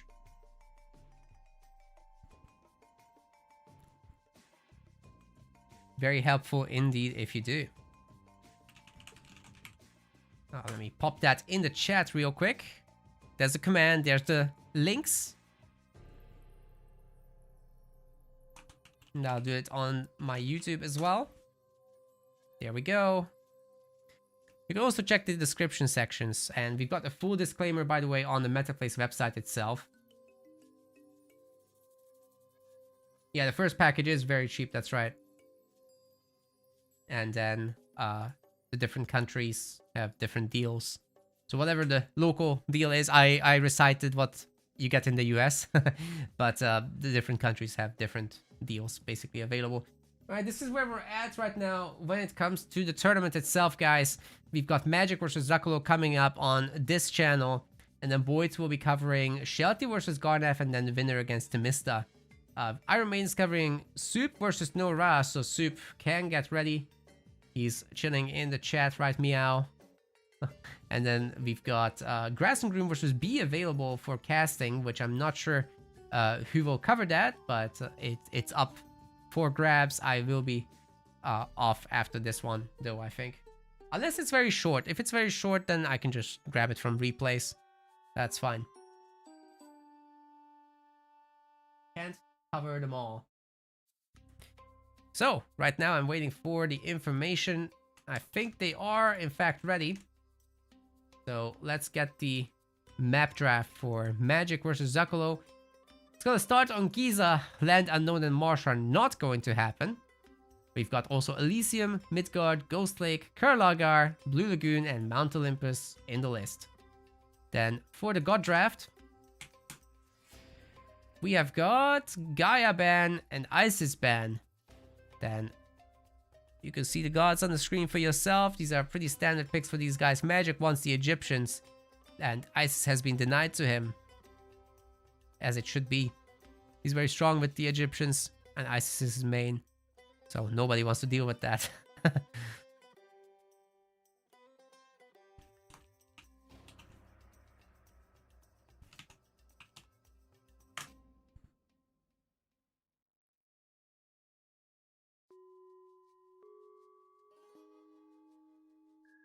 Okay, we've got the Gaia ban, Isis ban. Gaia ban also makes a lot of sense against Zucolo. He's done well with that.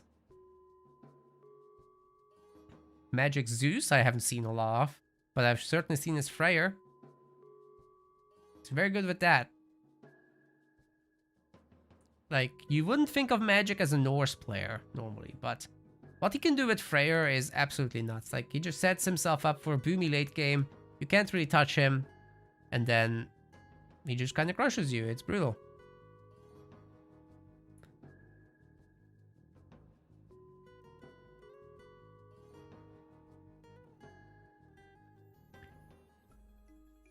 And good old Kronos, Hades, Uranus, Loki 4. I like Zucolo on Loki. That's been my favorite so far. And maybe he can play Kronos just as well as he does Gaia. Let's see. But going up against Magic, that's going to be a tough cookie no matter what.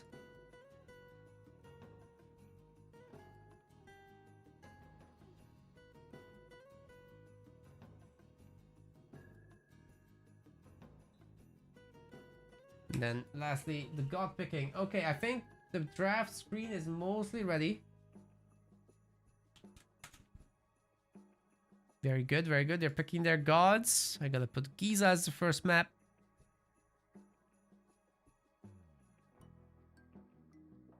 Magic has his god pick.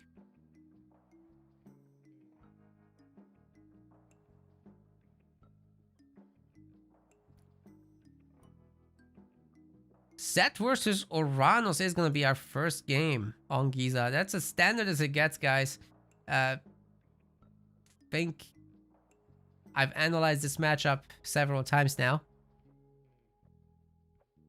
Except with Gaia. So Oranos does much the same thing, but with the added potential of Shockwave. I do think you want those Super Contarius. I think you want Arcus with that. And it's just a really cheap way to clean up the classical age army. But unlike Gaia, you don't have your Lush. So maybe there's a good reason there to go into Murmillo and Terma, but it's certainly a lot harder to fight it in classical.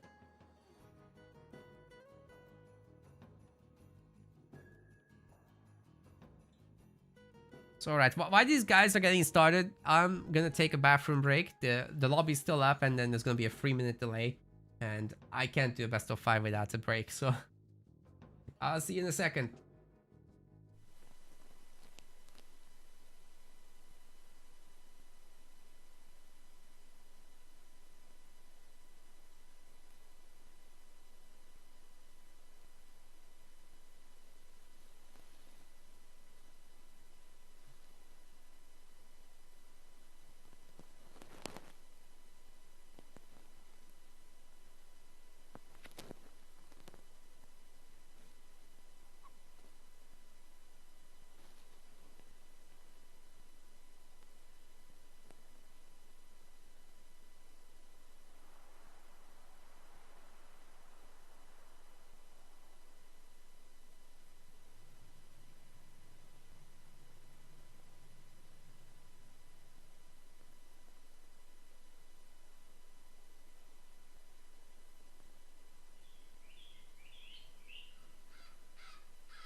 Thanks everyone for waiting. I'm almost ready. We're just waiting for the spectator delay to sort itself out. And then we'll be in on Giza for the Set versus Oranos. It's coming right up. Won't be taking too much longer.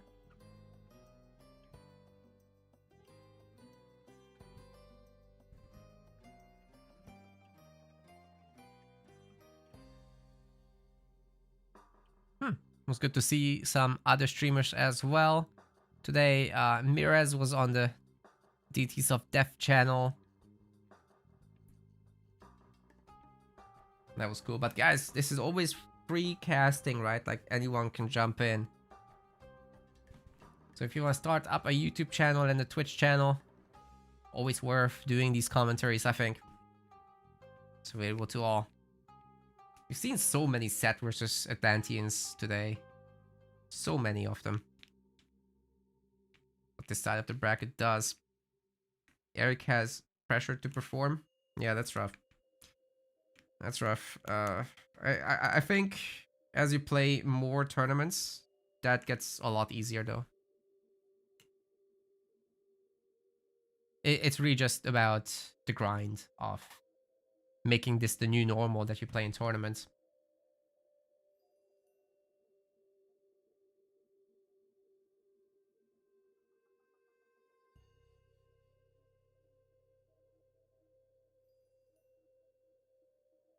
I certainly used to have the nerfs from that in the distant past, but then we do like several years of that it just barely affects you anymore. I mean, you still get a rush from like the big important moments, right? Like just before the moment when you're winning or losing, it's very strong feelings, but over time you learn to handle it. Anyway, Giza, let's go.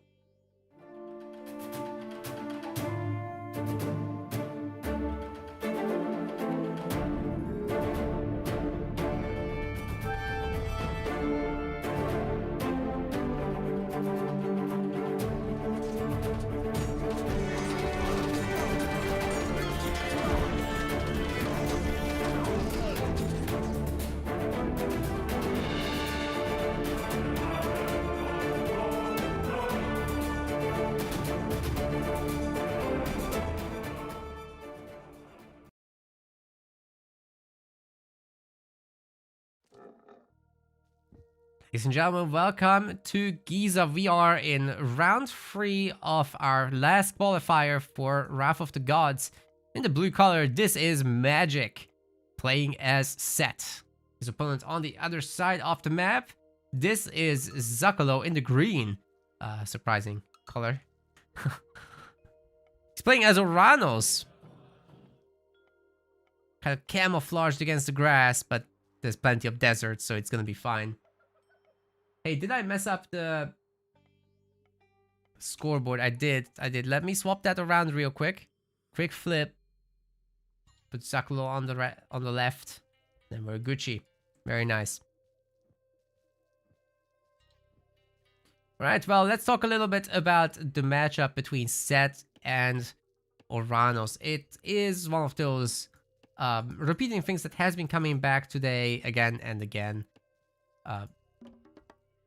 What I would expect is Set just playing for the classical age and putting on a little bit of pressure with the animals, a bunch of gadgets, through Ptah, as well as barracks units. Like a triple barracks is something you could build up to.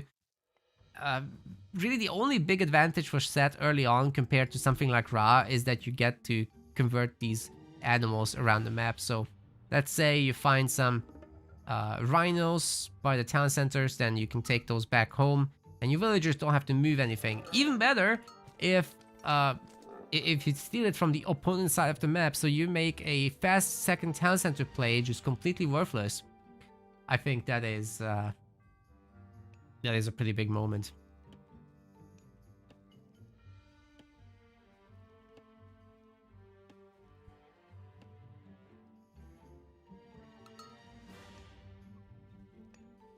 For Oranos' side, oh wow, that's a lot of goats, actually. 16 goats versus just Magic's 5.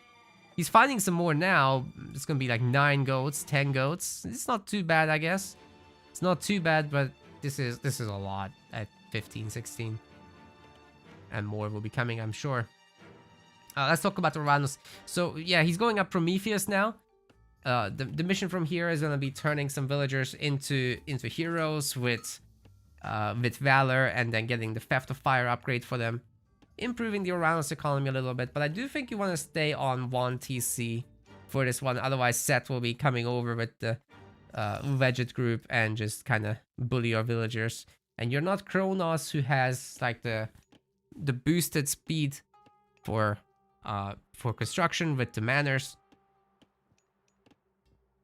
It's a lot harder to get it done. In the long term, you do want to go up to the heroic age and print out some Contarius, and you can do that with... I would recommend to just go Thea and and get the cheap Quintarius with Poseidon's Secret and Lance of Stone. Faster, stronger, better, cheaper. It's very difficult for Seth to deal with that because he doesn't have anything special going on for his camels. So you don't have like Hathor for super camels with Dark Waters. You don't have Osiris for Desert Wind in the Mythic Age. You do have Todd in the late game, and you do have Super Spearman that you can make, however. So your barracks units are going to be absolutely sick. Seth already gives them a speed bonus. You get a discount on them with the monuments. And then you get the leather frame shield from Ptah. You get your Horus upgrades, greatest of 50, and spear on the horizon. Those are really, really good upgrades.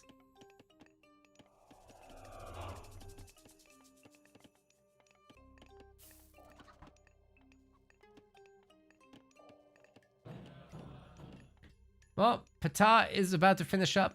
We've got a very standard Uranus opener of 1 military barracks, 1 counter barracks, so staying on that 1 TC as I described. It's going to be some light pressure, but probably not nearly enough to actually take on the Egyptian army.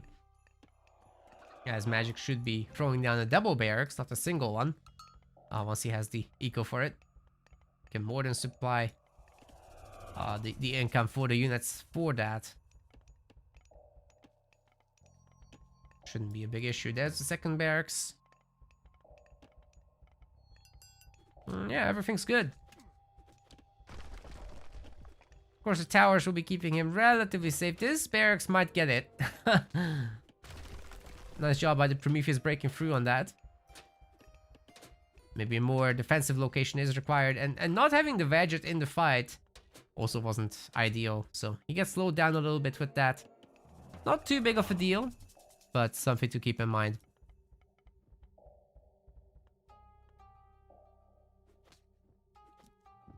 Got the Sky Passage up now. So the villagers will be able to escape should they need to.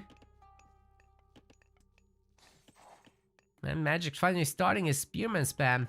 You also got the Rhino ready to go when it comes to defending. I really like these random spears that Magic sends out just for vision. So he catches these raids early, they will attack move, and he just drags them around. This is really nice for him. Buying all the time in the world to keep the villagers safe. All the animals have been deleted, by the way, so he's gonna be hunting those. Doesn't have to be all about the chickens.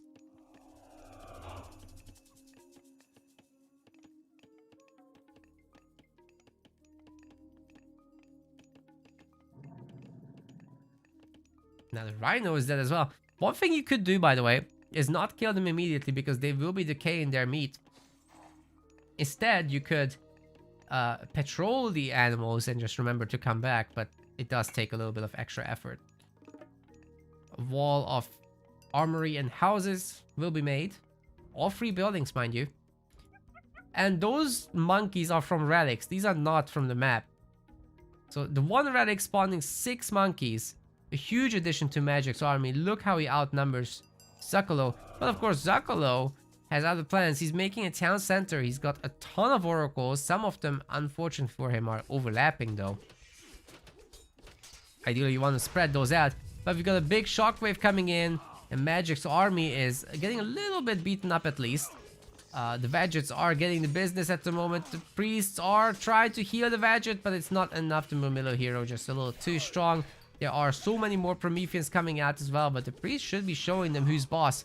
And even the Vedgets are doing double bonus damage against them. Sorry. Yeah, double. It's double.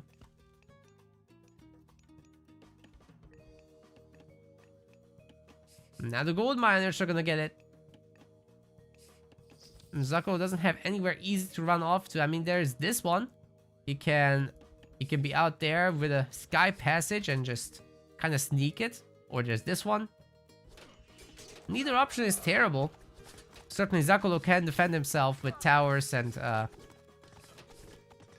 just units made back home. The town center shooting these guys dead as well. This is good value overall for Zuccolo. Magic, I'm not sure he should be pressuring too much here.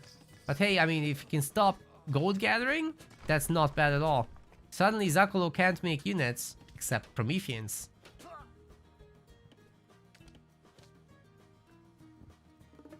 And Magic getting to work on the zebra. He's eaten all the animals back home. Doesn't have a lot of goats still, so that never really increased too much. Valor's coming in. It's another hero citizen, but they don't have the upgrade. Theft of Fire is not, and they're not working faster than normal vills by too much. You can see 1.4 versus 1.28. It's definitely something, but Theft of Fire really changes the situation. Terma dropping left and right. Magic's just dominant. If he can take over this gold mine once more. Now he's got a secondary raiding group of spearmen going after this gold mine. Zakul won't be able to sneak it.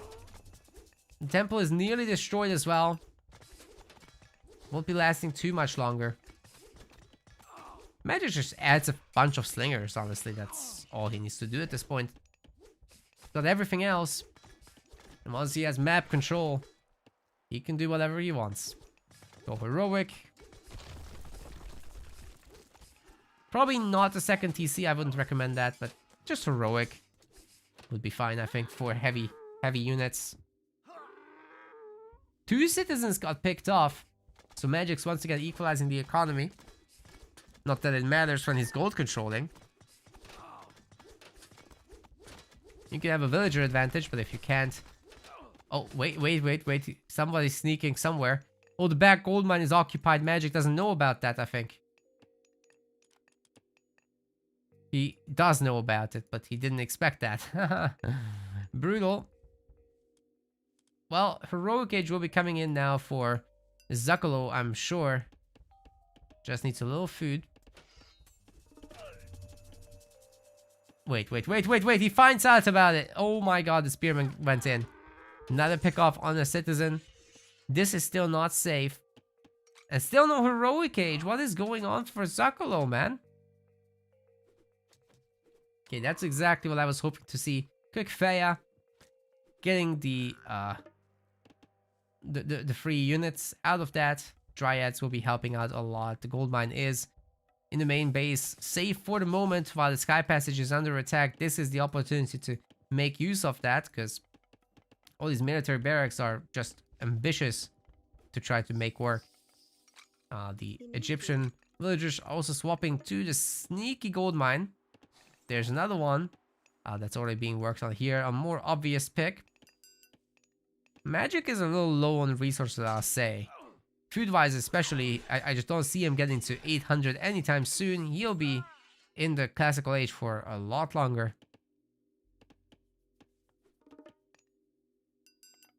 Zakalo managed to sneak that gold mine once again. But I think Magic's looking... Oh boy. It's gonna be a Sky Passage trying to secure this, but... Doesn't matter. Can't Magic just dive this location now? Get on top of the villagers, steal the tree, get the healing from the tree onto the Vegets. He knows about this as well. And he's taking a TC as a result. Wants more vills. Understandably so.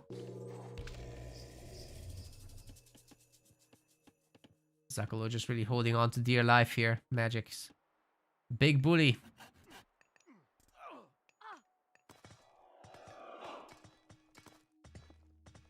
Sky Passage absolutely getting wrecked. Yikes. No more gold mining out here.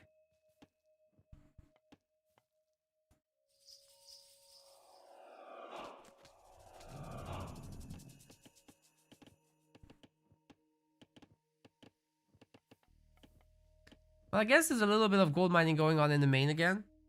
But, is that enough? It's just 1500 gold. Magic can fight this, actually. Especially with Ancestors, he can fight this. I guess one of the advantages with Sky Passages is you can run from that very easily. Now with Magic starting to catch up with the villager count, he's gonna eat these giraffes as well. His sheep or goats are getting pretty fat. Nearly full size. Great opportunity to heal up your boys, I think. Oh, the spearmen are now heavy.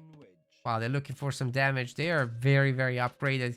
The villagers have to respect this. Could cast Ancestors here. I think the villagers actually aren't able to garrison. He's having a two-fronted fight. Ancestors will be on the front line, but all the gold mining villagers are. They're trying to once again sneak to the back, but Magic just takes the win, as Zakalo has nothing to fight back, but wins all the categories except deaths. That was super straightforward for him and very dominant in every way, except resources collected. Actually, that was fine for Zakalo, but his TC clearly never paid for him. Like, look at that graph. Being harassed on your gold can be quite devastating here.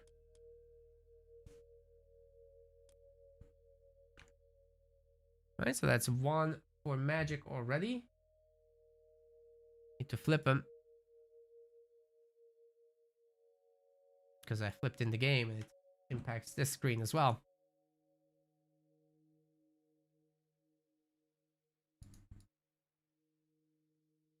Okay, we're getting the next God Picker information.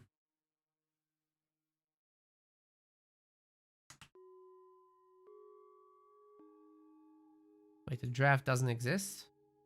Huh? No, we got it, we got it. It's gonna be Zeus versus Hades, but what map? Kurlaugar. What else? For this matchup, you have to do that.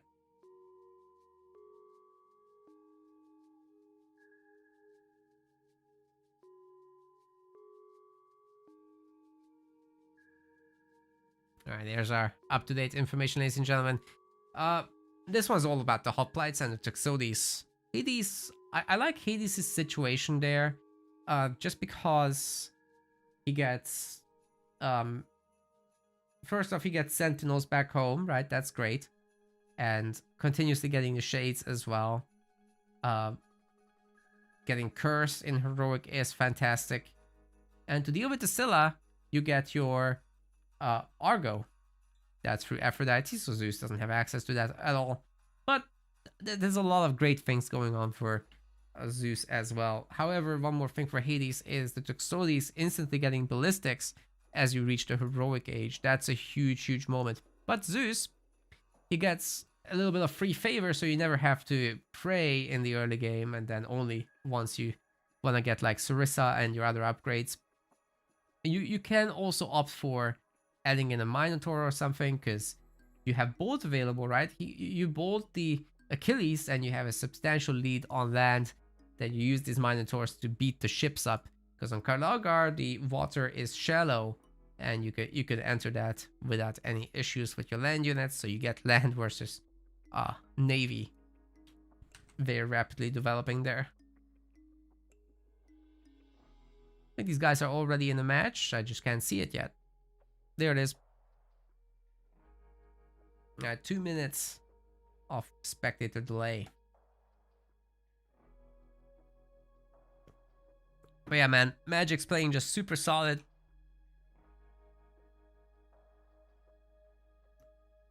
Leaving no room for surprises.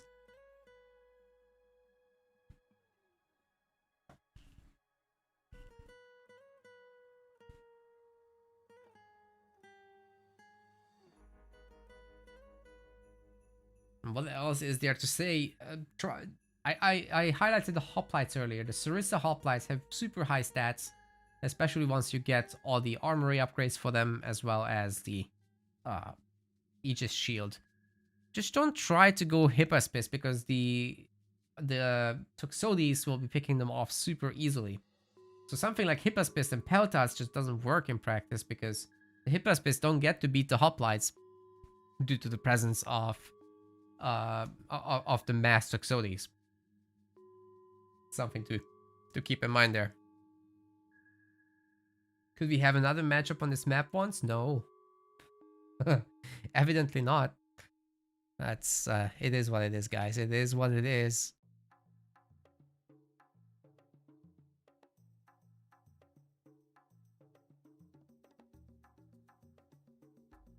Yeah, the guys are doing all the same matchups again and again.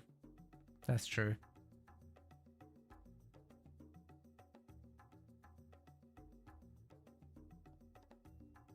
Well, you gotta save it for the right map, right? Right god, right map. That's how it works. Okay, ladies and gentlemen, I think it's time for your Kalagar map intro made by Wolf Studios. Enjoy.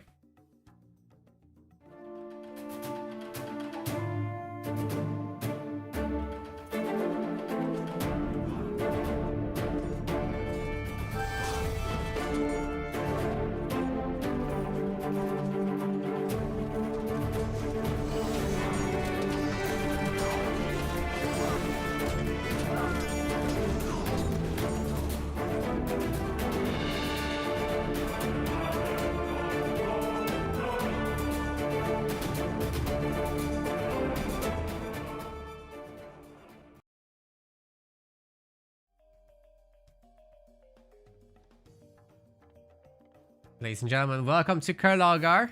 This is game 2 of this series. It's a best of 5 though, so we might be here a while. Let's see what he has to say about it. Magic in the blue color, playing as Zeus. His opponent over there in the green, this is Zakolo, playing as Hades. Now Kalagar, it's shallow water. You can put your dock anywhere you want. It doesn't have to be exactly on the shore. It can be in the middle of the water, closer to the fish if you want. But it does cause some issues with pathing. So you gotta be a little careful not to block your own ships. Zakolo doing a great job moving the caribou under his town center, so the villagers will be perfectly able to gather from these with a low walking distance. He's also getting to save between the cost of the storehouse is saved. He's using it for both the gold mine and the trees. Magic cannot do that. His base layout just doesn't give him that bonus right now. A bit of a disadvantage there. But I'm sure he's gonna be fine. Being Zeus, one of the big deals is that you've got the bolt god power available in the Greek mirror. It's a huge deal because you get to bolt the classical age hero, which you absolutely have to make in order to succeed. But maybe in this specific instance you can delay it a little bit and force the bolt on something else. Problem is, those units are 270 resources if you account for favor being 10. And well, taking out 270 resources with a guaranteed chance of success is just super solid for Zeus in the early fights.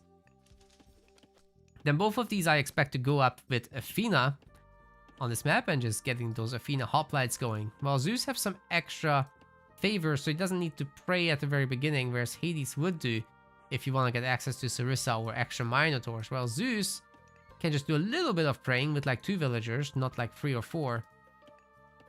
And also Hades has got to get the special Hades upgrade, Vaults of Erebus, to get 2 gold per second for free forever. But to get that, you need 15 favor. It's a pretty big job for the villagers. It will eventually pay off, though. Eventually.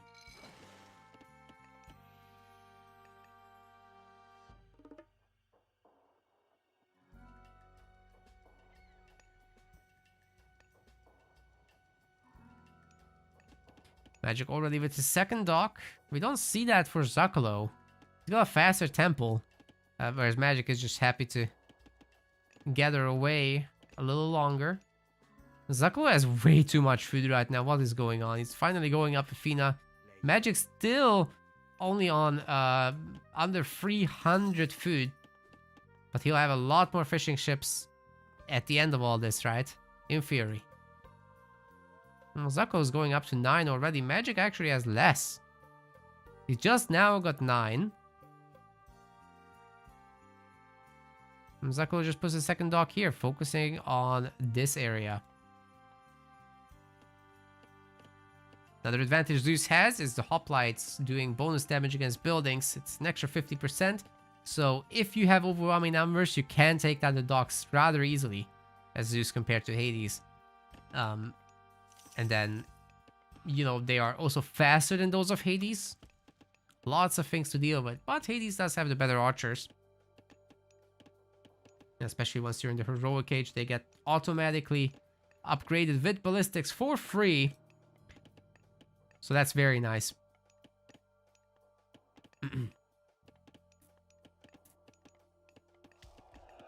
Well, we've got Athena. And it looks like Magic, as he was aging up, he's getting out his Jason. Gonna try to pick up a relic, but that's not gonna happen because Zuccolo already has it. This is the Raya's Crown for cheaper town centers. We might see that later on. Much later. This is typically a 1 TC game on this map. System of Bast for cheaper villagers is also around. Then we've got a Canopic Jar of Imseti for 25% faster training infantry, and the Archimedes' Ledger for cheaper siege weapons in terms of population cost. I don't like to Pentaconner against a dock in the opening. Oh, both is getting used on the free Minotaur. Okay. So I don't like the Pentaconner because it has very low pierce armor. The dock will be shooting it to bits before it can do anything. It did some idle time on the fishing ship, so that's not bad. But now it's dead. And Magic can just pump out actual fighting ships. Hammer ships are okay once you're dealing with the sea ships, of course, but to take down docks, nah, just make stuff on land. Magic with the triple military academy, going way heavier on the hoplites than predicted. The good news about this is that he'll be able to ignore all the ships, or he maybe just runs on top of the Juggernaut. These guys are faster after all. One problem with the Trireme is it's missing most of the shots, as you can see. Hero's trying to get on top of the Minotaur. They're doing a pretty good job of it, but he's just running away from all this for now. Magic is kind of outnumbered for the moment. These heroes are an absolute pain, but he's starting to win with his greater reinforcements coming in.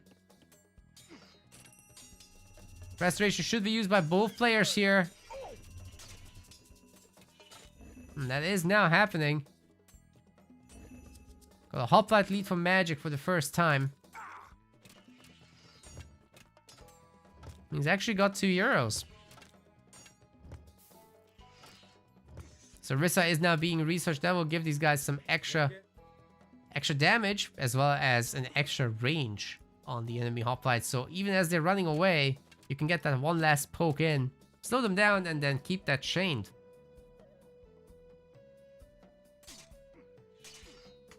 I think I'm once again liking this for Magic. He's just got the better numbers. He's got the faster hoplites. With Sarissa, he'll be able to reach the running away enemies much more easily. So if he separates the hoplites, they will be running down those of Zuccolo very easily and snaring them with each of these attacks. Of course, hoplite on hoplite damage is not very high because, well, the 40% hack armor just absorbs it all. But hey, you can go and destroy some houses because you're Zeus. Bonus damage against buildings, right? Zuccolo is in fact housed, so this is a devastating strike. If Magic takes on the others, I'm not actually sure he can recover from this. It's about to lose the dock as well. With the ships now helping out in combat. Maybe that's a little bit overeager. Not realistic, I think, to take everything on at once.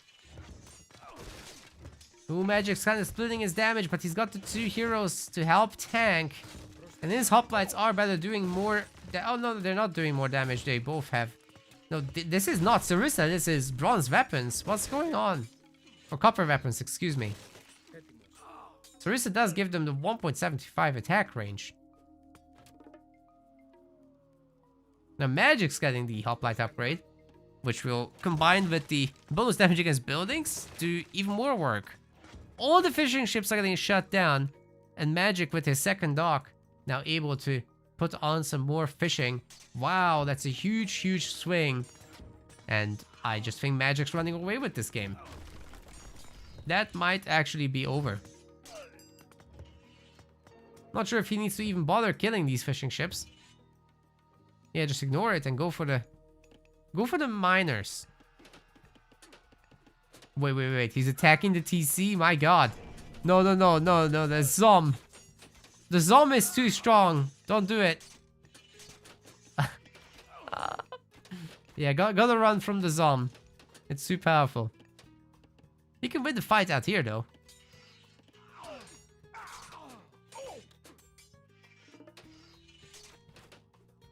Bunch of Toxotes finally getting added as well. Yeah, Zakolo is alive for now. He's got a second TC. So it's not all bad, right? But Magic has a massive population advantage. Oh my god. And fishing ship-wise, can't discount the fact that all of these have died. Or, well, have been idled. Zakolo trying to rebuild, but the villager's getting sniped by the Trireme. Doc's not going to finish. And just by making an extra unit or two, he can take control once again. Magic can, that is. Hoplites getting on top of the Toxotes.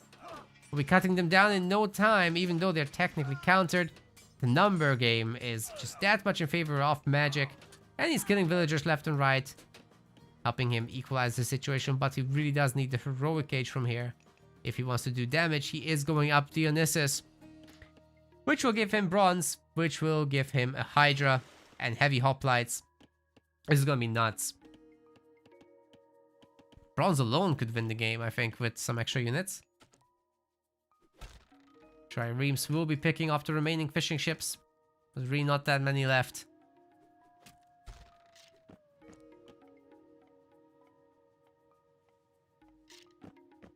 And you know, while these hoplites are faster, the chasing units are also doing pretty well.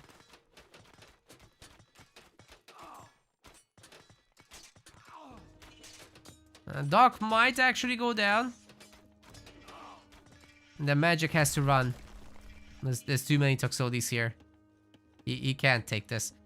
They are now medium Toxotes as well. That's really nice for them.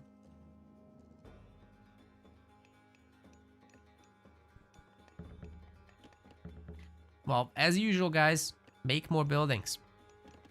Then you can make more units. System of Bast is getting carried around. That would be nice in the temple to get the discount. Cheaper villagers, right? Heroes are very weak. And Magic, I think, is a little bit overthinking this. I think just run back home. Right, you've got all these hoplites. They'll be useful in the fight. Bronze them all up. See what you can do from there. Eco upgrades versus no eco upgrades. That's rough.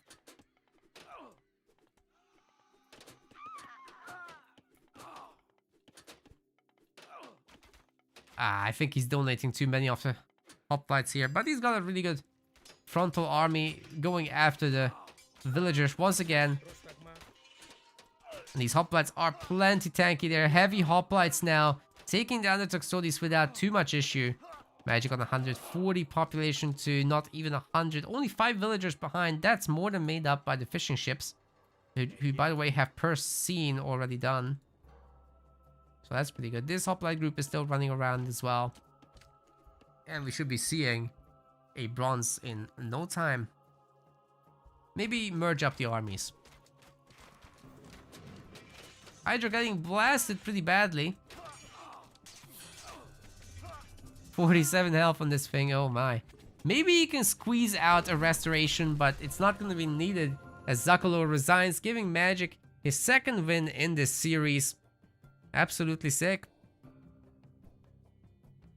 Wins every category once again. I mean, this total military resource value just tells the entire story, right? Total population as well. Just completely diverging towards the end there. Even though Zakolo had an extra TC, just couldn't make anything happen with it.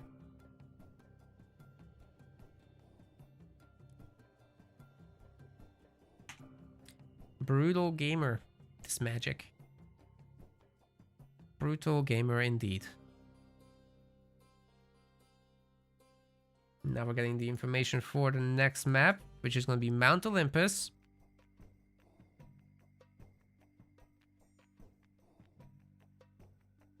And there's all your updates.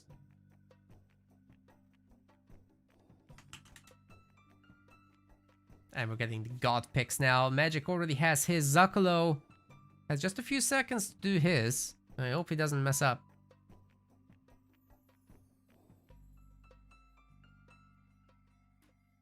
I think he's getting timed out, guys. Ooh, he might have picked at the end there. Okay, we've got Kronos. That's at least on his list, so everything's fine.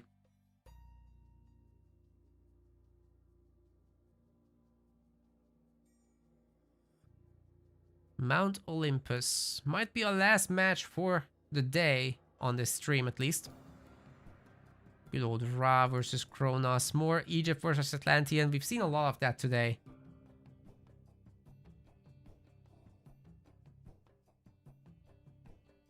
Yes, Magic. That's right. If you win this match, it's the last one for today. And also the last series for today, because tomorrow we continue from here onwards.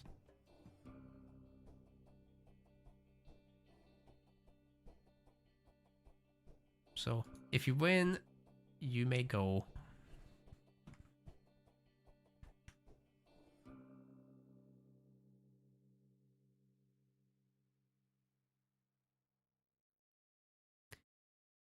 Yeah, guys, this is gonna be one final shout for the HelloFresh sponsorship.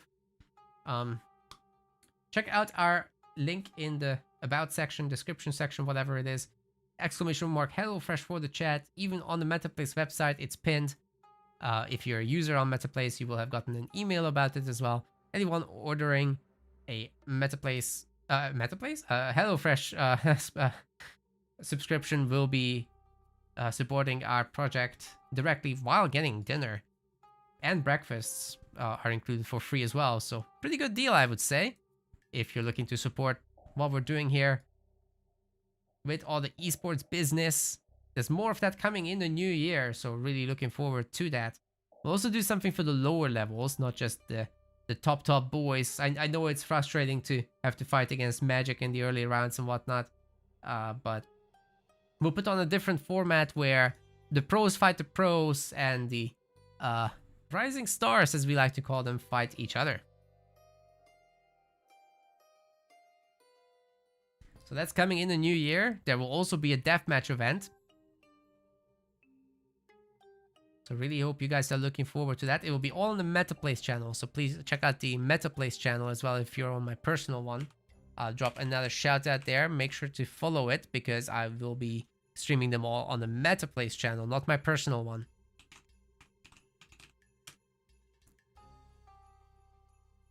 But for this one, for Wrath of the Gods, I'm live on both. That's just not going to be the norm going forward. Anyway, Mount Olympus, we're going in 2 minutes and a half. Almost got you there, chat. Almost got you there. I hope you've been having fun throughout today. There's another day coming tomorrow of this, where the big boys will be fighting. And I'll be joined by Yo Desla to get you even better casting. It's a bit hard to keep the energy up by myself, but when I have someone to bounce off of, it's so much better, I think. Especially someone like Yo Desla, who is high energy.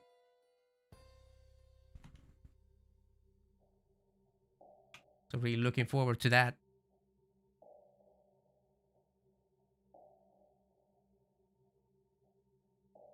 Yeah, unfortunately he was busy today, so he's not streaming today, but well, he is Halo Wars, so we might actually rate him at the end, if the others are also done. We'll see how that goes.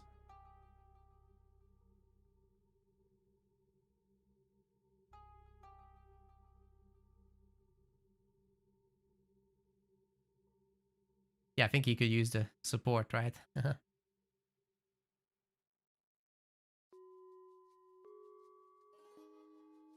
Oh, he's gotten his casting suit and everything.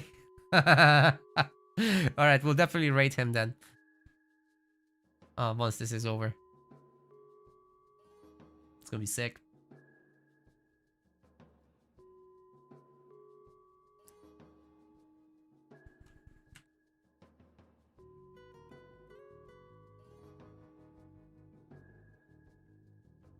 Okay, getting to the end of that counter. Yeah, the map's Mount Olympus. Very standard setup with Kronos versus Ra. I'm sure Magic's done this a million times by now. Let's see what he can do.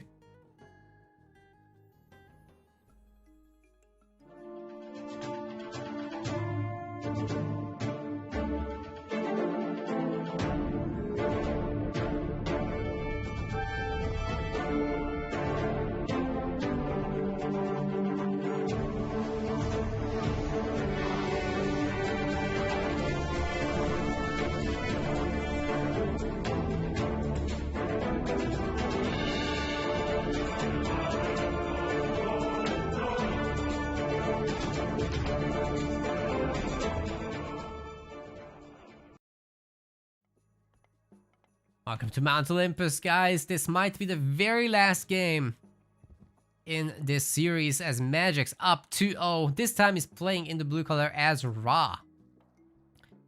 Facing him off on the other side in the green, this is our Kronos player Zuccolo. He needs 3 back-to-back victories to get a reverse sweep against Magic if he wants to continue in this tournament. But supposedly he's got enough points to qualify. He's been above the pack that was at risk. So let's see how that goes for him. The map is special because of these shrines out on the map, as well as these little pathways that lead to them. You got the Osseberg Wagon, the 6 relics by the way. Osseberg Wagon is a caravan booster. More speed, cheaper cost. Very nice for the late game. Doesn't matter for most of the game though. Tower of Cestus gives bonus damage against myth units for towers. Raya's Crown makes town centers cheaper and auto gathers some favor. And we've also got the Titan's Treasure, which will make age ups cheaper. Got the Scales of Kotobla Pass for myth unit Pierce Armor. And we've got Tearfang. I got your sword for hero lifestealing. That might be quite good for both of these sides, as there should be a larger amount of heroes in this matchup. With Magic potentially looking for his good old snacks. Ooh, that's just in range with that granary. Very, very fortunate there for Magic. Either way, what I wanted to say, he will be wanting his snacks, the budgets, and that will basically demand a lot of heroes. So yeah, expect a lot of those. The temple is built right next to the manor, boosting its build speed. And we might be looking at a 3-minute 30 advance here from Zuccolo. That's exactly what it looks like. Oh, he's queuing up another villager. What? What is going on? I guess we are playing against Ra, so we have the time. And you can just time shift manors to the settlements to get the build process done faster. This one kind of secures his gold mine too. So I would quite like that.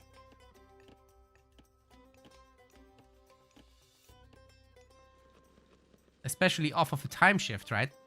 Like, oh, sorry. You got this time shifted temple. The myth units pop out double myth units because you're Kronos, so your pressure is actually really sick. You get these villagers off the chickens, or sorry, the hunt for a moment, and meanwhile you just take your own town center. The other guys worried about cleaning up on this side, and you just get a nice economy behind this without sacrificing too much villager time as you would with the other Atlanteans. So I think that synergizes pretty well. Then you get Theft of Fire, you use your valors on your citizens, then you got all these heroes that are now better at everything, thanks to the upgrade in particular. They're better anyway than the regular villagers, but with the upgrade, they're crazy good.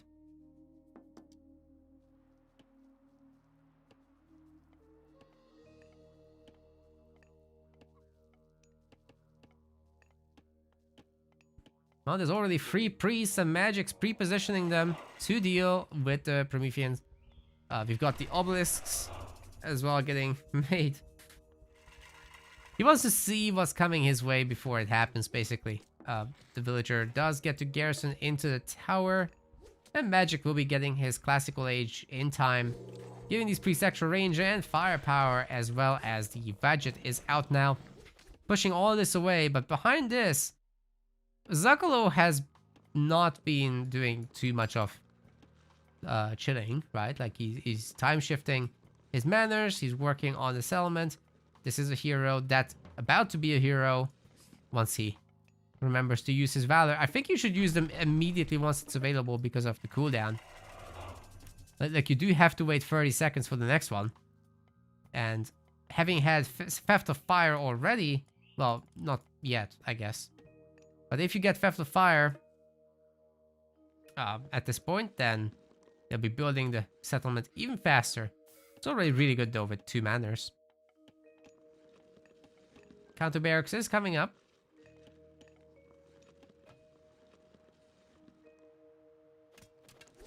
Magic starting his pump. Won't be able to destroy this temple, not even close. But he does have his second barracks coming up. It's all empowered, by the way, by the Pharaoh, so these units train faster as well. I would like to see a bunch of slingers. You're going up against the counter barracks, right? So there's a really high chance of seeing some kind of range units from the Atlantean, especially when there's a double one. Yeah, it's not going to be all kind of penalties. You got to make the... And this is seen, I think, by the... Let's see. It is seen. Magic knows. He just killed all the Prometheans as well. So yeah, slingers should be the follow-up, in addition to some spears. But at the moment, Magic's spending all his wood on Vadgets, which might pay off or not. Gotta use that Valor on cooldown, man. That's how it works. Just no upgrades. Where's Theft of Fire, sir?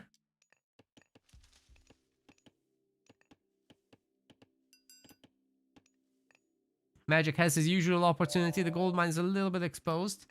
He could potentially look to control that. Zakolo is not able to make villagers non-stop. He's underdone his food distribution compared to his wood distribution. He's getting a little bit too much wood. So does need to make a transition there. And sneaking a gold miner out there would be also very smart, in my opinion. This time he doesn't have sky passages like Orvanos does, and Magic has a much better economy back home. Being constantly empowered by a pharaoh on every resource is a rather large deal. Look at that, everyone's empowered, the training speeds are faster. It's kind of nuts. And he's gonna have rain available later down the line once he swaps to farming. Even better. Alright, he managed this. Zakolo did reduce his wood people. That's all as it should be. Priest will be taking these breaks to heal up the army as well. So if Zakolo does want to engage, it won't be that easy. Magic's a little bit housed. But sir, you are Egyptian. There's no excuse, right? He's making all the houses. Alright, it'll be fine once he does that. Also getting an armory going. Egyptians get the houses for free, guys, so no excuse to be housed.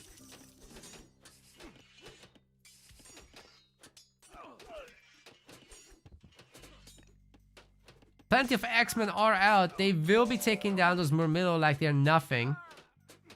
And all this additional poison damage doing a lot of work too. There's very little healing available for Kronos. Only Valor, really.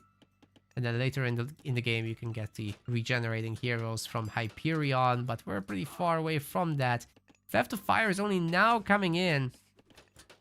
There was plenty of favor, but just... There was wood as well. I think Zakolo forgot, guys. This is just tournament pressure.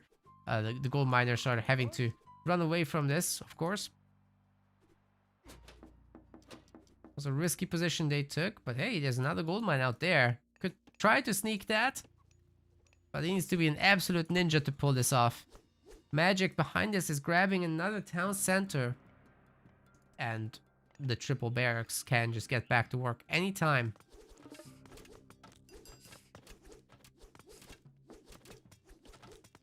One good piece of news for Zakolo, though, is his 58 civilian population. That is actually super sick. If he can keep that up, if he can outpump Magic that hard, I think his heroic age might just be devastating. But let's see what he actually gets done versus what Magic does. Shaduf is coming in as the hunt is running out, and Magic doesn't want to risk too many villagers on that. Ideally, he would stay by his TC, get some outer gold mining. And you also got Temporal Chaos. Sir, can you afford that? Are you sure? Temporal Chaos allows you to time shift multiple buildings at once. Up to 3. And I just don't see how he's gonna make use of that. That is nuts. Doesn't show up like this, but you can go to the tech tree. That's all it does. It makes the time shifting cheaper as well. But if you're not gonna time shift, there's no point. And manners and all that, they get time shifted for free anyway. They only pay for the shooting buildings. Anyways, we've got a battle going on. All the Murmillo are dead.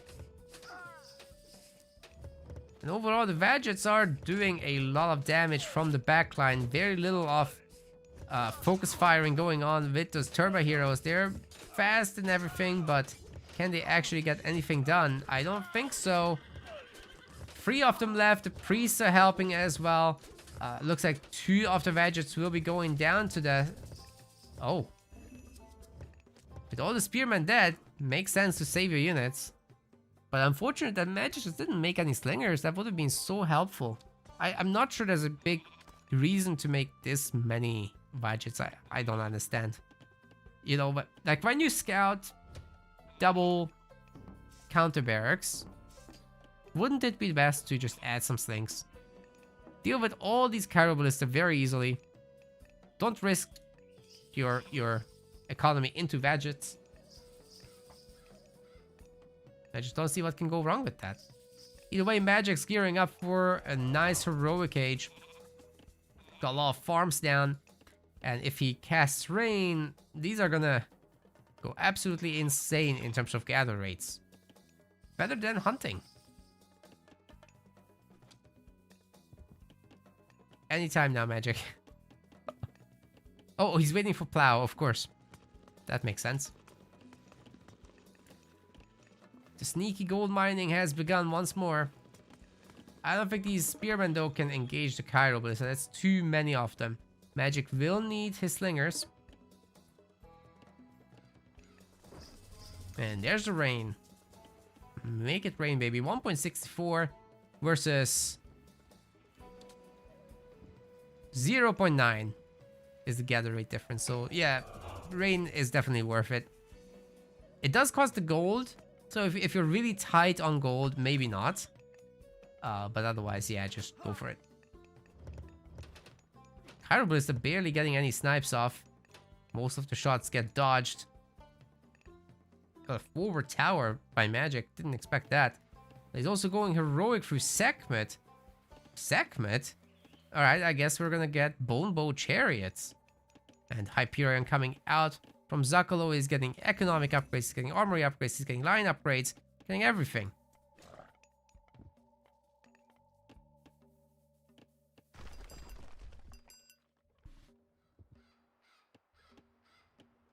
Also securing a front gold mine, that's great. This manner will help him build everything faster.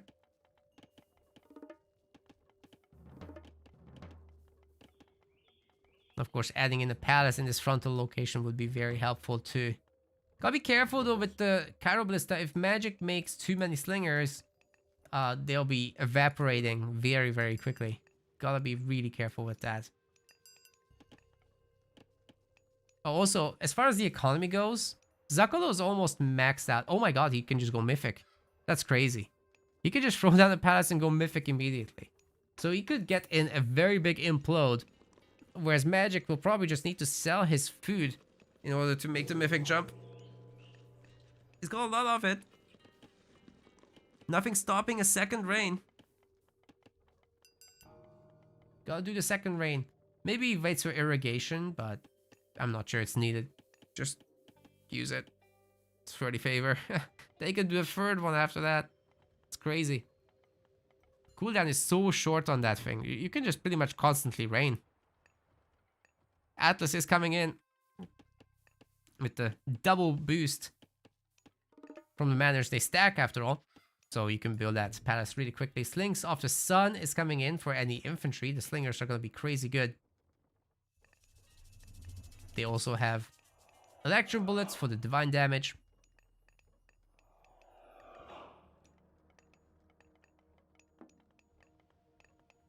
And there goes the Migdol Stronghold. Hey, Magic's not using his rain. Is he saving for a second citadel? The citadel will be training villagers faster, so that's why you see one of them ticking so fast and the other one so slow. It's an extra 25% rate. Oh my god, the oracles! First off, they were clumped up. So they weren't gathering faster than they, as fast as they could. But then they're also dead now, so. Maybe Magic's helping Zucolo, that's what this is. Third town center coming up.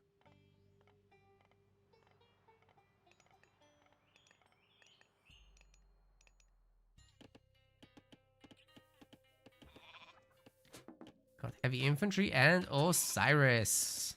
Wait, what's Magic doing with all the favor? It's gotta be a second citadel. It's basically like having a third town center at that point. Maybe even better. Not in terms of population, but it's close.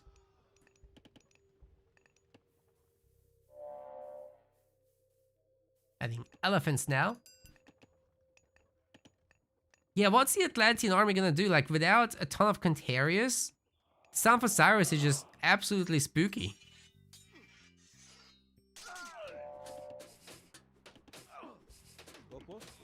And look how much that... Oh my god! That destroyer just disappeared. The stacking poison and the divine damage just melted it. You also got the bonus against infantry, of course. So all of that together. Oh god. Bonus against this, says Zucolo. And these Zucolos in all the units. Where's the slingers? They're all gone. Oh my god, Magic. Down to 120 population. Jesus Christ. The Kronos army keeps pushing forward, looking to finish the job, but there will be Son of Osiris to face sooner rather than later. What Vadgets? They're all dead as well. Plenty of slingers are out though, because they're all empowered from barracks, right? But now Son of Osiris. Oh god, Zucolo! You're running into slingers with Chiral Ballista! They're all gone! He's just killing thousands of resources here with freaking slingers, man.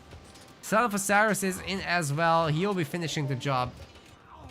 Wait, Magic does need to micro the slingers though. If he's shooting everything else, then... well, the everything else will win. Did a pretty good job though. Son of Osiris now able to finish this all off. He will be taking a beating, but it's okay. Acid blob going boom. It's really just up to the slingers now. Wow, that tower is doing like no damage, my god. Son of Osiris taking a hell of a beating from these boys. Migdor Stronghold getting deconstructed as well. Forced is Magic to make another one. Can he actually hold on at 105 population? But because he's killed the entire army, I think he's doing alright. There's not that much of a population difference. And Son of Osiris is no population, so he counts as like 10 or 20. If you micro him very well, he counts as 20. Scales with the player's skill.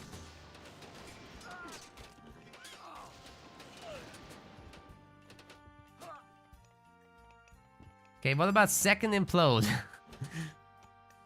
if those oracles hadn't died, if they were hero oracles, then maybe it would be realistic. There's not gonna be a second implode anytime soon. But that's what it would take, I think, to solidly bring back this game. Because Magic's also at a very high civilian population count. He's got the Son of Osiris, which is just winning here. Look at that destroyer army just melting away to the divine damage now. It's kind of nuts. More stuff from Magic is coming out. He's got another Pharaoh there, who should probably go back to Empower. Should probably think about spamming more Reigns, as he's never put down the town center. He spent it on some other upgrades here. Not sure what it was, but he's finally got a mummy and 2 and 3. This is how he'll be growing his army. A lot of Arcos heroes are entering the field, so as long as Magic just pulls away the mummies into Narnia and picks them off with his slingers, he will be fine. But there's all these Contarius to deal with now. They're getting on top of the Son of Osiris, and he needs to get out of here. Garrison through the Migdol. Let these units die. Get the minions as a reward. Wait, where's the minions? There's none. There's just a one. That's unfortunate. even more Quintarians joining the battle. The 100 civilian population looks like Zucolo can pump forever. But his core army is now dropping. It's the raid that's running past everyone. That's unfortunate. Magic has eaten the gold mine. He's got nothing to fight for there. It's all about this side of the map now for him. And as long as he like puts down a Migdol or whatever, maybe he just pumps out like 2 mercs to defend. He's fine. The mass champion slinger is owning the battle somehow. That's crazy. Zucolo just can't get anything done. Magic doesn't even have fortified town centers yet. He doesn't even have his 3rd town center yet. But finally the Cav finds some villagers. We'll be picking these off. That's a nice little find. But Magic has so much wood, he can do this all day, honestly. No fanatics from Zucolo to deal with the elephant. It's oh, he's making fanatics. I love it. Finally. Pantera is not able to sustain all this damage. How are they doing with the shield upgrades? No iron shields just yet. But the Son of Osiris is such a Giga Chad, he just plows through them. All his divine damage doesn't care. Another deconstruct coming through on the Migdol, and Magic's no longer protected here. He might just lose a little bit too many villagers and gold income, but I think he can sell his other resources for now. Zucolo just continuously pumping. He does not have fortified TCs either. He can just barely not afford it, but he's so close. If he just pays a little bit of attention, he can get a large army going and overwhelm Magic. Trickling one by one into this is definitely not the answer. So, you know, just group up, get fortified TCs and go. But no, he just spent everything on Arcus Heroes. It's gonna be a bit of a wait here.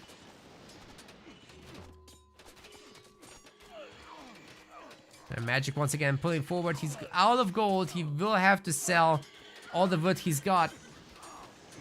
For now, though, the champion spearmen are holding their own against the Cantarius, but just pick off that South Osiris and you'll be good to go. Where did all the Arcus go? I guess they're all dead. There were a bunch of heroes getting made earlier. All gone, apparently. And Magic's oversaturating the gold mine. He's got the TC, he's got fortified. All he needs at this point is trade. And Ra has no problems getting trade. Like, you just slap down a triple market. You click rain on cooldown with like 4 monuments or 5 even better. And you just pump those caravans day in, day out. It won't be a problem to afford it. With this many mummies, the minions are actually starting to become a problem. Kind of like the old game's mercenaries would. Except these are just wood cost units now. So the mummies are really, really strong like that. But also their ability is just crazy good. Destroy the temple. See if it angers the gods. Well, it's a very, very full army from Magic at 245 population. Still doesn't have a second citadel. But again, the rain thing and the trade is more important to sort out at the moment. Would love to see that. Maybe he puts a market in here to pump into this TC. Whoa, whoa, whoa! The slingers nearly killed themselves with chaos as I was looking away for that. The one moment I look away, something big happens. Big surround as well on the Son of Osiris and the slingers. Son of Osiris goes down, but the slingers are too strong. And the mummies together with the spears hold on, killing all the Cantarius. Look at that massive, massive army of Magic. 23 minions at the moment. That's insane. The Scarab's gonna be helping Siege here. And Magic can basically do whatever he wants at this point. He is getting started with catapult pumping. He can kitchen knife these villagers to death as well as he pleases. There's nothing left for Zucolo. He is going to, in fact, resign. Ladies and gentlemen, Magic moves on to the second day of the tournament into the quarterfinals. No big surprises there, but I mean, Zucolo certainly gave him the business in this game. for a long time. Magic still recovered, however, very cleanly, winning most of the categories except resources. So even with Ra, didn't use multiple reigns, didn't get to win the overall resource war. Very, very powerful, this guy. Outkilling Zakalo despite the massive implode, despite all these other fights. Just divine damage, man. Divine damage, getting so much work done. 27 villager kills by Zakalo on top of that. Wow.